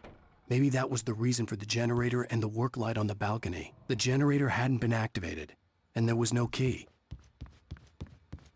Hey, Wake, why don't you humor Dr. Hartman and give the writing a shot, huh? The typewriter's in your room.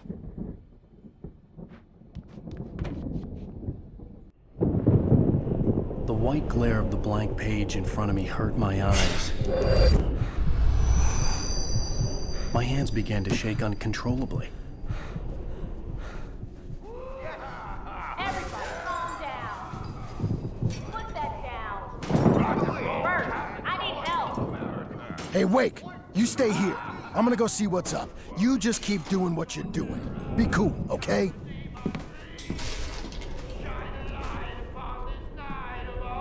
I didn't know what the chaos was all about, but it could be my only chance of getting out of here.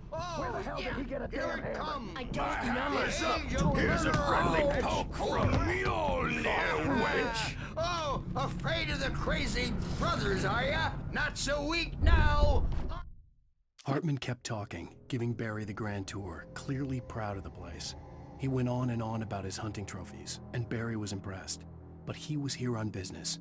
He raised his voice, cut through the monologue. Hey, Hartman, where's Al? Hartman stopped in mid-sentence, annoyed at the interruption. He nodded at the hulking orderly standing nearby. The man smiled and clapped a practiced hand on Barry's shoulder.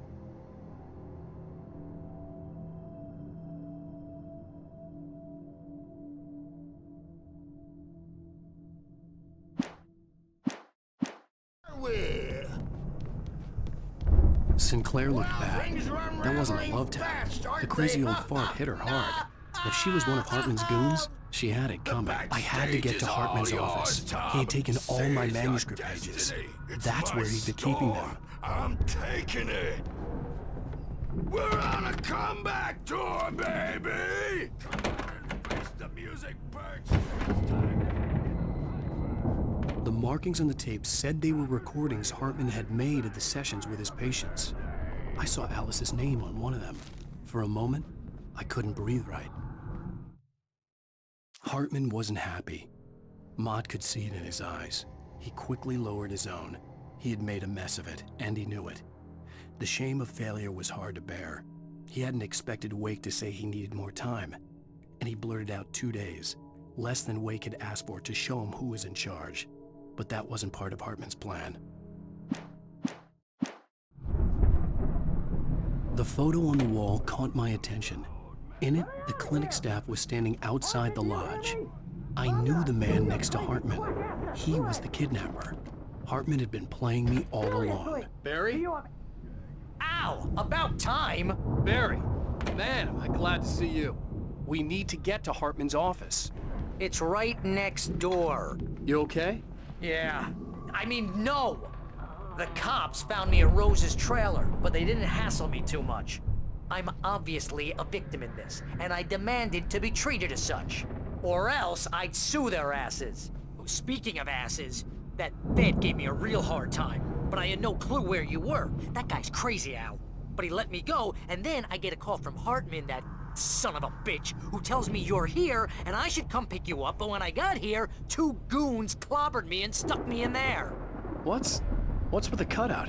I stole it from the diner to piss off...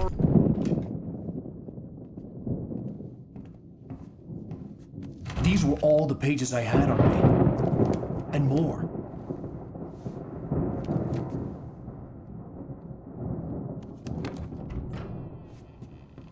Alan, please. You're sliding back into the... Tell me one more lie and I'll shoot you in the face. Ah, well, it was worth a shot. Really, Wake, come on. Let's work together on this. You have no idea... Hartman, shut up! Barry, get out of here. I'll catch up with you. Get a car. Oh, Al, let's just... Go! Wake, listen to me. This is a mistake. Don't you see? Together we can create something absolutely wonderful. With your ability and mine.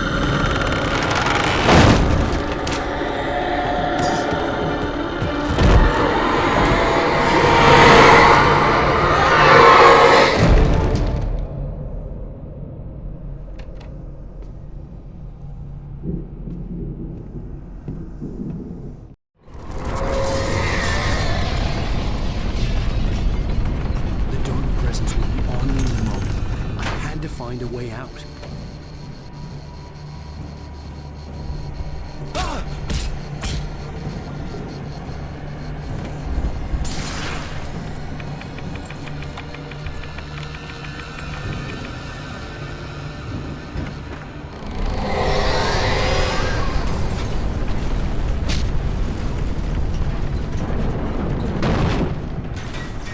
I needed light to get the possessed bookshelves out of my way.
Hartman knew he was no creator.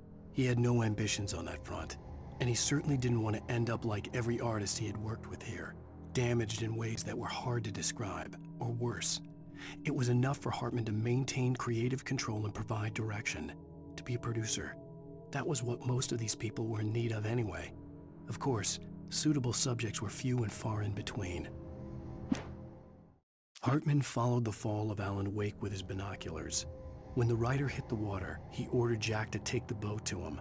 The spot was easy to see in the dark, even with all the extra lights in the boat. The flare floated and kept burning even in the water. Jack turned the radio louder as the engine sputtered.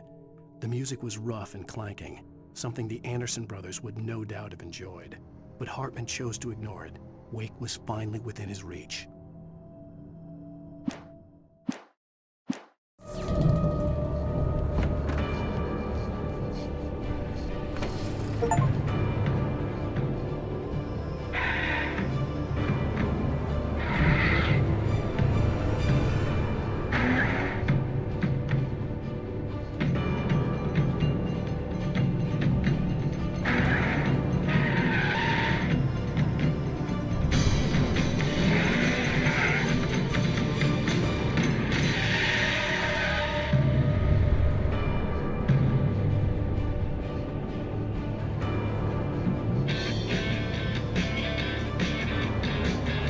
Want access to thousands of applications?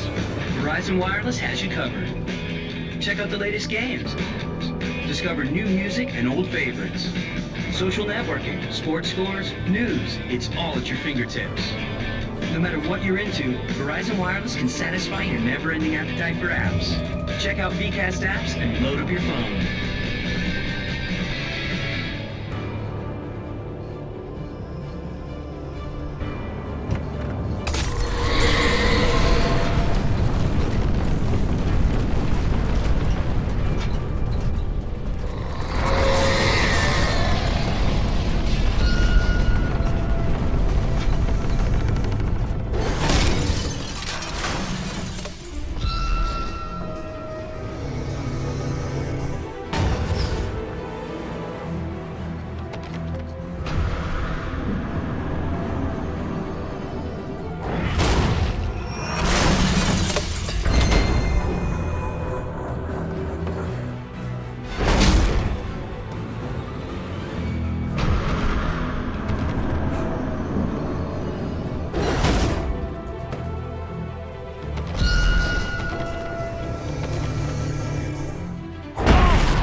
But the gate's locked. You're gonna have to go through the hedge maze over there. Barry, I don't have a light. Take this, Al. Oh, God! Look at the house, Al! Look out!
I stared at the Viking paraphernalia that littered the area, surrounding an unlikely centerpiece. A full-size stage complete with an impressive sound system with all the trimmings, including a dragon. It took a special kind of crazy to build something like this in a remote field. When the sky split open with a deafening boom and the music started blasting, it felt strangely appropriate.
Hartman hurried down the corridor. He had disliked leaving Wake when he was surely at his most susceptible to therapy. But this was not an ordinary storm. Wake had been writing, and he had woken something up in the depths of the lake. Now, it was coming for him. Hartman had naturally prepared for a situation like this. The idiot brothers would keep Wake distracted while Hartman double-checked everything, just to be sure.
Mott knew that Wake was smarter than him.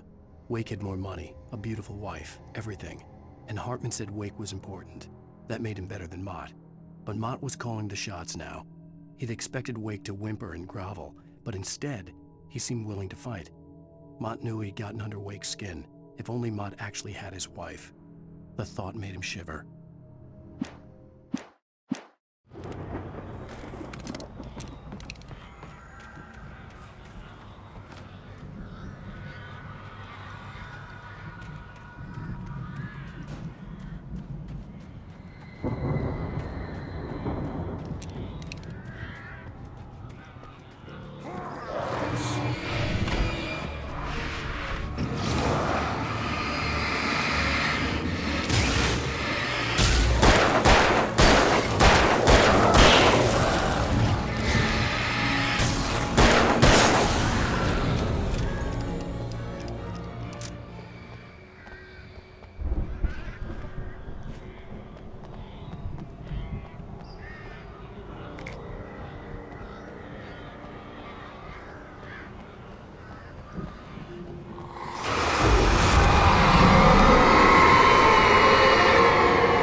For the moment, Barry was just glad he had survived the fall. He had been separated from Al, and there was no easy way to climb back up. He told himself he'd be okay in the gloomy forest at night. He would just have to wait for a while for Al to find his way down. Barry turned when he heard the heavy footsteps and saw the movement. The man-shaped shadow lunged at him from the bushes, an axe held high. Barry screamed and threw up his hand. The world exploded.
Hartman watched as Wake's features slackened.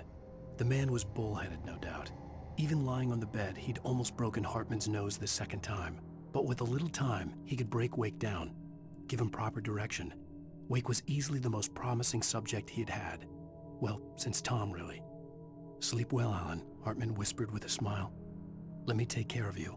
He sniffed hard to clear his throbbing nose. swallowed blood, and barely tasted it.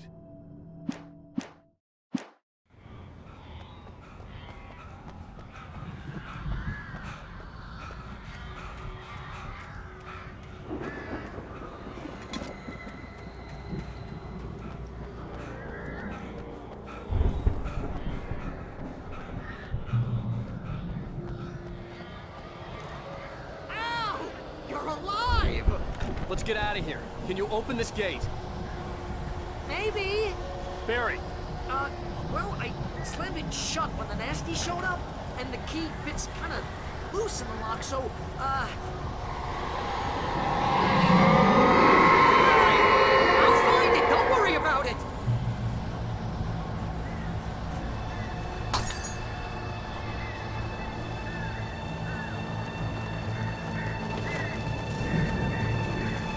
Hurry up, Barry! I'm on it!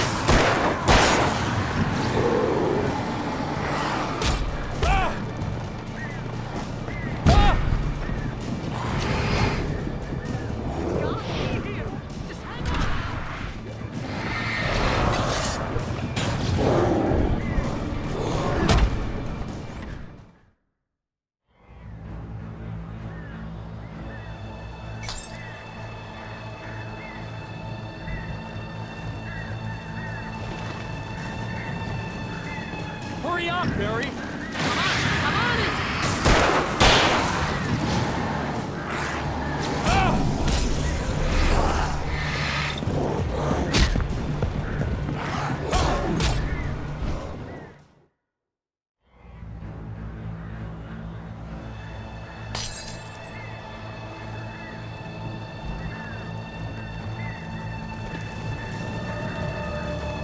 Hurry up, Barry! I'm on it! I'm on it!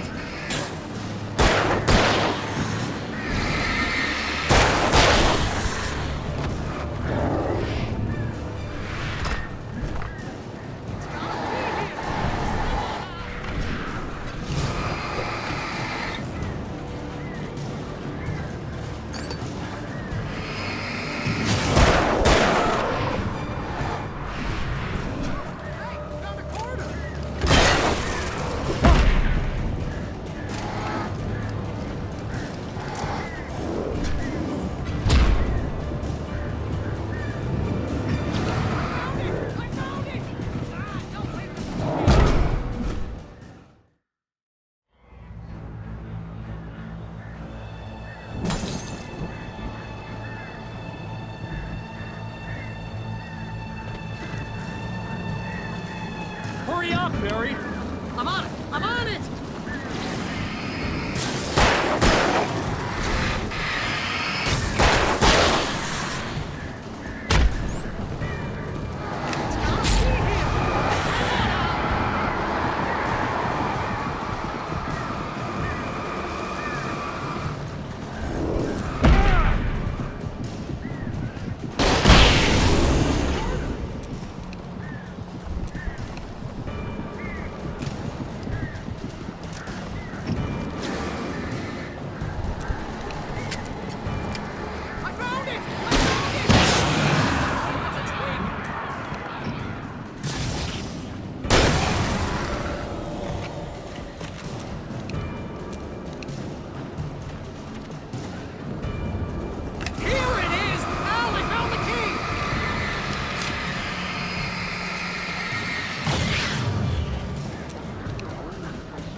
For the nearest, "You're now leaving Bright Falls. Come back soon" sign. We're going to the Anderson farm. I knew you were gonna say something like that. You know what? You owe me big time for this. When this is through, if we make it, I don't care what anybody says, I'm done with darkness. You're gonna buy me a tanning bed as a gift, and I'm gonna live in it.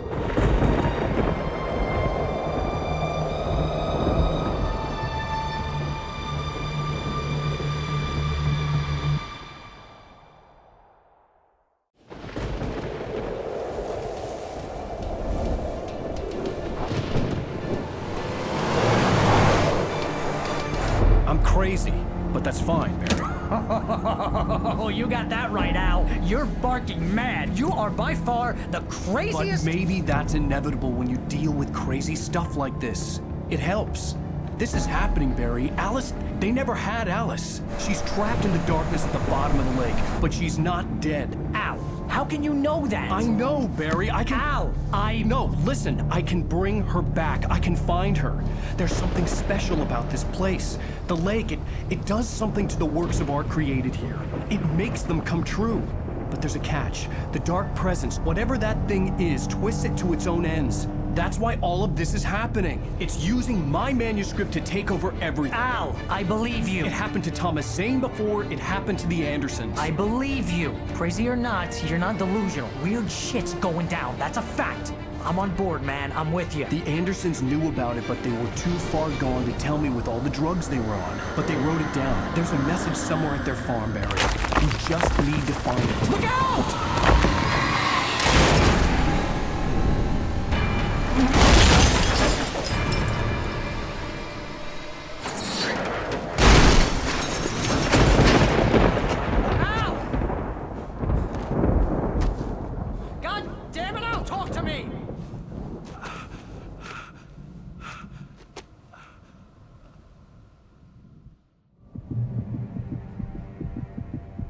I had lost my gun in the crash.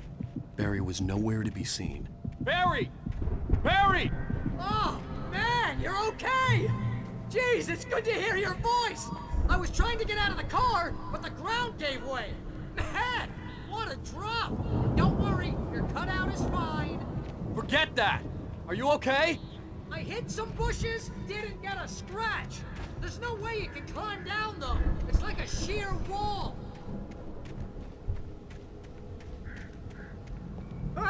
Al! There's something moving down here! Barry, it's a Taken! Use a flare, Barry! Yeah! Barry, are you alright? I'm good, Al! I'm great! Guess you never messed with anyone from New York City before, huh? You're gonna have to find your way around to the farm, Al! I'll be waiting! Barry, just wait for me, okay? Al! I'm not staying here! It's suicide! I'm going to the farm! I'm gonna go ahead and secure the area! You can catch up! Don't worry about it! I'm on the case! Now he's Rambo. This would turn into a disaster if I didn't catch up with Barry.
Crawled over the gate. I needed a light to destroy them to get through.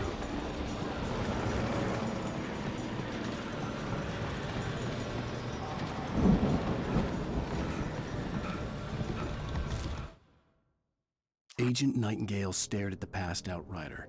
The man was sleeping off one hell of a night. Nightingale felt a stab of envy at Wake's oblivion, but he had a job to do.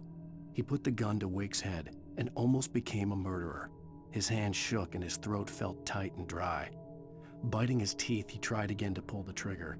He lost the nerve. Wake stirred. Nightingale would have to settle for an arrest.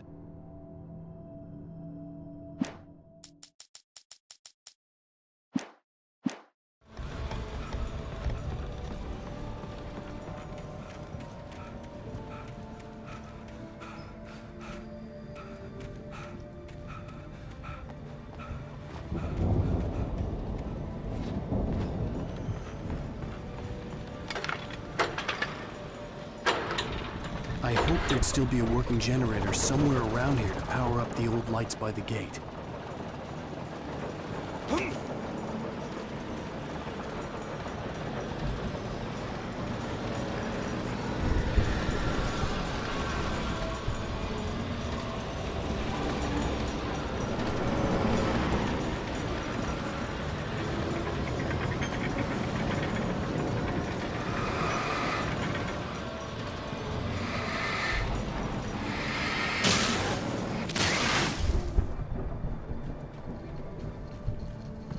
I could sense the movement in the woods ahead. Facing the enemy without a weapon was dangerous, but I had no choice.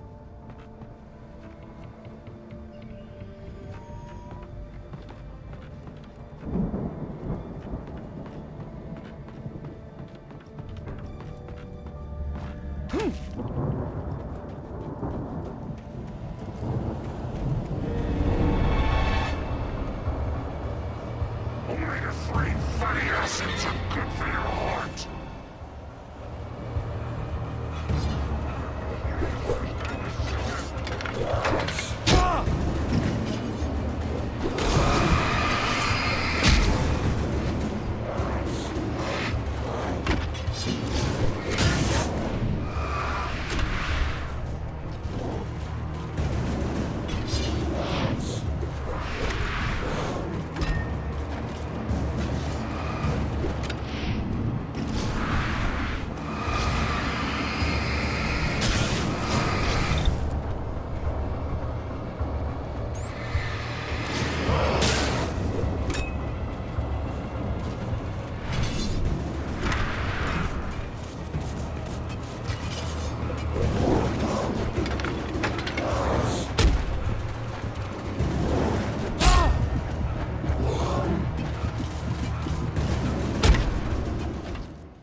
I could sense the movement in the woods ahead.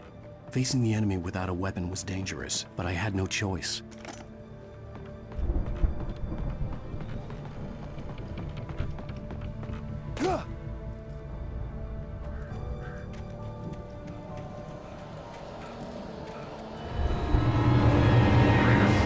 Fatty acids are good for your heart.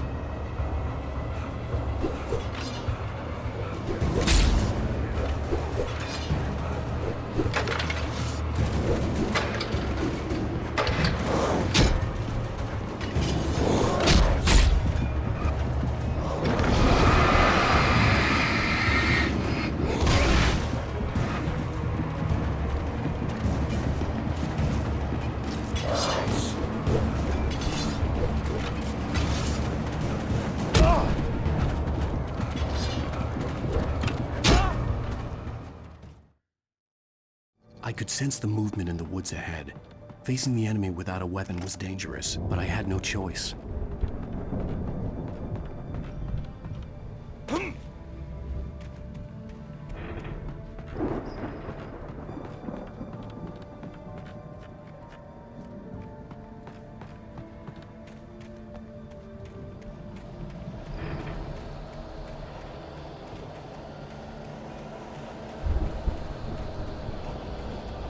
Omega-3 fatty acids are good for your heart.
car was driving away from the farm, headed in the same general direction as I was. For all I knew, it was Barry, caught in the consequences of leaping before looking.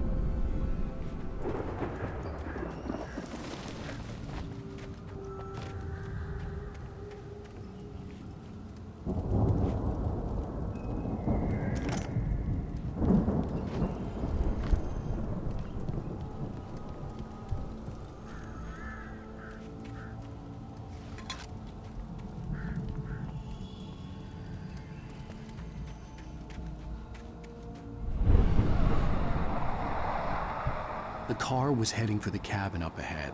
It wasn't far. If it was Barry, I would see the damage soon.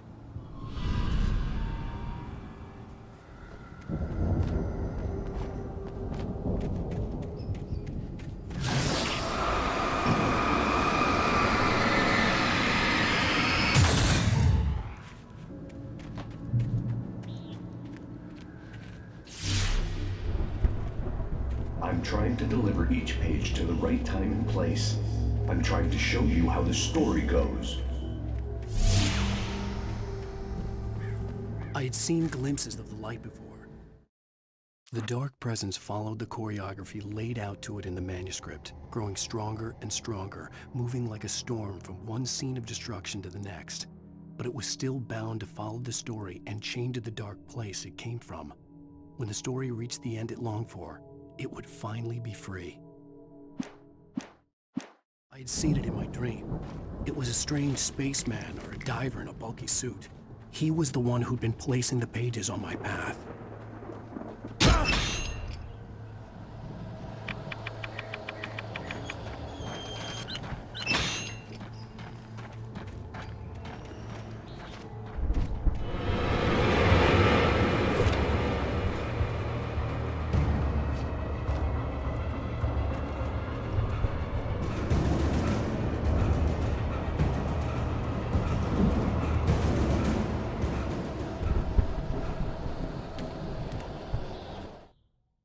The storm raged on as the Anderson brothers walked unsteadily away from the clinic with the other patients in tow, knowing that this time they wouldn't return. The darkness around them seethed with horrors, but Tor and Odin were unafraid. Their eyes glinted with guile. They knew every secret path, and there was blood on their hands. They had fought these shades before.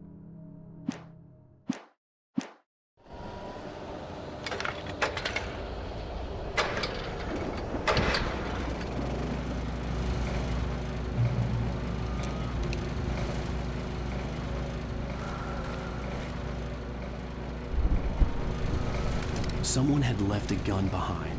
Now I had a fighting chance of reaching the farm.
could see the car, but there was no sight of the driver.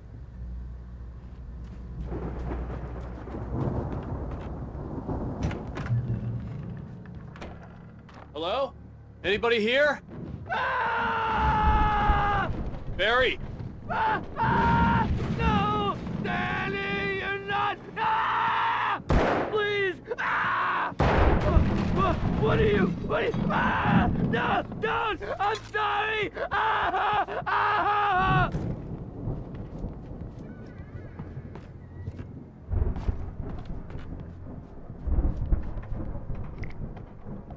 The front door was locked.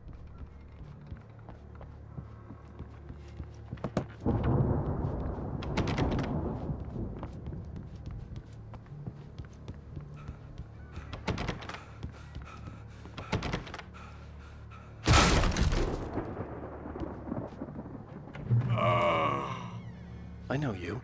You were in jail the other day. I went to the farm again for the moonshine, you know? It makes you see. They're not gonna miss it. They're in the loony bin. But my buddy, Danny, I lost him. Something's gone wrong with him. It's not him. Like a real bad follow-up to a real good movie. The best friend's suddenly the bad guy who wrote this crap anyway.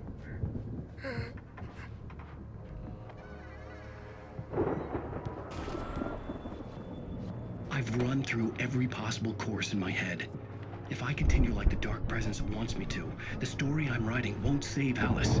It's a horror story, and it's going to kill her, and me, and everybody in this town. No one will survive. Darkness will consume everything. This is what it's wanted all along. It will be free, unstoppable. It used Alice to get to me, dangled her in front of me to keep me going. It was never going to release her. I'm going to change this. I'll escape. I've written myself into the story. I'm now the protagonist. This feels like a terrible risk, but it's the only way to save Alice. I'll be bound by the events of the story just as much as anyone else who's been woven into it. The story must stay true for this to work. There have to be victims along the way, near escapes, cliffhangers. In a horror story, it can't be certain that the hero will succeed or even survive. He almost has to die. I'll write my own escape into the story next. I need help. Zane's going to be the one who will help me. I'll make it happen.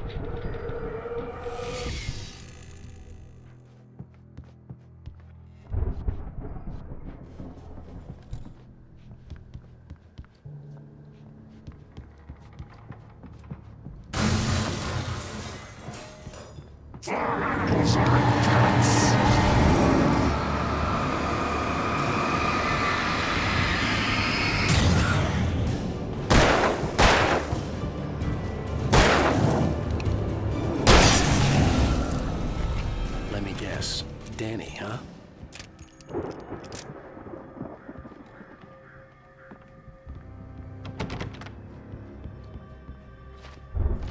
The farm was still a good distance away. I'd need a car to get there fast.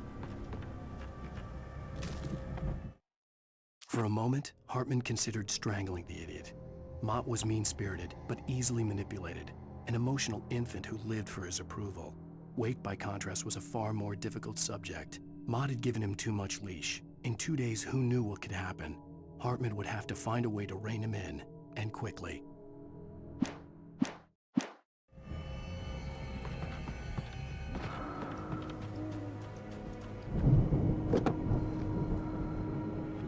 If Barry wasn't up here, he was probably in trouble down at the farm. For a moment, I felt bad for doubting him. After all, I'd made it this far myself. But Barry was Barry.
Well, as I'm sure everyone's noticed, that storm we all felt coming is finally here.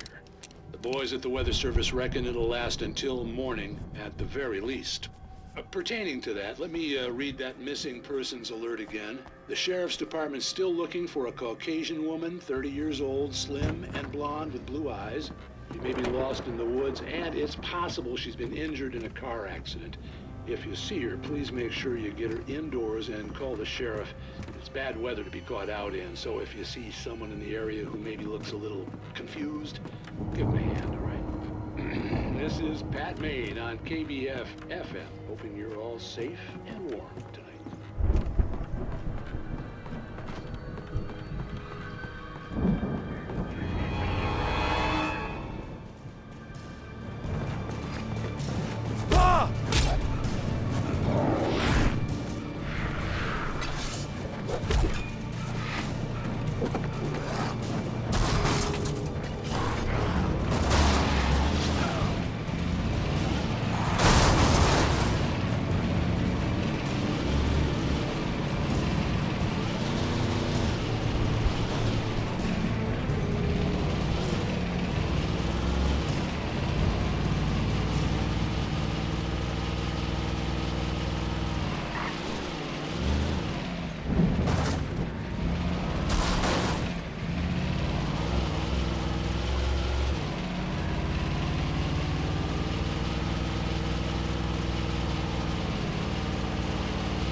I'd known the brothers used to be some kind of rock stars, but it hadn't really sunk in until I saw the stage.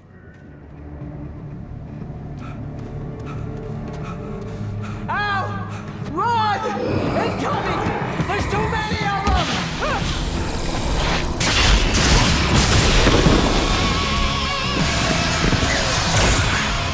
God damn!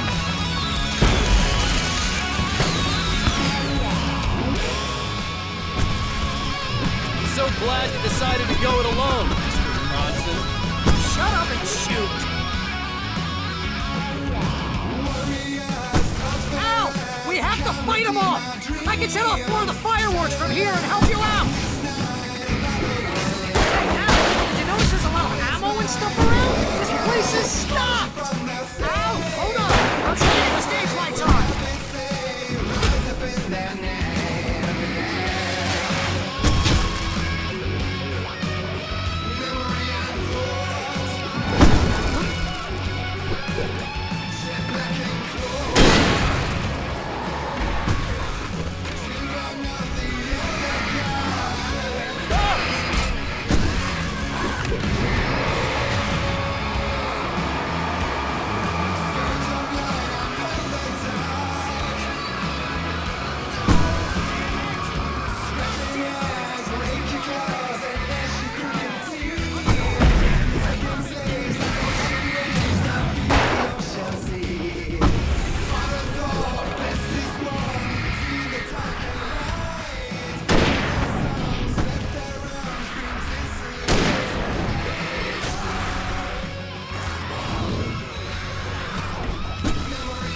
fight them all!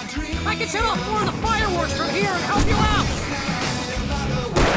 Hey, Al, did you notice there's a lot of ammo and stuff around? This place is stocked!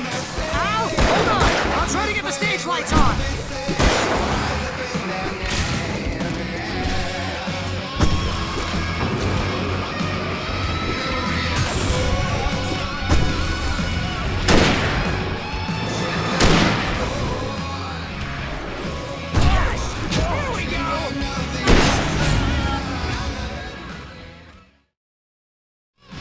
So glad you decided to go it alone, Mr. Bronson. Shut up and shoot! Ow! We have to fight them all! I can set off more of the fireworks from here and help you out! Hey, Al, did you notice there's a lot of ammo and stuff around? This place is stocked! Al, hold on! I'll try to get the stage lights on!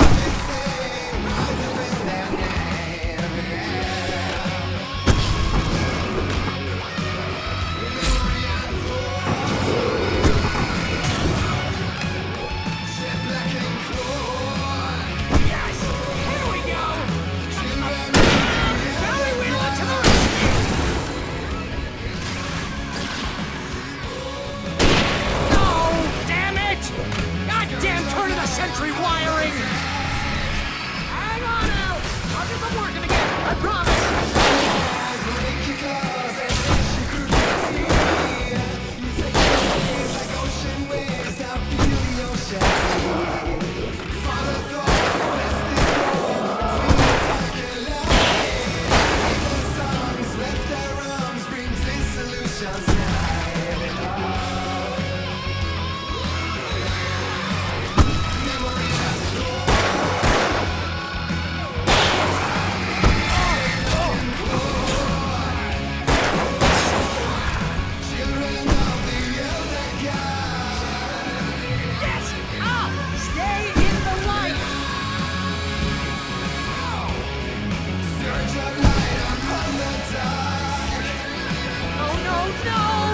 Keep doing this to me!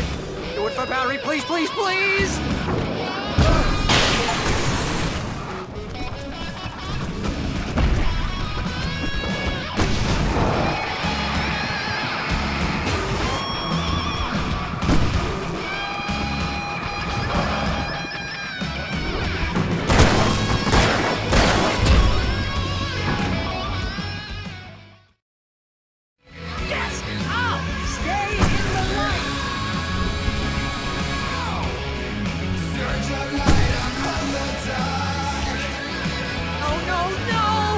Keep doing this to me! Do it for Barry, please, please, please!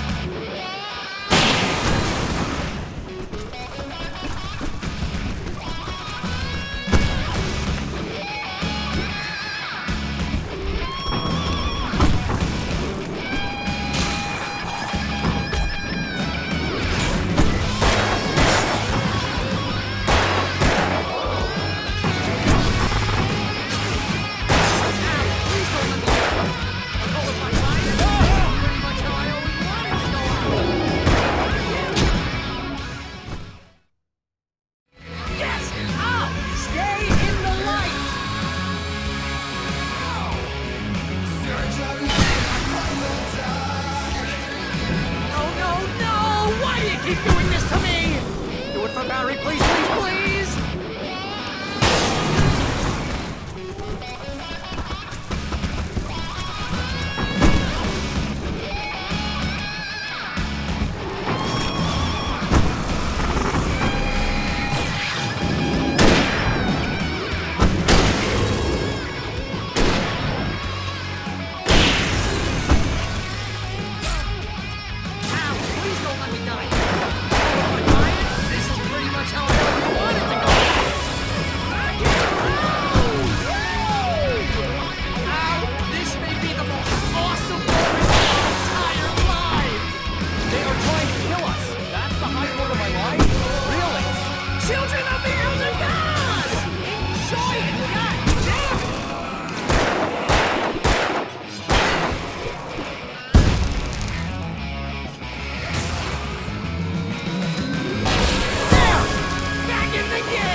Bright Falls, rock and roll capital of America.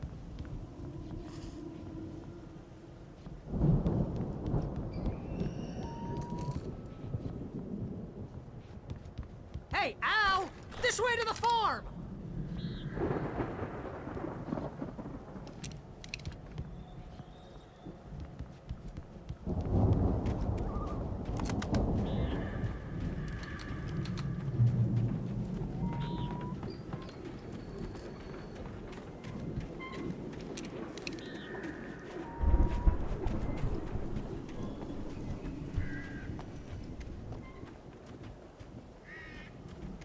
See, bestseller, no reason to worry. Your cutout's good as new, right where I left it. I'll come back for it once we have the place secured. Yeah, that's been my biggest worry all this time. We need to get this thing moved out of the way. This is as far as I got before they ambushed me.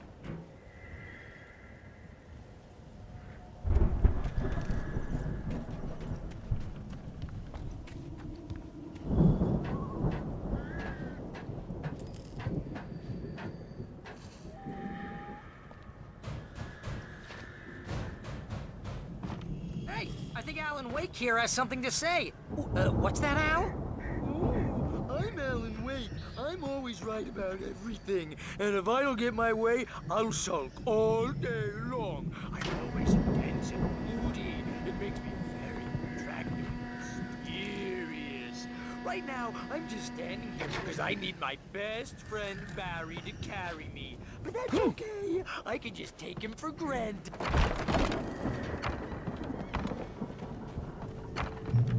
Wow! You look at that thing, Al! They really went all out with this Viking crap, didn't they? Look at all this stuff!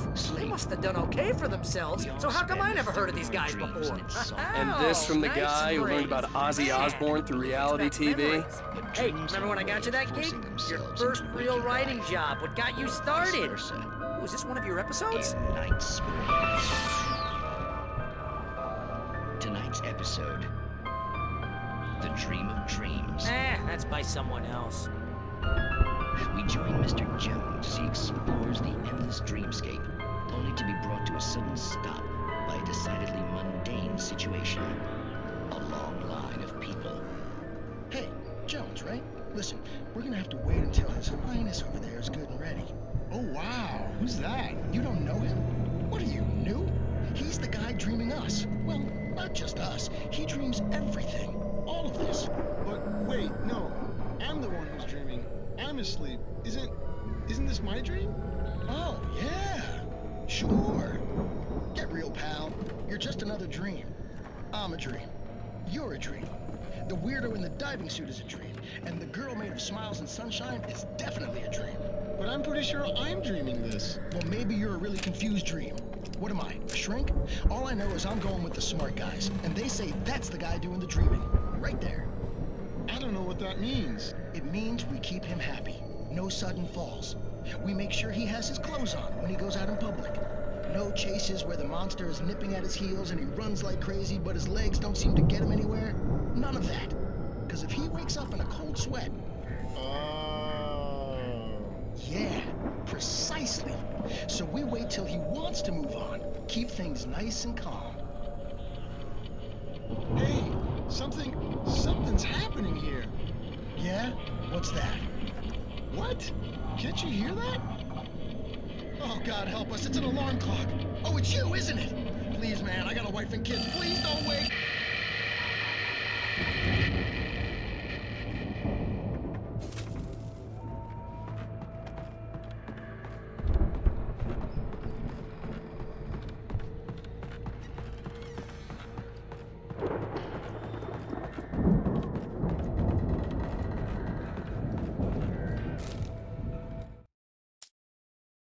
It's 1976. Madness reigns at the Anderson farm. Contrary to all logic, the headiest ingredient of their moonshine is unfiltered water from Cauldron Lake. The Andersons feel like gods. Odin can't stop laughing. He contemplates cutting his eye out. Tor runs across the field, naked, shrieking, hammer in his hand, trying to catch lightning. Their songs have power. Something ancient is stirring in the depths. coming back.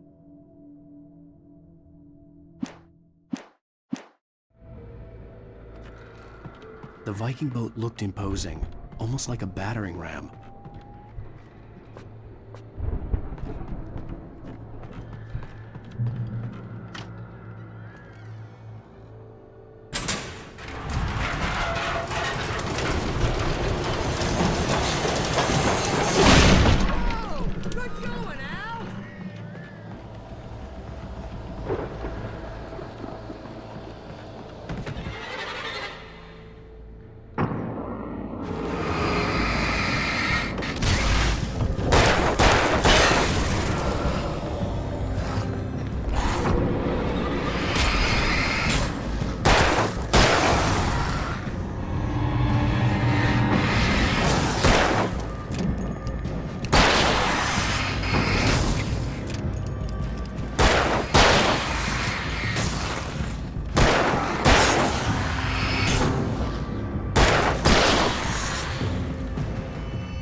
I think we can make it through here, Al!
Wow!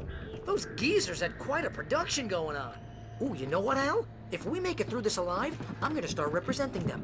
Yep, sell this stuff online, maybe get a reality show going, release a new single. Good luck with that, pal. Hey, you find us a way out of here, okay? I'm gonna take a closer look at this stuff. The door was barred from the other side. I'd have to find another way.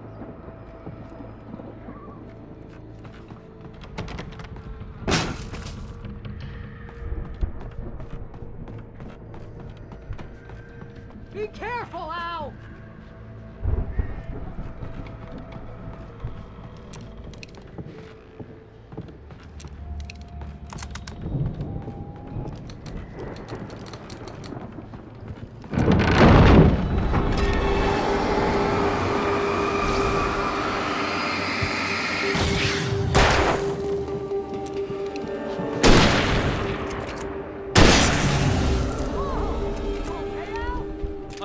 Keep your eyes open, okay?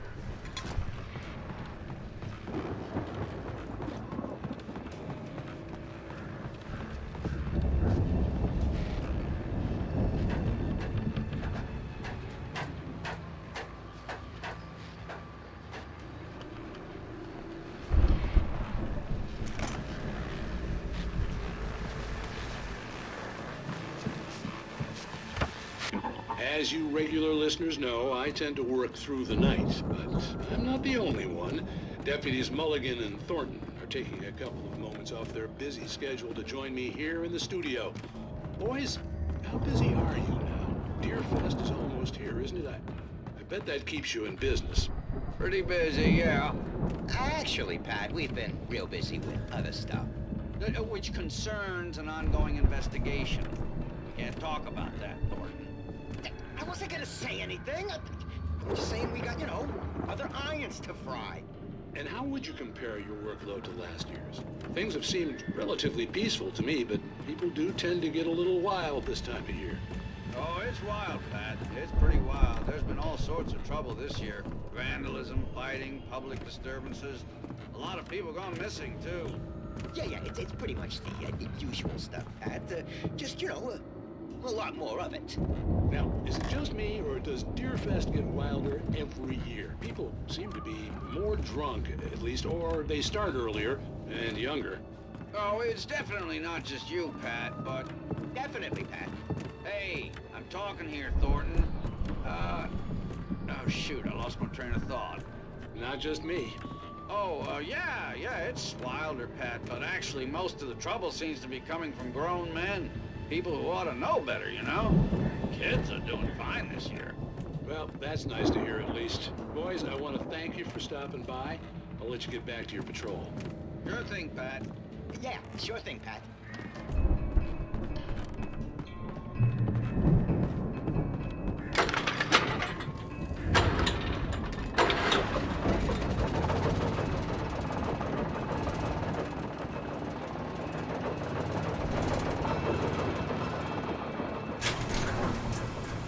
I could see the building that had to be the Andersons' home on the other side of the field. It wasn't far now.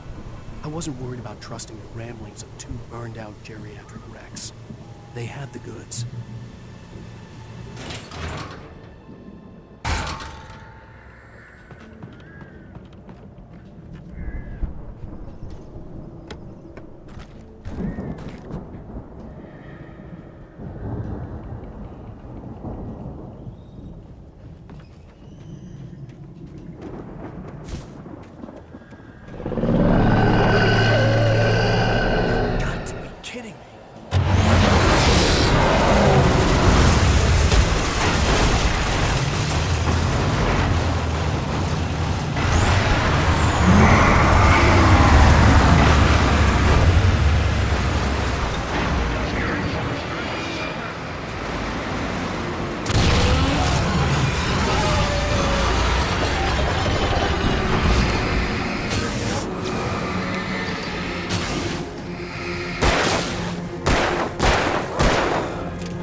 that you out there, buddy? Yeah, it's me. Hang on. Hey, let's go, man.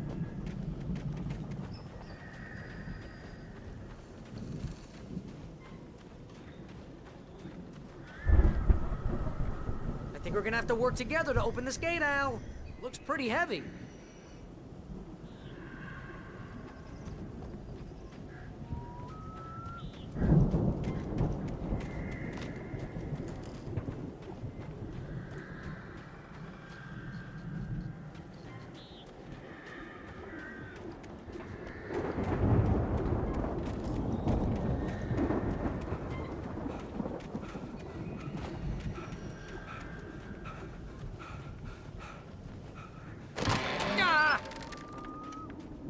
Hey, I think that's the farm on the other side of the field. We're almost there. This farm is a crazy place for crazy people. We should feel right at home then.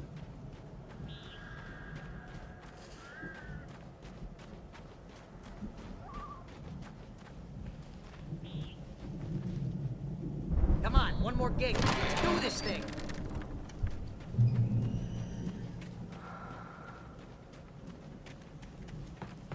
The lights are out. Guess we better check the fuse box.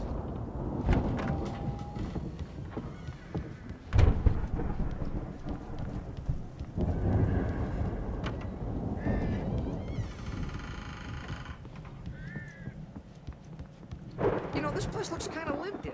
I thought the Andersons were in the booby hatch. Again, Alice's screams rang in the stillness of the night. I saw myself run toward the cabin, flashlight in my hand. I followed my past self. I was an out-of-body observer, a time traveler in a crazy drunken dream. This was the beginning. The night Alice had disappeared. The mystery of what had happened during the missing week was about to reveal itself.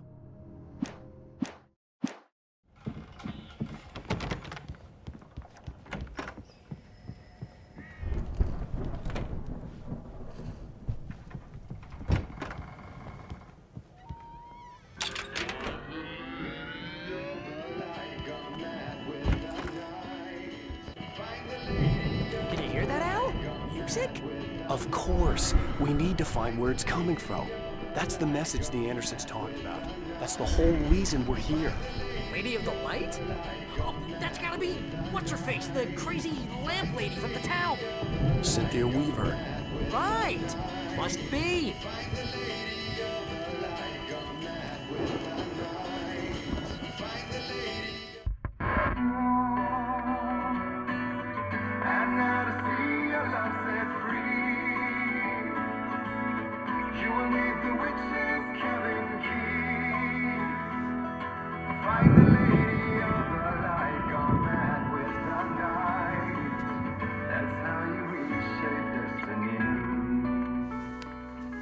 Okay. We need to find Cynthia Weaver. We'll stay here for the night and head back to town as soon as it gets light. Hey, Al. Lots of hours before dawn. Might as well get some rest. And by rest, I mean drunk. Come on, Barry, this is... Yeah, what the hell?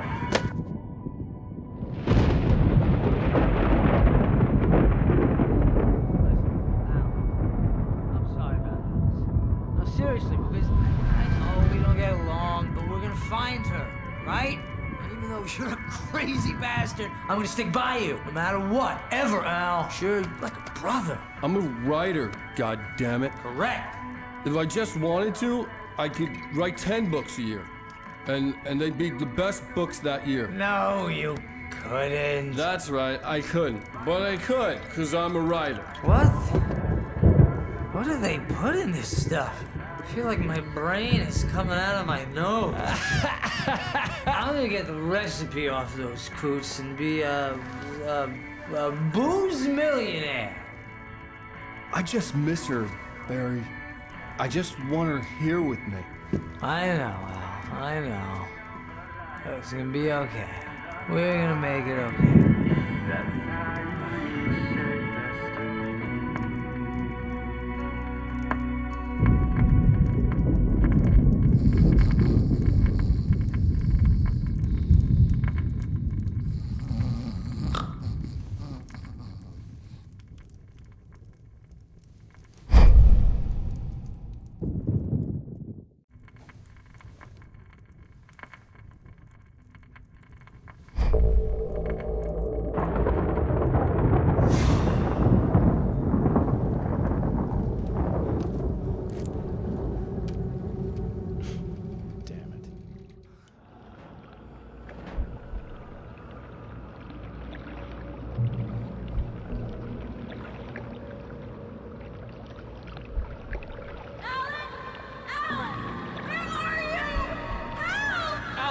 I'm coming!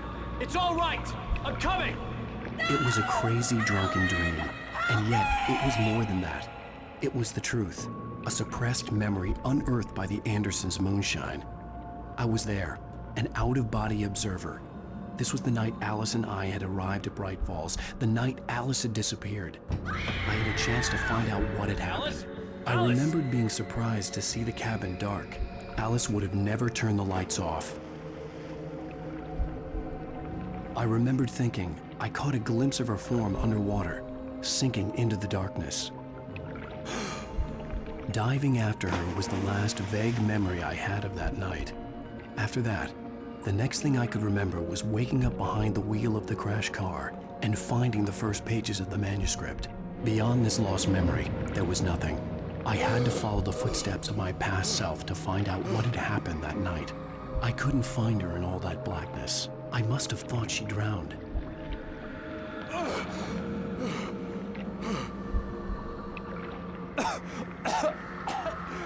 Alice! Jagger had Alice, and so she had me. Alice!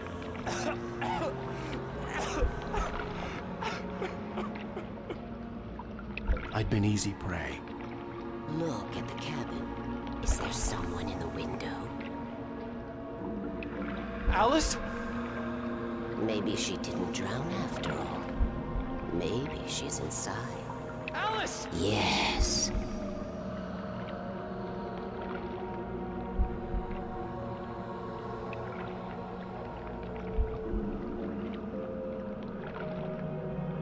The dark presence had touched me. She had dug her nails into my brain and used me, made me her puppet.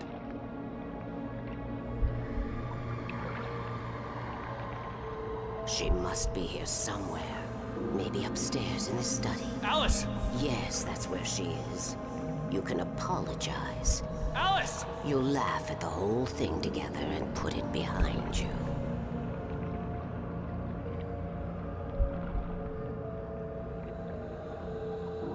Alice? She's not here. You were foolish to think so. No, she's dead. She drowned. No, no, no! It's your fault your wife is dead. You are guilty. All she wanted was to help you right. You killed her. Ah! Oh, hush. There's still hope. Cauldron Lake is a special place. Here, you have the power to change things. She wanted you to write. I will tell you what to do.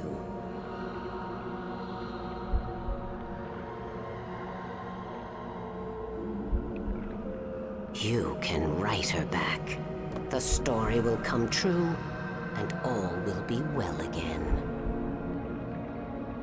She had Alice, and the manuscript was the ransom for her.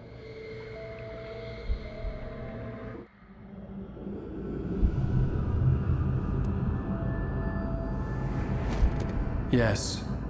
All right. I'll fix it. I'll bring her back.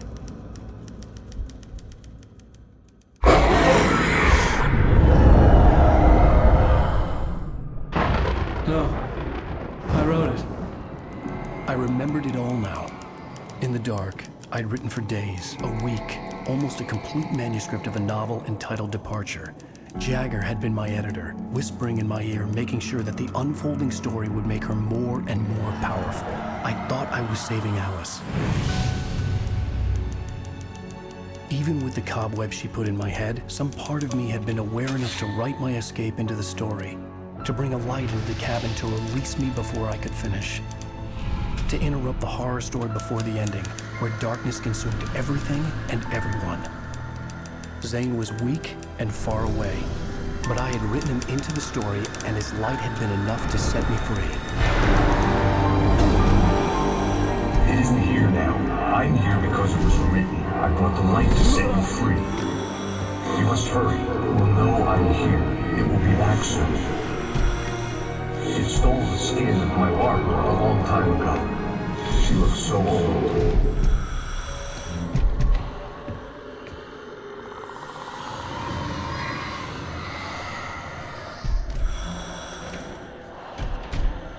I had woken up, confused and groggy, my mind consumed by darkness and fear. All I could do was to escape.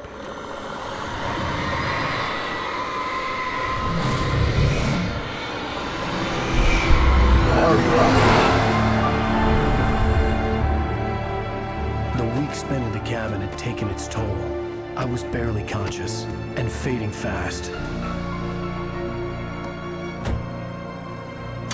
It had to have cost Zane terribly, thrown him even deeper into whatever dark place he now haunted.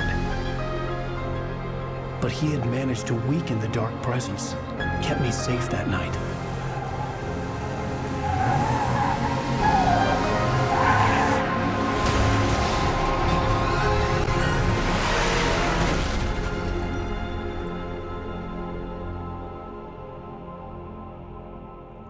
I wrote it. It's my fault. That's right, James Joyce. It's your fault, and you're gonna pay for it.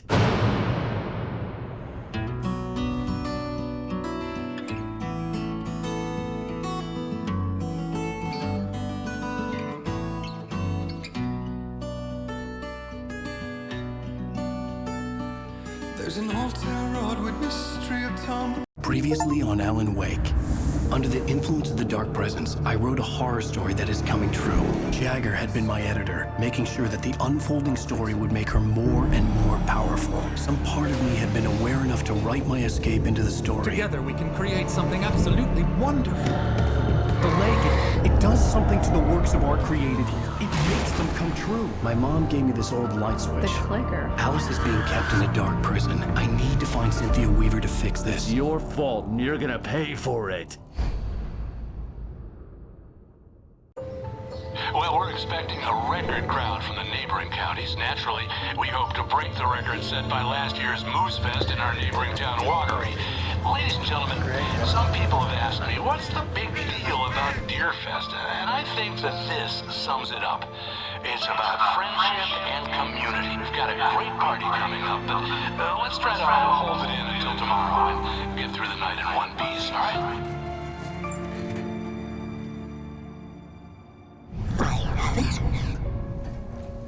Someone will come for it when the time is right. Thomas said so. He wrote it. The key is insurance. It's my job to keep it safe. Safe in the light. Always in the light.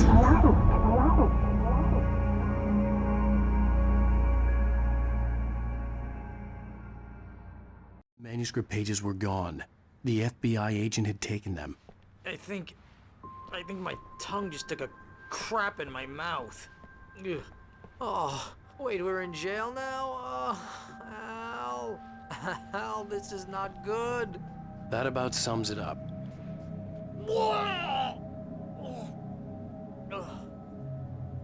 Oh, I am never drinking again. I need to talk to Weaver. She's the one in the song. The Lady of the Light. What, the crazy lady? Ugh, whatever you say, Al, but we're stuck here. They're not gonna... interviewed Wake. I had some reading to do first, Sheriff, and let me tell you, it was an interesting read. Well, I've got you now, Raymond Chandler. It's all here. All the evidence, including conspiracy to murder a federal agent. There's no way you're walking out of here. You hear me in there, Bret Easton Ellis? Huh? Agent Nightingale, I want to talk to your superior. Well, we all want things, Sheriff. I wanted my... Look, that's not possible right now. Agent Nightingale, I insist.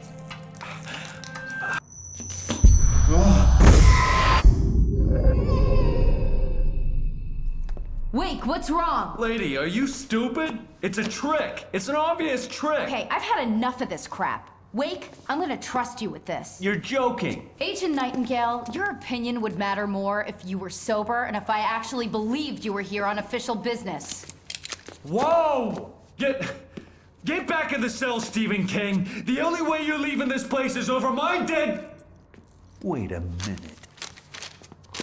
I know...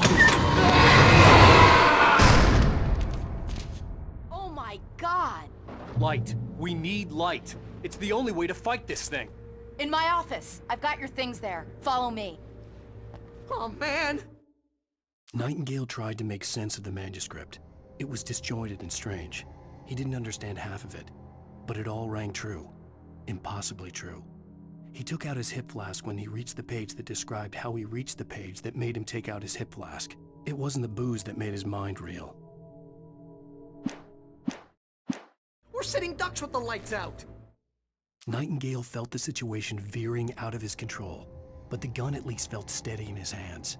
He was ready to fire, resolved that he would let this happen over his dead body. And yet he hesitated.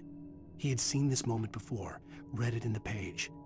He was transfixed by the déjà vu and the horror that he was a character in a story someone had written. Then the monstrous presence burst in behind him and dragged him into the night. Stay cool. I can get the emergency power on.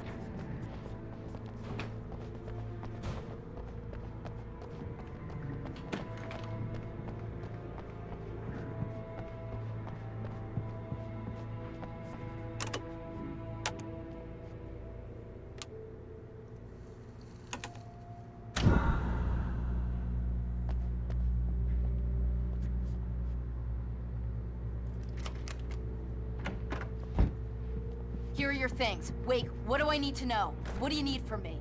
They can be hurt in the light, only in the light. And I need to find Cynthia Weaver. She can help me stop this. Light. Check. Cynthia. She lives in the old decommissioned power plant. I can get you there pretty quickly in the rescue chopper.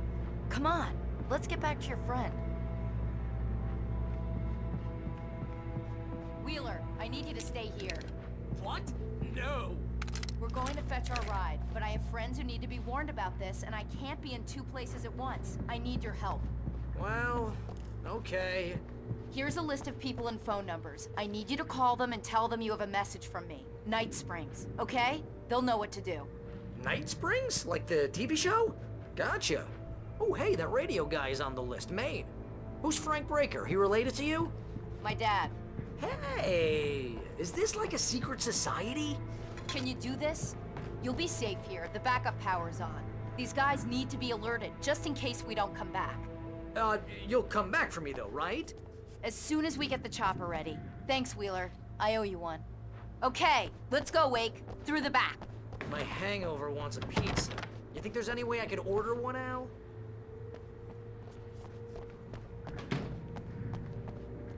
Hello, Mr. Breaker? This is Barry Wheeler.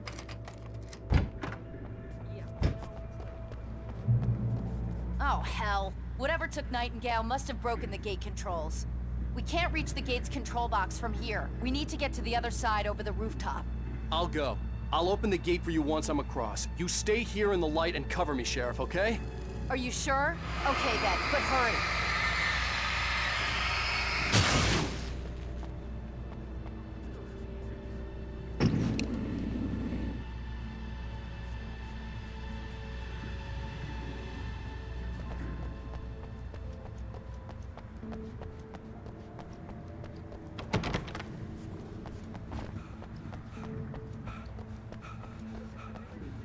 I needed to reach the rooftop to get to the other side of the broken gate.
Hey, Sheriff!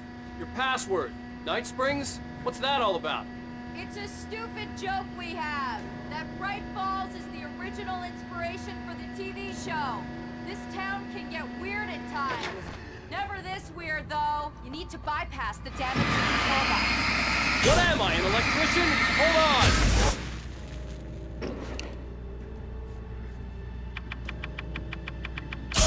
Ow, damn! That's smarts. Good job, Wake. Okay, stick close. Our first stop is the town hall. The keys to the chopper are there.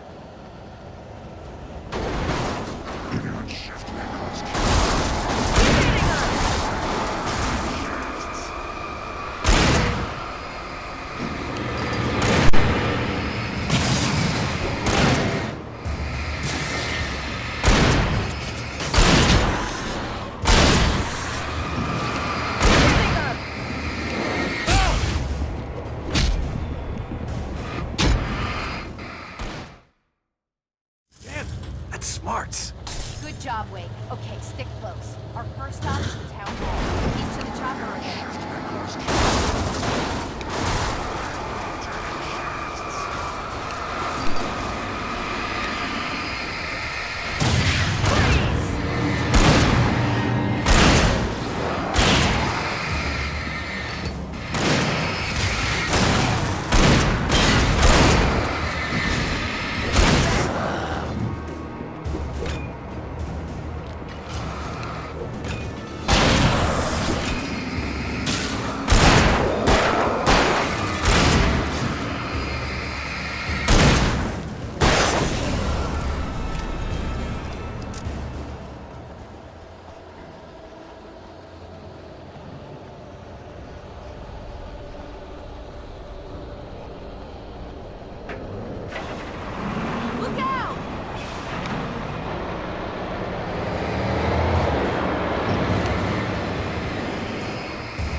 Smarts.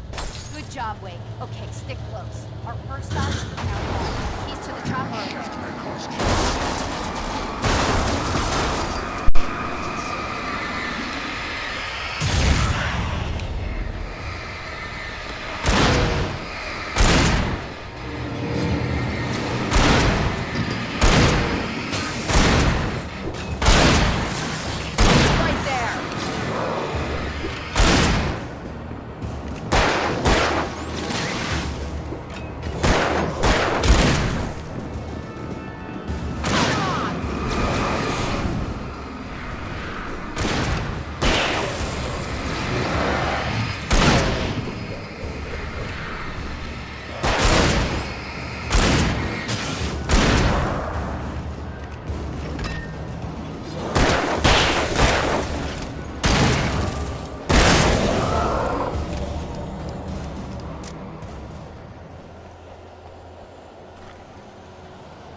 You have the right to these rights.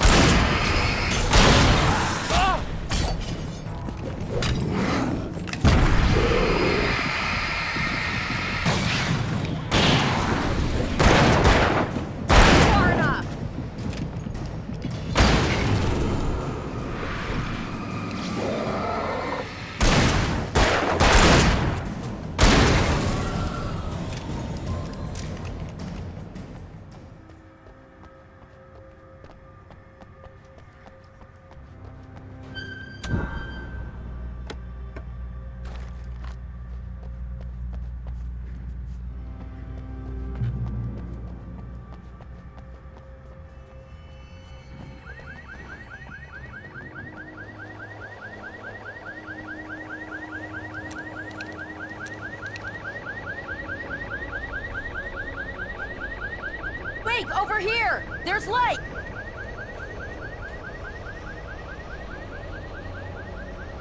I have a key. Watch my back, Wake.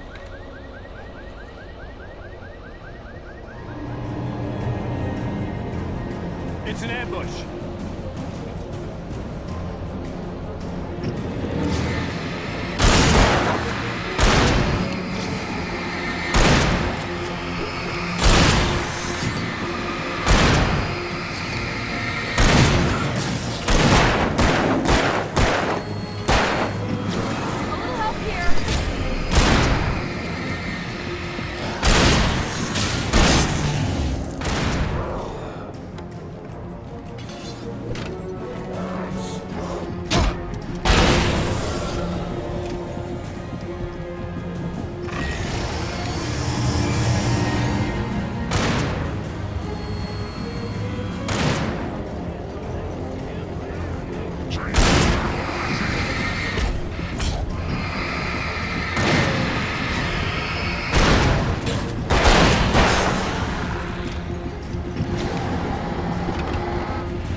Let's go, Wake.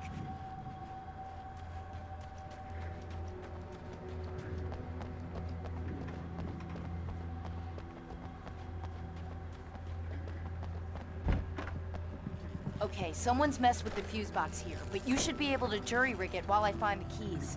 I already got electrocuted once today. How about I look for the keys and you get burned for a change? Fine. They should be in the clerk's office on the other side of the building, near the main entrance. Gotcha.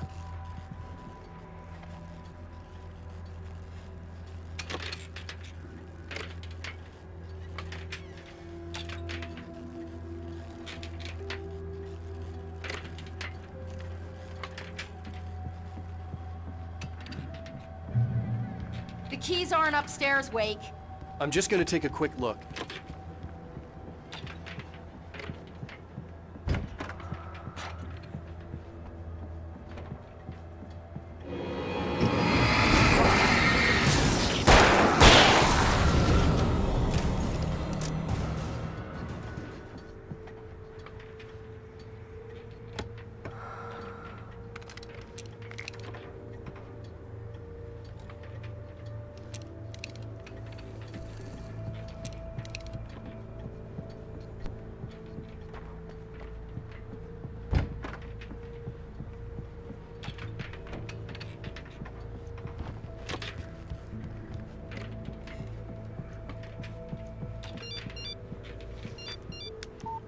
The message was from Barry.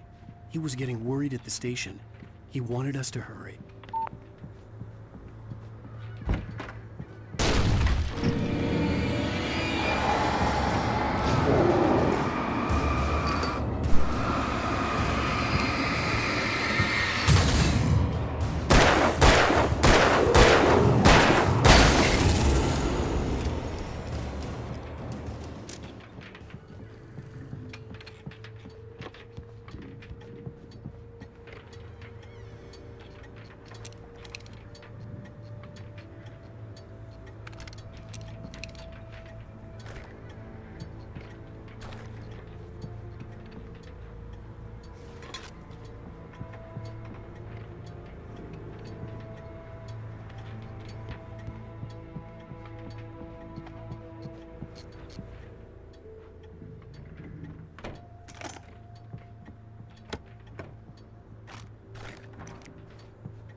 Okay, Sheriff. I got the keys.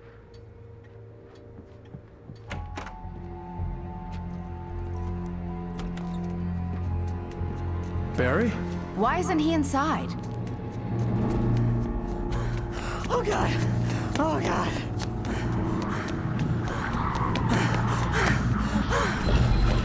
Barry! Look out! Barry, move!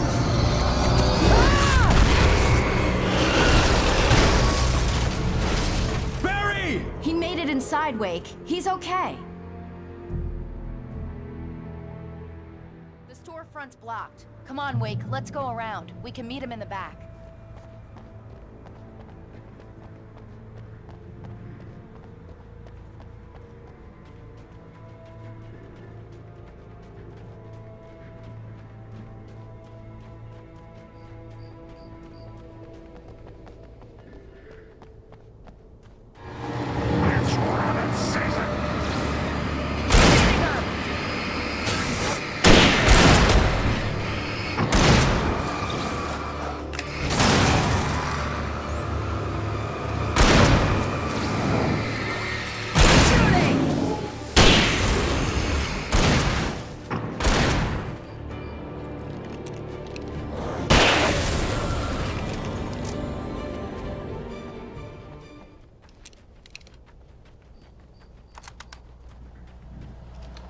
We can make it through the bookstore. Hey, Wheeler should be waiting for us in the backyard. Keep it the hell down or I'll call the sheriff.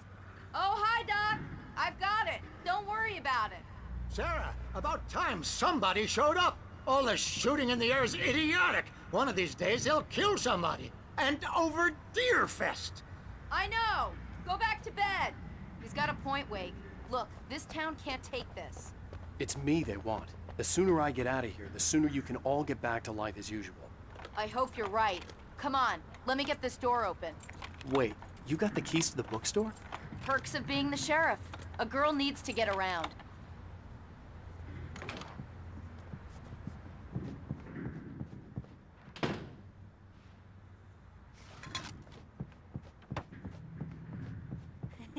They're really taking advantage of your presence. Cynthia Weaver worked hard, following her obsessive rituals, sometimes fighting them, always giving in to them in the end. She haunted the halls of Bright Falls abandoned power plant. She marked her caches with light-sensitive paint that could only be seen by eyes that had been touched by darkness and saved by light like she'd been. She was preparing defenses and supply lines for the war she knew would come. The war between the forces of light and darkness. Here, Wake. I heard they're selling a lot of your Alex Casey books. Right now, I'm not a big fan of my own writing. I don't see Barry. Look, Wake. Maybe that's him. That's the way to the chopper.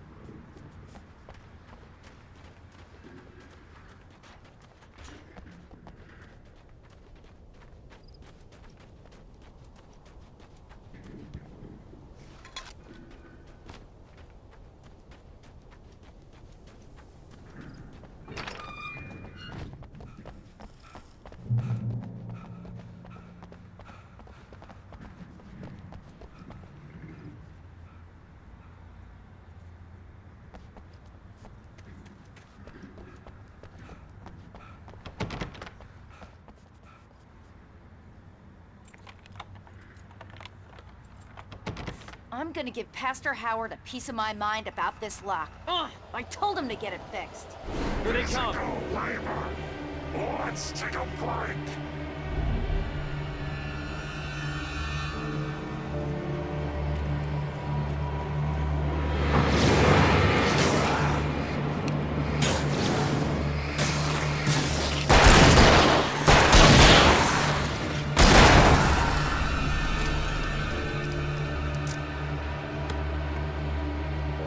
Omega-3 fatty acids are good for your heart.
I'm gonna give Pastor Howard a piece of my mind about this lock.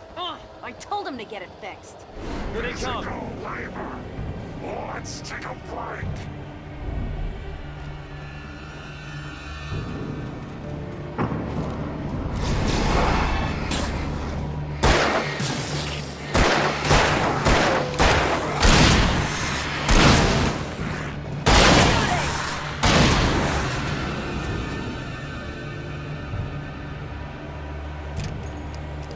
Omega-3 fatty acids are good for your heart.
Okay, it's open. Let's go, Wake. Wow. We keep them lit all night long on the night before Deerfest. Why? Well, it's tradition. For it to be free, the Dark Presence needed the writer to finish the story. Again and again, the story let it get frustratingly close to the writer without letting it capture him. It was bound by the events depicted in the manuscript, but it could pursue the writer indirectly, put others on the task, and stop those who would help him. It took over everything in its path, made them its puppets, and sent them after Alan Wake.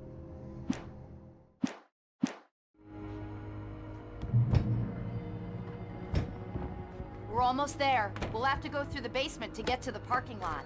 Yeah, there's no way going through the crypt will turn out to be a bad idea.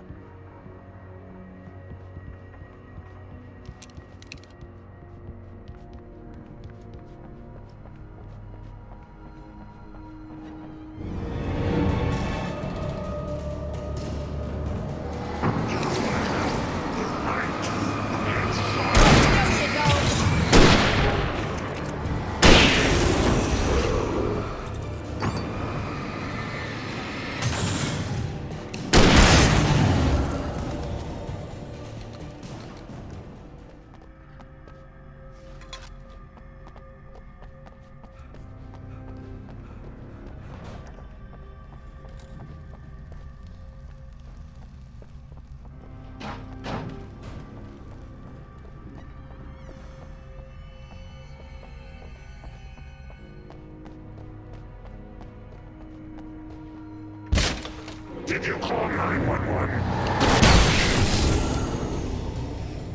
Guess that one saw the light, huh? You didn't like that one? A tough audience. Well, I got plenty more. What are the Christmas lights for? Protection, man. Like garlic against vampires. Vampires. The helicopter's just across the parking lot and up the hill. Come on!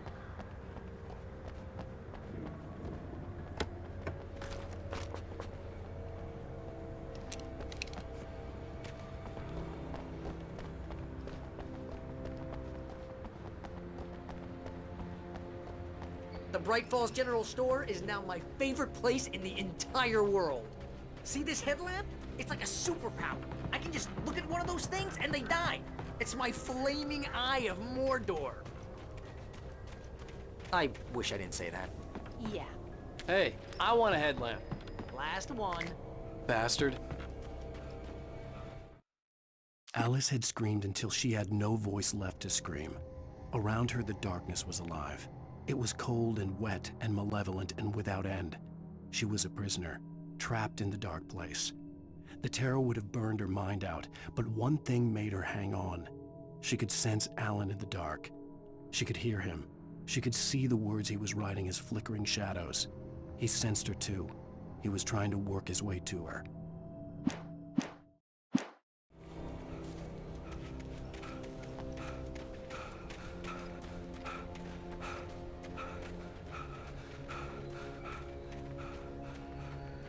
When someone throws a damn school bus at your head and you're about to take a helicopter ride with someone who may or may not have a pilot's license, you're cleared for departure to Night Springs.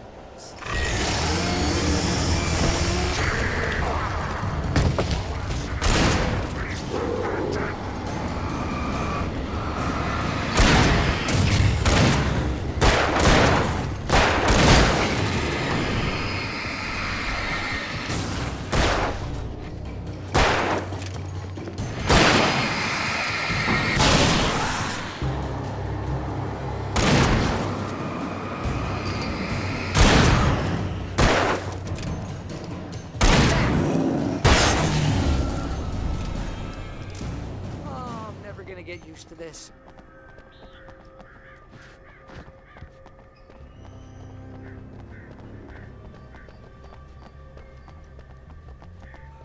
The helicopter's just up ahead. I'll need a while to prep for takeoff. Don't take too long. I want to get out of here.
about her, or we can kiss this town goodbye.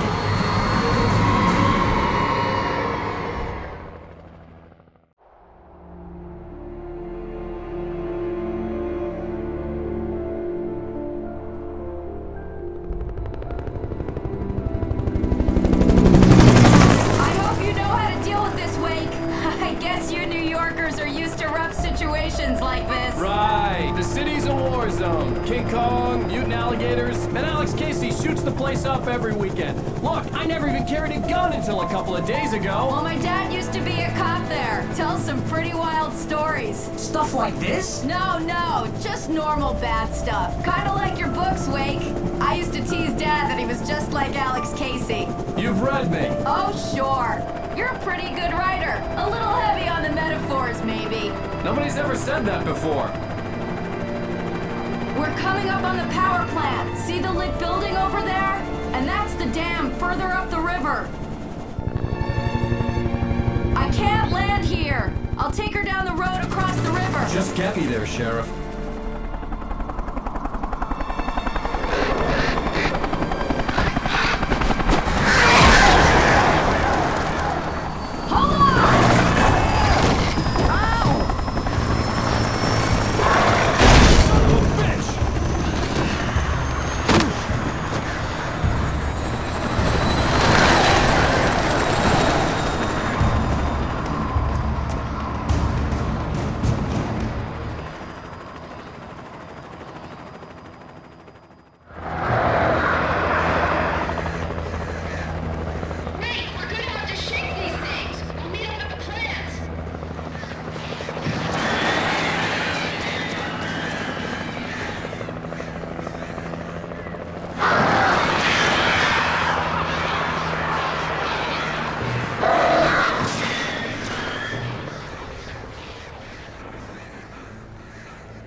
And here's a new song from a band that it's always been funny to hear those rock legends, the old guys.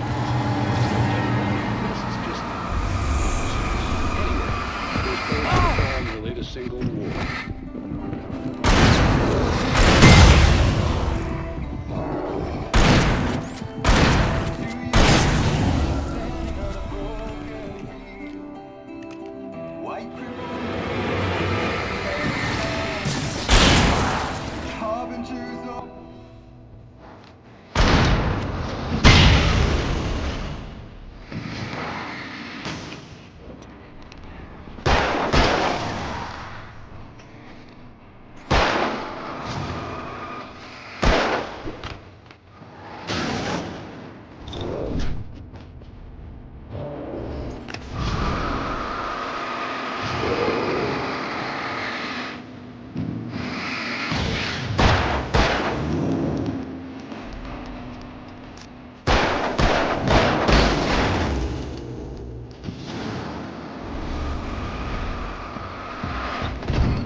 The power plant glowed in the night.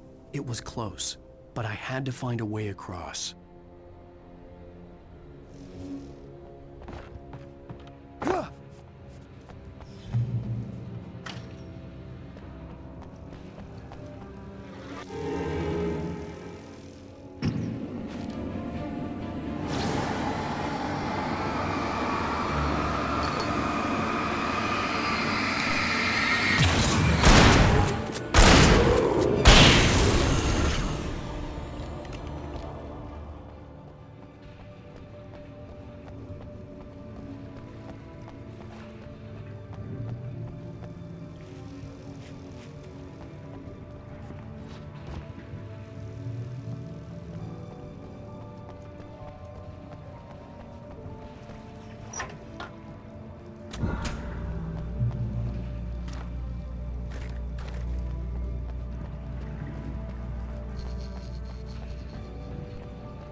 The story I had written in the cabin had come true.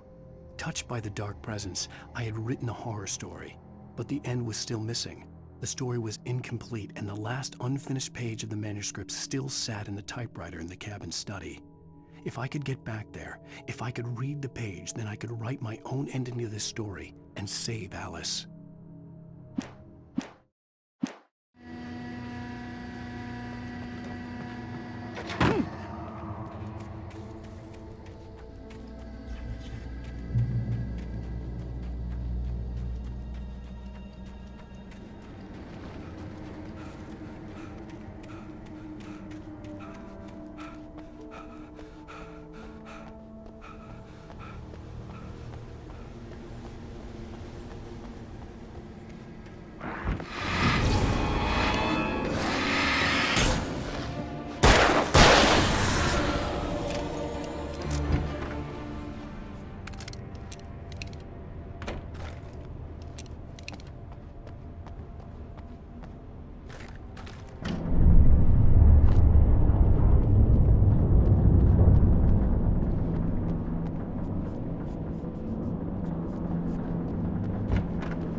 I recognized the logo on the power plant sign. I'd seen a version of it painted all over the area, signifying hidden caches of supplies. Hold it right there! Miss Weaver! Cynthia! I'm a friend! Prove it! You knew Zane! Thomas Zane! You're the Lady of the Light in the song! You can help me!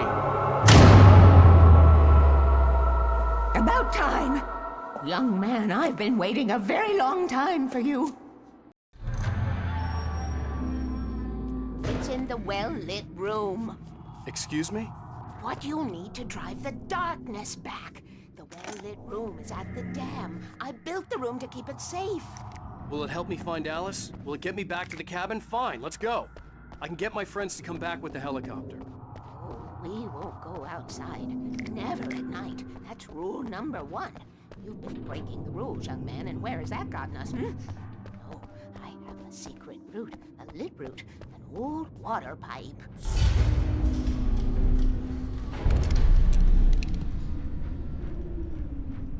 Something was damaged at the transformer yard.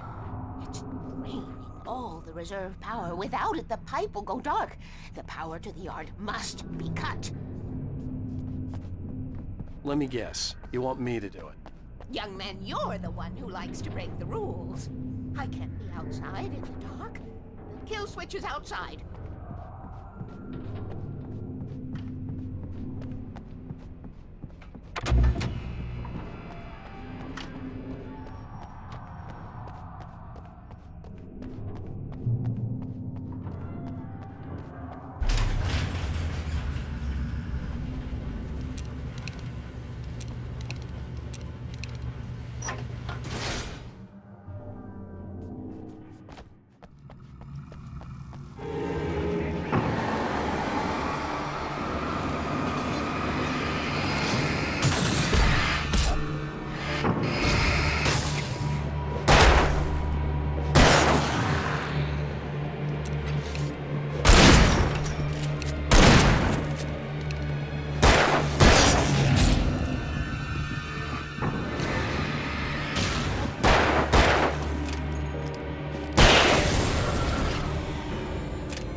Weaver had sent me to cut the power to the transformer yard.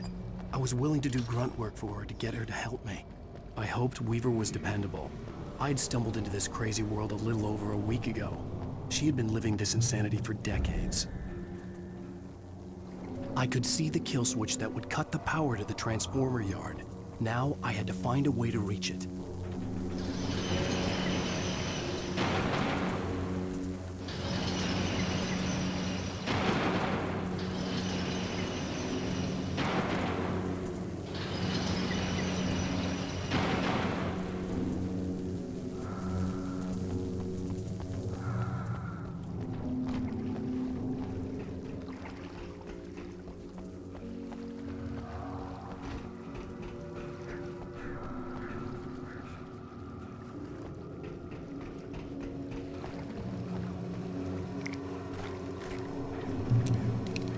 Designs these things.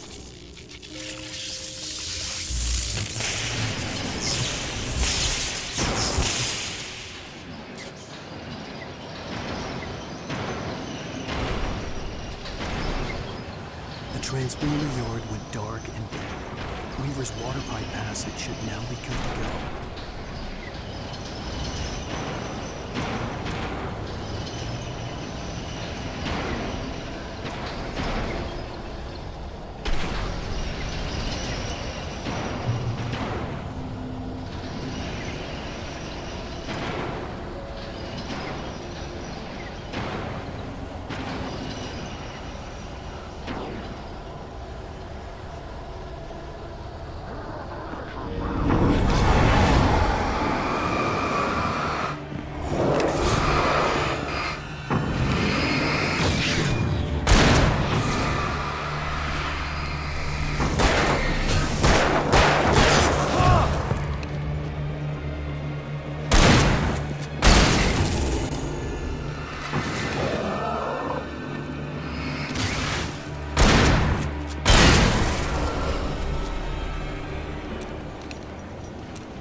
Take care of your tools.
This way, young man. Follow me. Come, come. The pipe's empty now. We're ready to go. This way. We need to go. I knew them both, Tom and Barbara. I had such a crush on him. Such a beautiful man. I was jealous. There was a part of me that was maybe a little glad when she had the accident. And then Tom started writing and woke the darkness up. He tried to bring her back, but you can't do that. There are no free rides like that.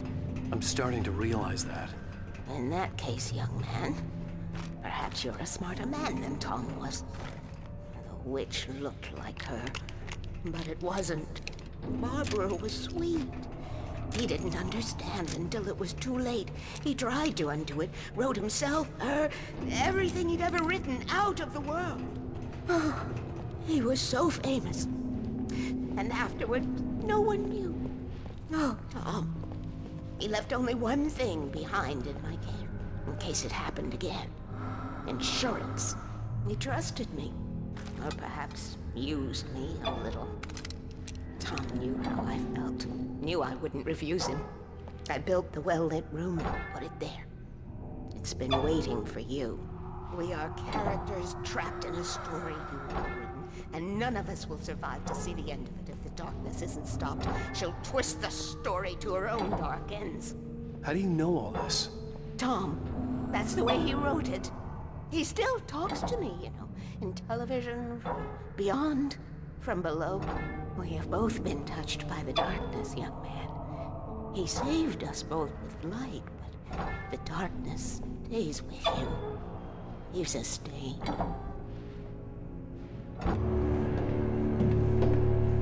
This pipe will take us directly to the well-lit room. Okay, I need to call my friends, tell them where we're going.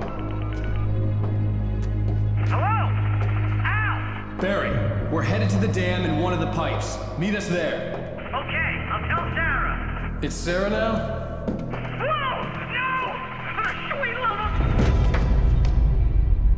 Barry! Barry! We gotta go see if they're okay. They're probably dead. You must reach the well-lit room. This is no time to be a selfish idiot. That's my best friend!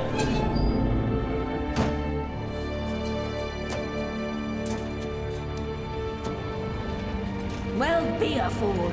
I'll use the pipe. I'll meet you at the dam if you make it.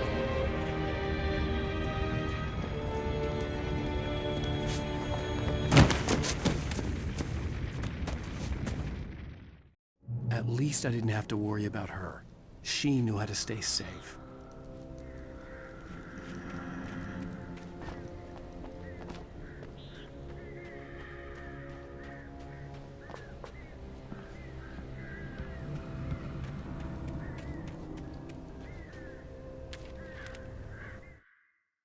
Sarah was almost starting to relax. Maybe they could turn this into a win yet.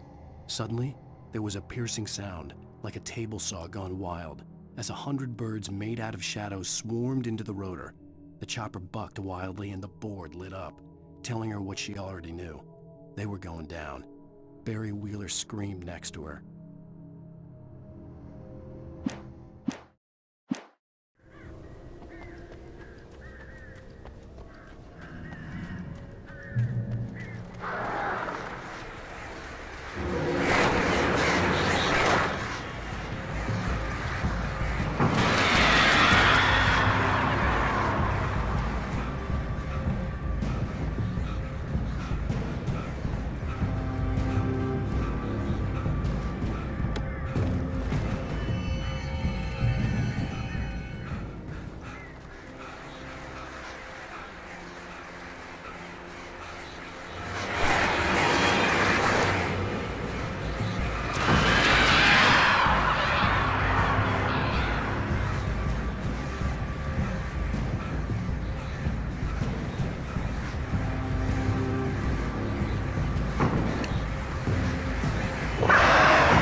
Sarah!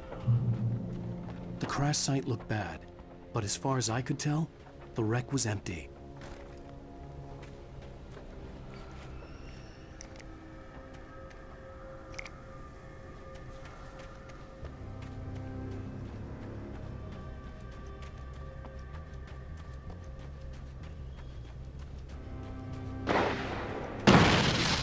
Barry! Barry! No, you don't! Over Watch here! out, they're coming! Hang in there, I'm coming! No, you don't! Back, you freaks! Help! Help! Help! Right there!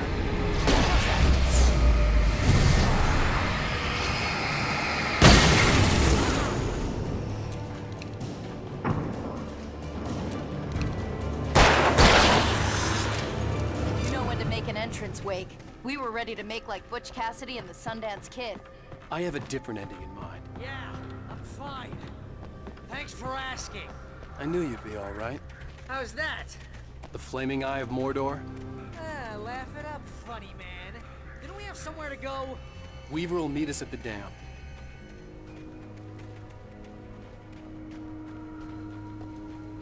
When you spend most of your night running uphill while the crazy bunch of demon hicks try to take your head off with an axe, you know your helicopter crash landed in Night Springs. Come on, Al, couldn't we just wait here? Please? You see those lights? That's the elevator we need to take.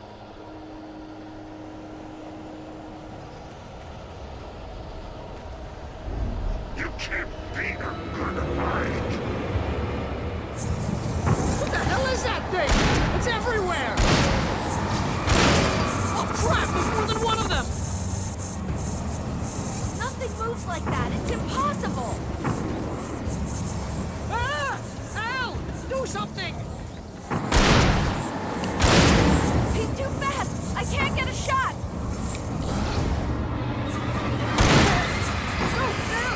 Al, they're all over the place! How many of them are there? Where'd that one go? Ah, this can't be happening! Wait, I see them. Keep shooting. Say that. Wait, this is bad. This is really bad.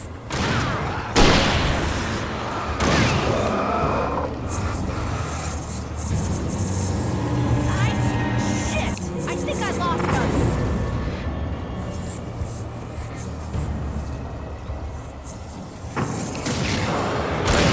It's on the move. Hold it right there. Keep shooting.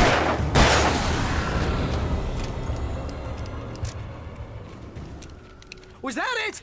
Are we safe? That was... wow. I think we're okay.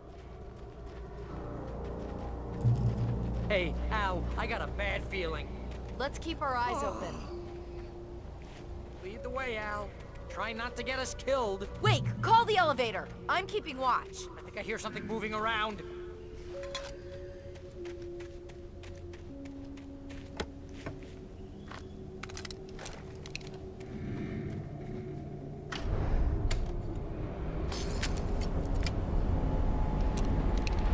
Heads up! Here they come! Oh no! Oh no! They're coming! We have to hold them off!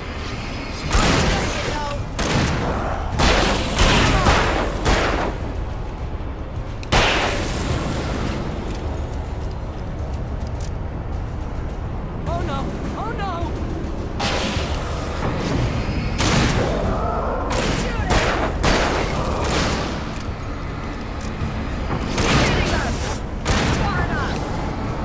I swear this is the slowest elevator in the world!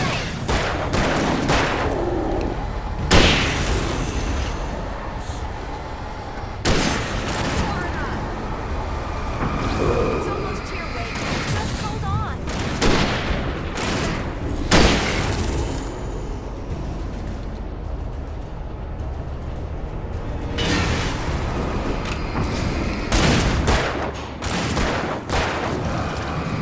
It's here! Now, let's go! Come on!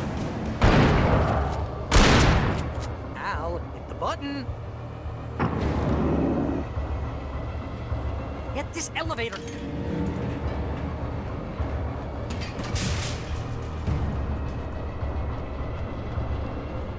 We're almost there. There's an entrance into the dam at the top. What's the plan, Wake? Well, Weaver's crazy, but she's got something Zane left behind. Something to fix this. Gee, could you be a little more vague? Thomas Zane? Seriously? Might as well be Paul Bunyan or Bigfoot. Yeah, well, he was real.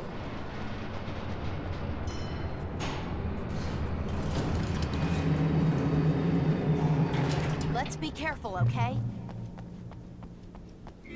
Oh, jeez, I hate this.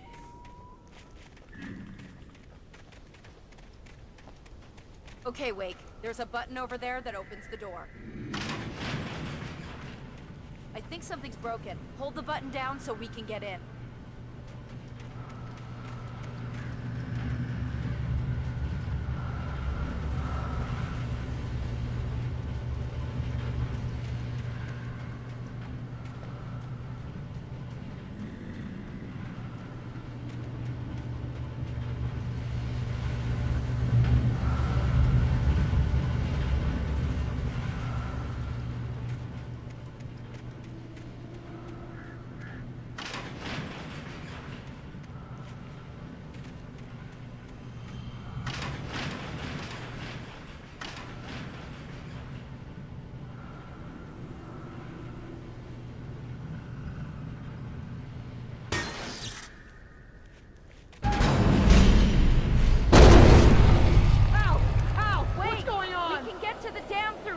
What's happening out there? You guys go ahead and find Weaver. She should be in the dam now. I'll have to make it alone through the top. Okay, wait. Good luck. Don't get yourself killed. Ow! Please, be careful. I'll take good care of Barry, Wake. You just look after yourself.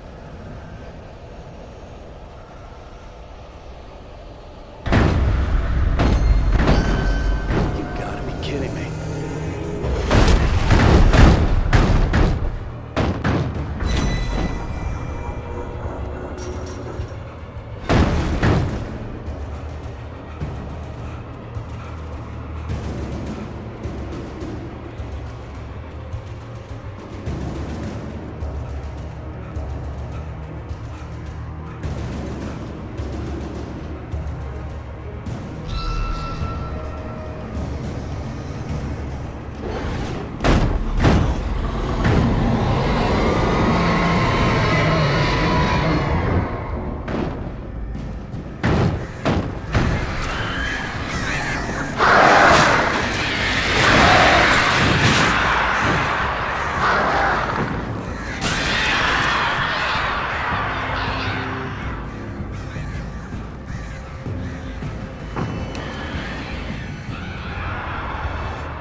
was ridiculously outnumbered. The searchlight could even the odds.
You will go no further.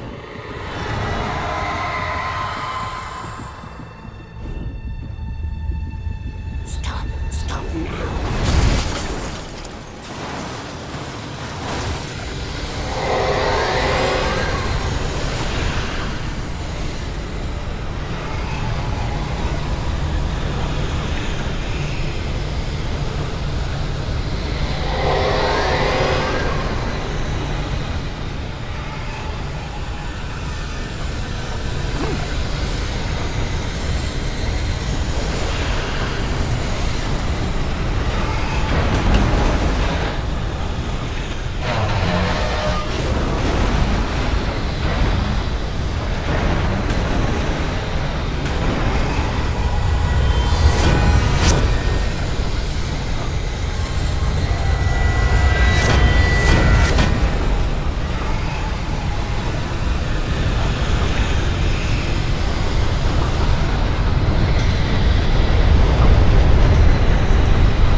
You made it.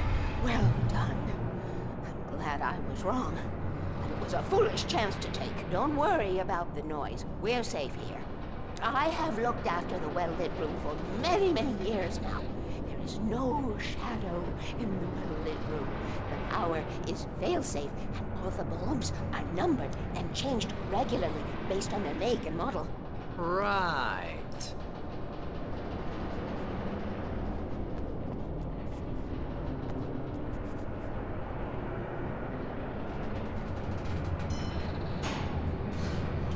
There's an old army base at Raincoat Point, north of here. It was active during the Second World War. They operated here back then. They must have built this.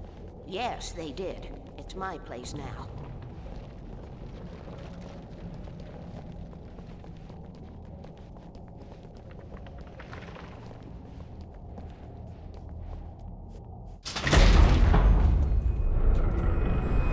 it. And I won't need to worry about the room anymore, because 6 and 33 and 118 need changing soon, and I don't want to climb up the ladder to change them because it's very late, and I'm tired.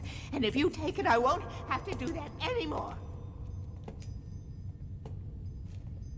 The page was autobiographical, a memory from my childhood. But I didn't write this. It was a page written by Thomas Zane. None of them were supposed to exist anymore. Alan, 7 years old, would fight sleep to the bitter end. When he did sleep, he soon woke up, screaming, the nightmares fresh in his mind. One evening, his mother, sitting by his bed, offered him an old light switch. She called it the clicker, and flicking the switch would turn on a magical light that would drive the beast away. To imbue the talisman with all possible power, she added that it had been given to her by Alan's father. Alan never knew him, and anything of his took on mythical proportions in his mind. With the clicker firmly in his hand, Alan finally slept like a baby. Now, almost 30 years later, Alan thought of this as he stood on the rim of Cauldron Lake, the clicker in his hand. He took a deep breath and jumped. My mind swirled. I'd given the clicker to Alice, yet it was here. Zane had written it into existence, in a story I had written. I can get to her now. I can finish this.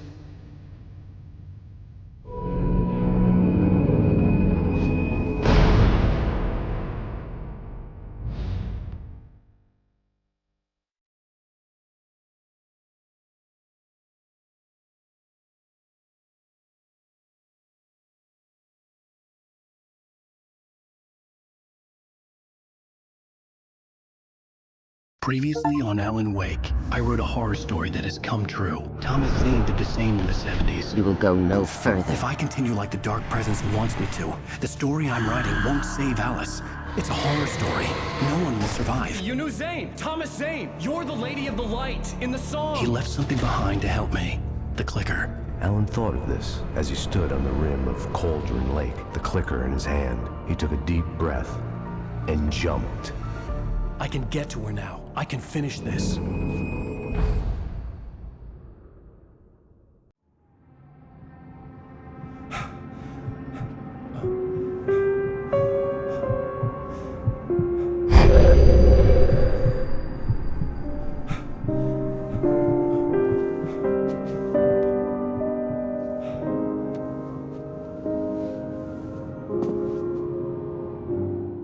I had a hangover. My head was about to explode and the light hurt my eyes. I needed my sunglasses and painkillers to dull the pain. In one of my finer moments of self-deception, I swore to quit drinking.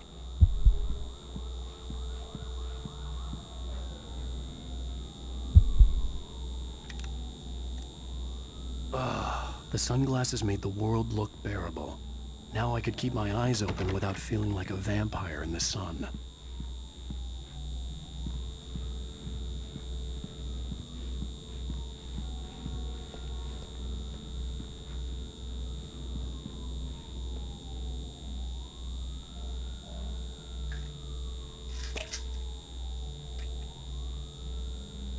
The pills worked fast.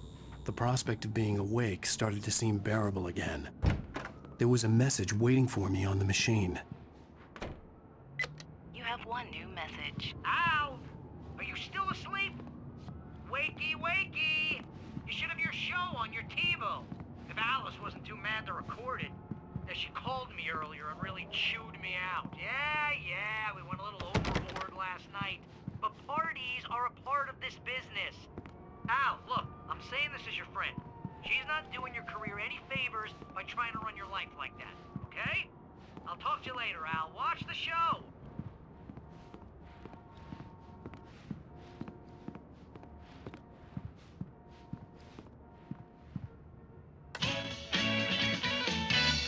Ladies and gentlemen, welcome back to the Harry Gallant Show. Thank you, everybody. We have a great show tonight. I've been talking with the best-selling author Alan Wake about his new book, The Sudden Stop. Yeah, good read. Go buy it. No, it is a good read. Look, I'm gonna be honest here. Is that wise? No, but I'm gonna do it anyway. I got people who give me the lowdown on books. I'm a busy guy. But this one, I actually read from cover to cover. I mean, I'm a big fan. Wow, thanks. Now, this might be a spoiler for those who haven't read the book yet. Based on the sales figures, the 2 people out there who haven't read the book yet. But this last book is all about the death of the main character, the hard-boiled New York detective, Alex Casey. Now, there's been a lot of outrage about this. Why the hell did you kill Casey? What the hell were you thinking, man? Good riddance. No, seriously though, 7 years and 6 books is a long time. He was a gloomy guy to spend all your working hours with, and it was a good run. But it's time to explore new things. My next book will be a departure from the old for me. You selfish bastard, always thinking of yourself. Well, you've certainly given us a lot of entertainment over the years. And now that you mention it, Casey was a gloomy guy. Never had much luck with his love life with the ladies. Was that autobiographical in any way? Yeah, no kidding. Casey's lady friends tended to die on him. With Casey, it was all about his pain. No, nothing autobiographical about that. I'm a happily married man. My wife is my muse. Well, congratulations. That's great to hear. So, how's the publicity tour been treating you? Good, great. But I gotta say, I'm glad to be back home in New York. Well, you've certainly been on the news a lot lately. Lots of parties and, you got into a fight with some paparazzi. Oh, man. Well, that guy was really in my face. I lost my temper. I know that wasn't cool. You are famous for that temper. Well, I did also write several books. Well, your latest novel is called The Sudden Stop, and it's in bookstores now. Go get it. That means the 2 of you out there who haven't bought it yet. Ladies and gentlemen, that's all we have for you tonight. I want to thank all our guests for the evening. Alan Wake, Sam Lake. Once more, do the face for a Sam. There it is. And our musical guests, Poets of the Fall. Thank you. At least I'd been funny. I told myself I could live with that. Hey, honey. Did you watch the show? I didn't say anything stupid if that's what you want to know. Okay, Grumpy. You want to ask me something? Are you going to start with me about drinking now? You know what? Go back to sleep, Alan.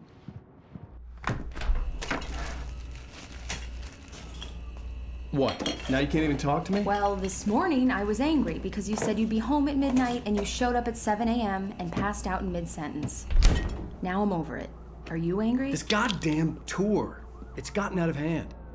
Oh, honey. It's almost over, right? We can get back to normal. Then you can start writing again. I'm sorry, honey. Alan, you're not thinking straight. Just take a shower and go back to bed, huh? Yeah, you're right, honey. I'm sorry. Once this is over, let's go away together. A vacation. Just you and me. Some peace and quiet.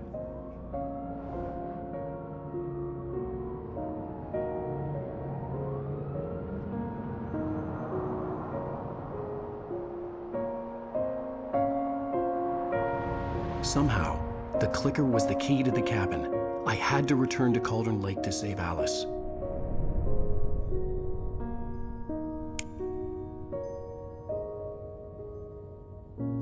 I'm going back to the lake to finish this. I'm going to write an ending to the story in the manuscript on my own terms, to make it all right. Why can't you just write it here?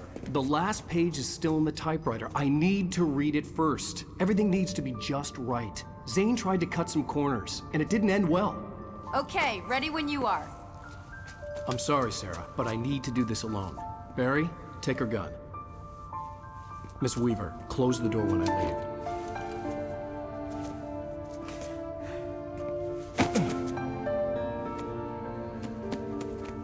Good luck, Al. See you later.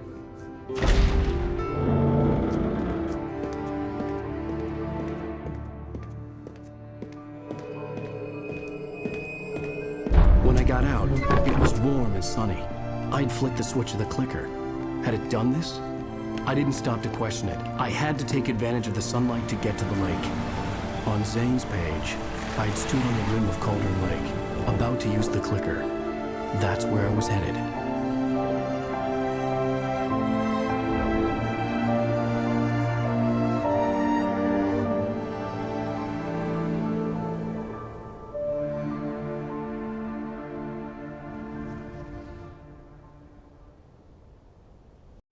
Alone, in daylight, surrounded by the beauty of the Pacific Northwest landscape, it was hard not to let doubt creep in one last time. I could still chalk everything up to a dream, a delusion. I had enough imagination to make up something like this, having been in the cabin all this time, trapped in a story inside my head, gone mad from grief over Alice's death like Hartman had claimed. There would be no way of knowing. I told myself it didn't really matter. My course was set.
There was a link between us, always would be.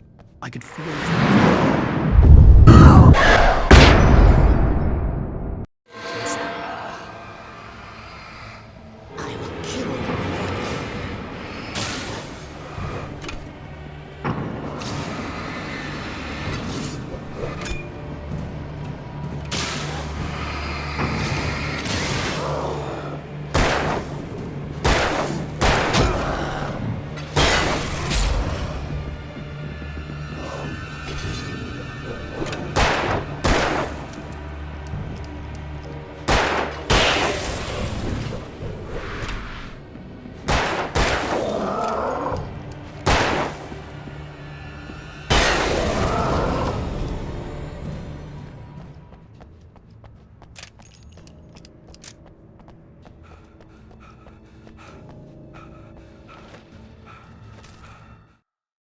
The Dark Presence was no longer trying to capture the writer so he could create the ending it wanted. The writer knew too much. He was too strong. And he carried a weapon left behind by Thomas Zane, something that could hurt it. Now, the darkness was doing everything in its power to simply stop the writer from ever reaching Cauldron Lake and the dark place it came from.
Based on the signature in the motel register, Agent Nightingale had stayed here, in room number 2.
Modern camping equipment is lightweight.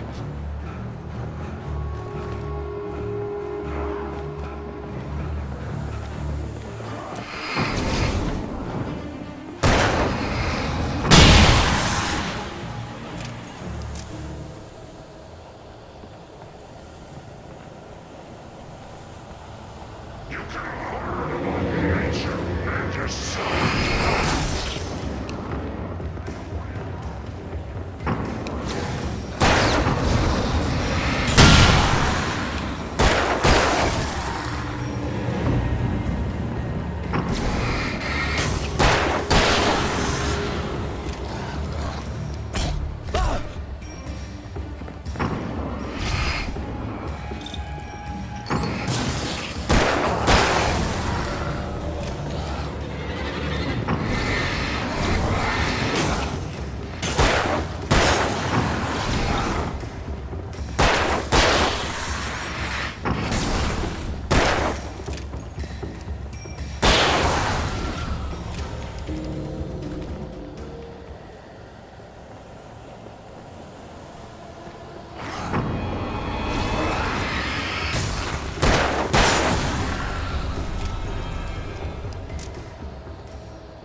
The bottom of Cauldron Lake was a graveyard of things the lake had claimed in one way or another over the decades.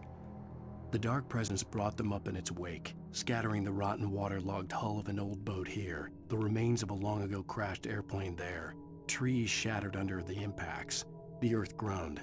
It didn't even notice.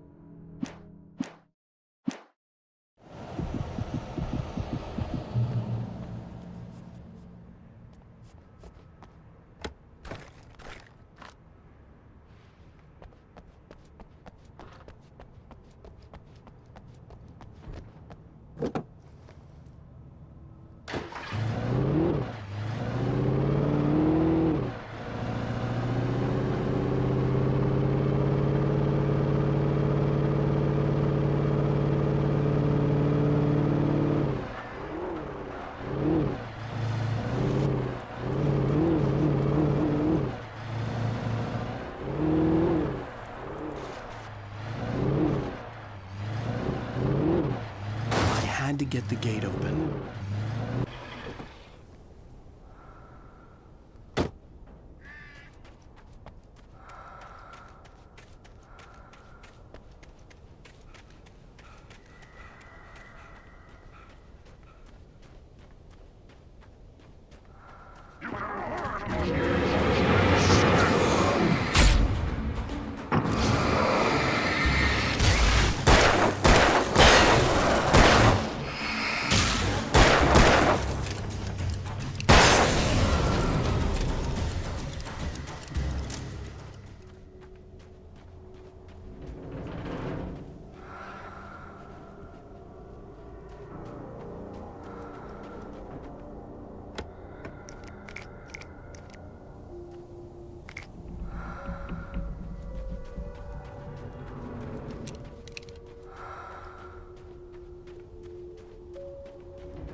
Zane cut its heart out, but it didn't die.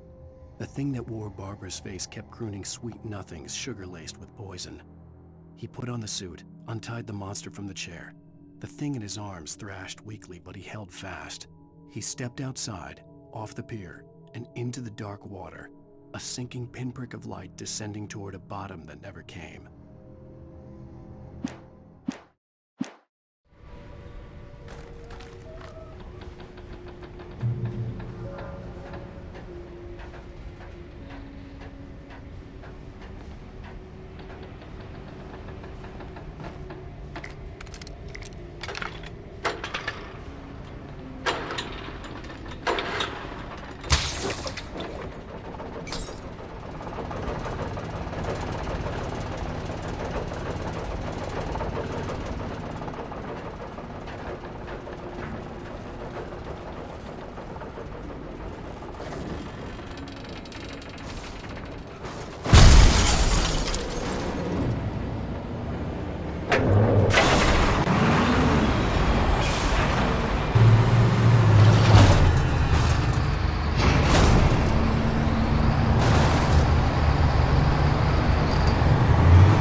When I told Barry my plan back in the well-lit room, I'd acted as if I knew what I was doing.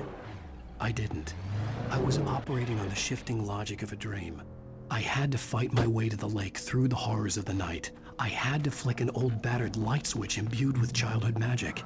I had to write a happy ending to a horror story. I had to save my wife from the dark prison she was being held in.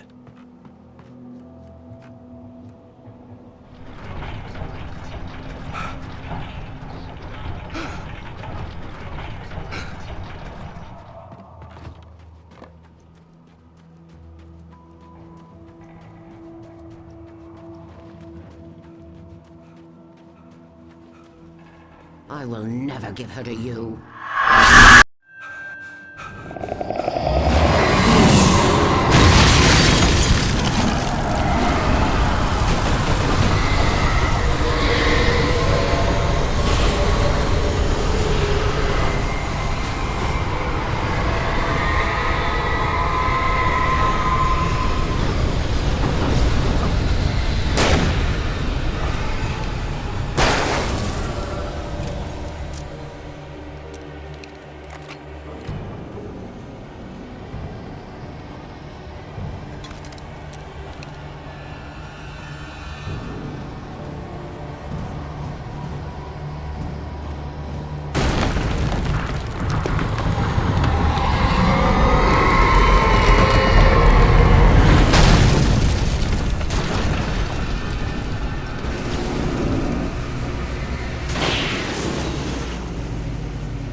The dark place I found myself in was unlike anything I could ever have imagined. It wasn't solid, it flowed. It was conceptual and subjective. For someone else, an artist in another field, it would have been very different. I could sense the story of the manuscript all around me, the words and ideas floating in the air, poised to become real.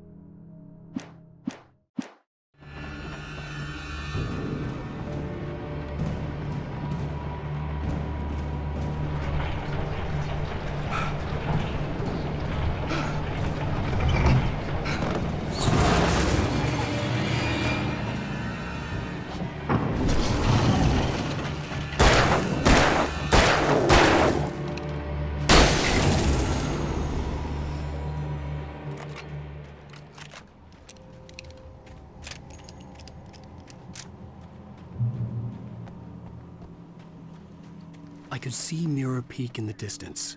That's where Cauldron Lake was.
I needed to get the generator running.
After Zane had gone, I stood alone in the shifting dream that was the dark place.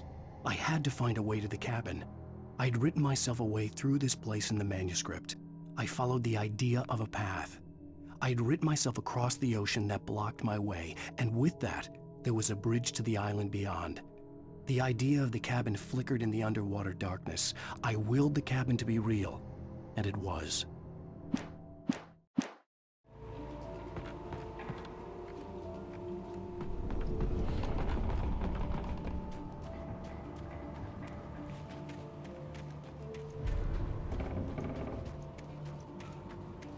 Turn back now.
Turn back now.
Do as you're told.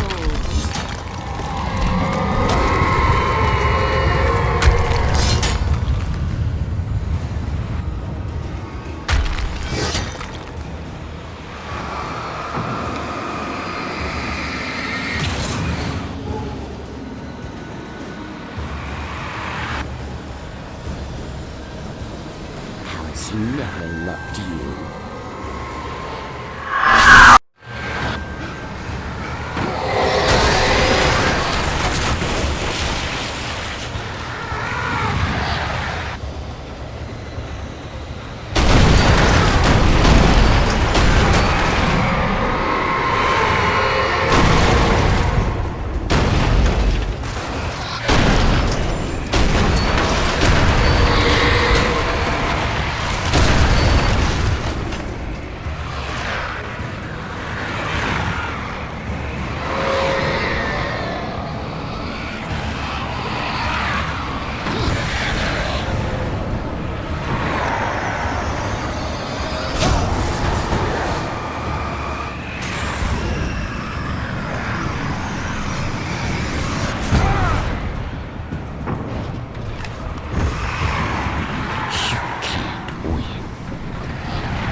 bad dream.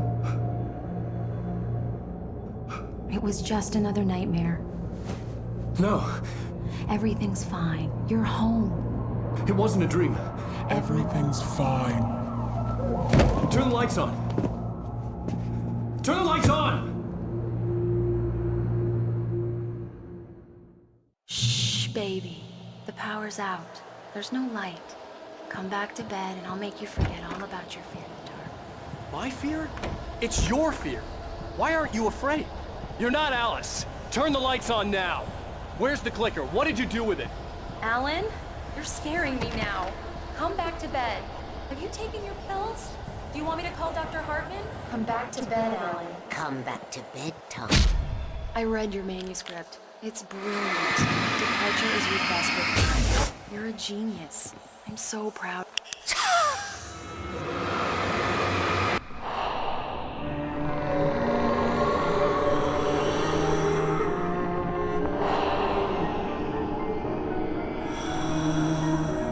You must find your way to the cabin. If it stands in your way, it won't let you pass. It has no heart. It's filled with darkness. You must fill its heart with light.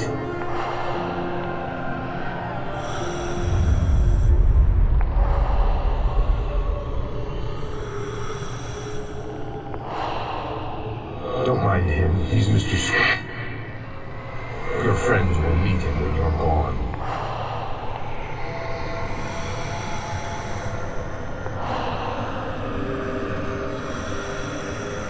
Use the clicker.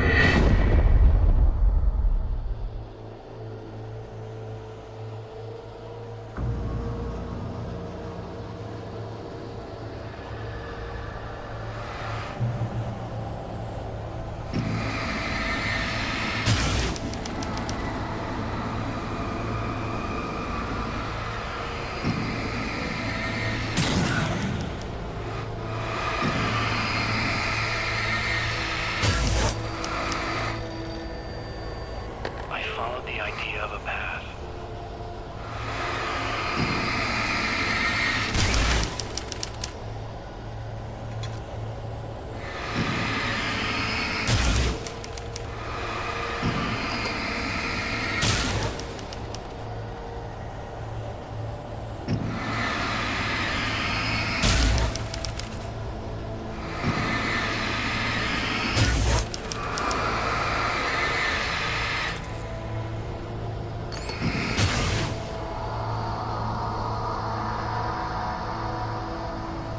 I'm leaving you. What? I'm leaving you, Alan. I met someone. You're in love with someone else. Alice? No, what are you saying? You can't. You don't love me. How could you when you don't even love yourself? All you do is torture yourself with work you can't do anymore. No, I love you more than anything in the world. You're my muse. I'm not. Who are you? What have you done with my Alice? Alan? What are you doing? Put the light back on. What are you doing, Alan? Stop. Put the light back on. It wasn't true. Nothing like that had ever happened.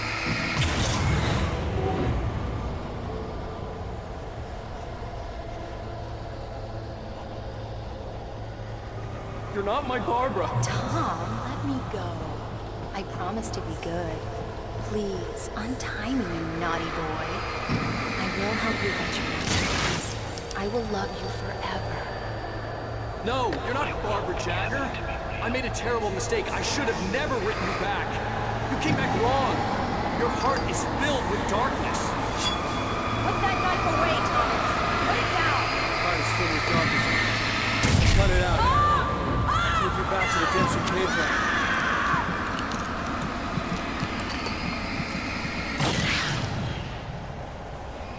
Filled with darkness. Get away from me, you hag. Where am I? Let me go. Alice! Alice! I'm coming! Your husband refused to do as he was told. All he had to do was write what I wanted him to write. Now it's too late. It's his fault. You'll stay here forever.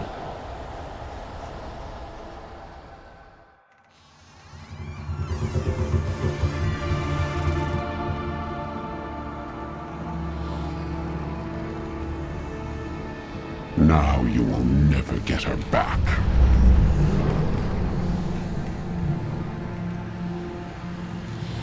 I am much older than you.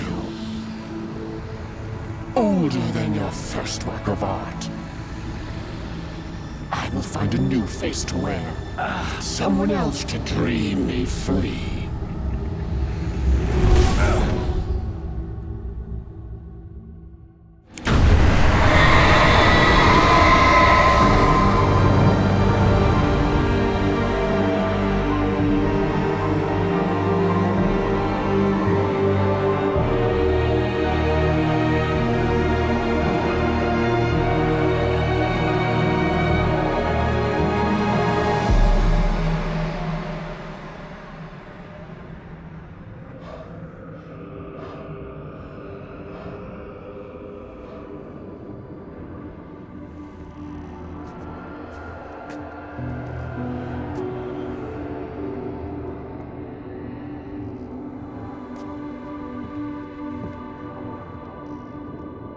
I could feel Alice's presence close by.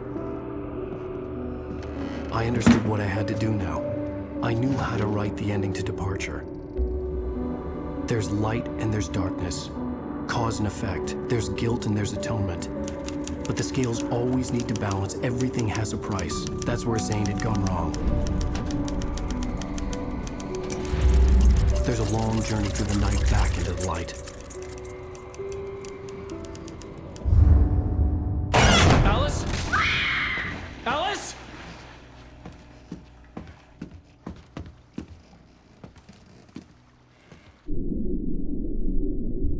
Oh no!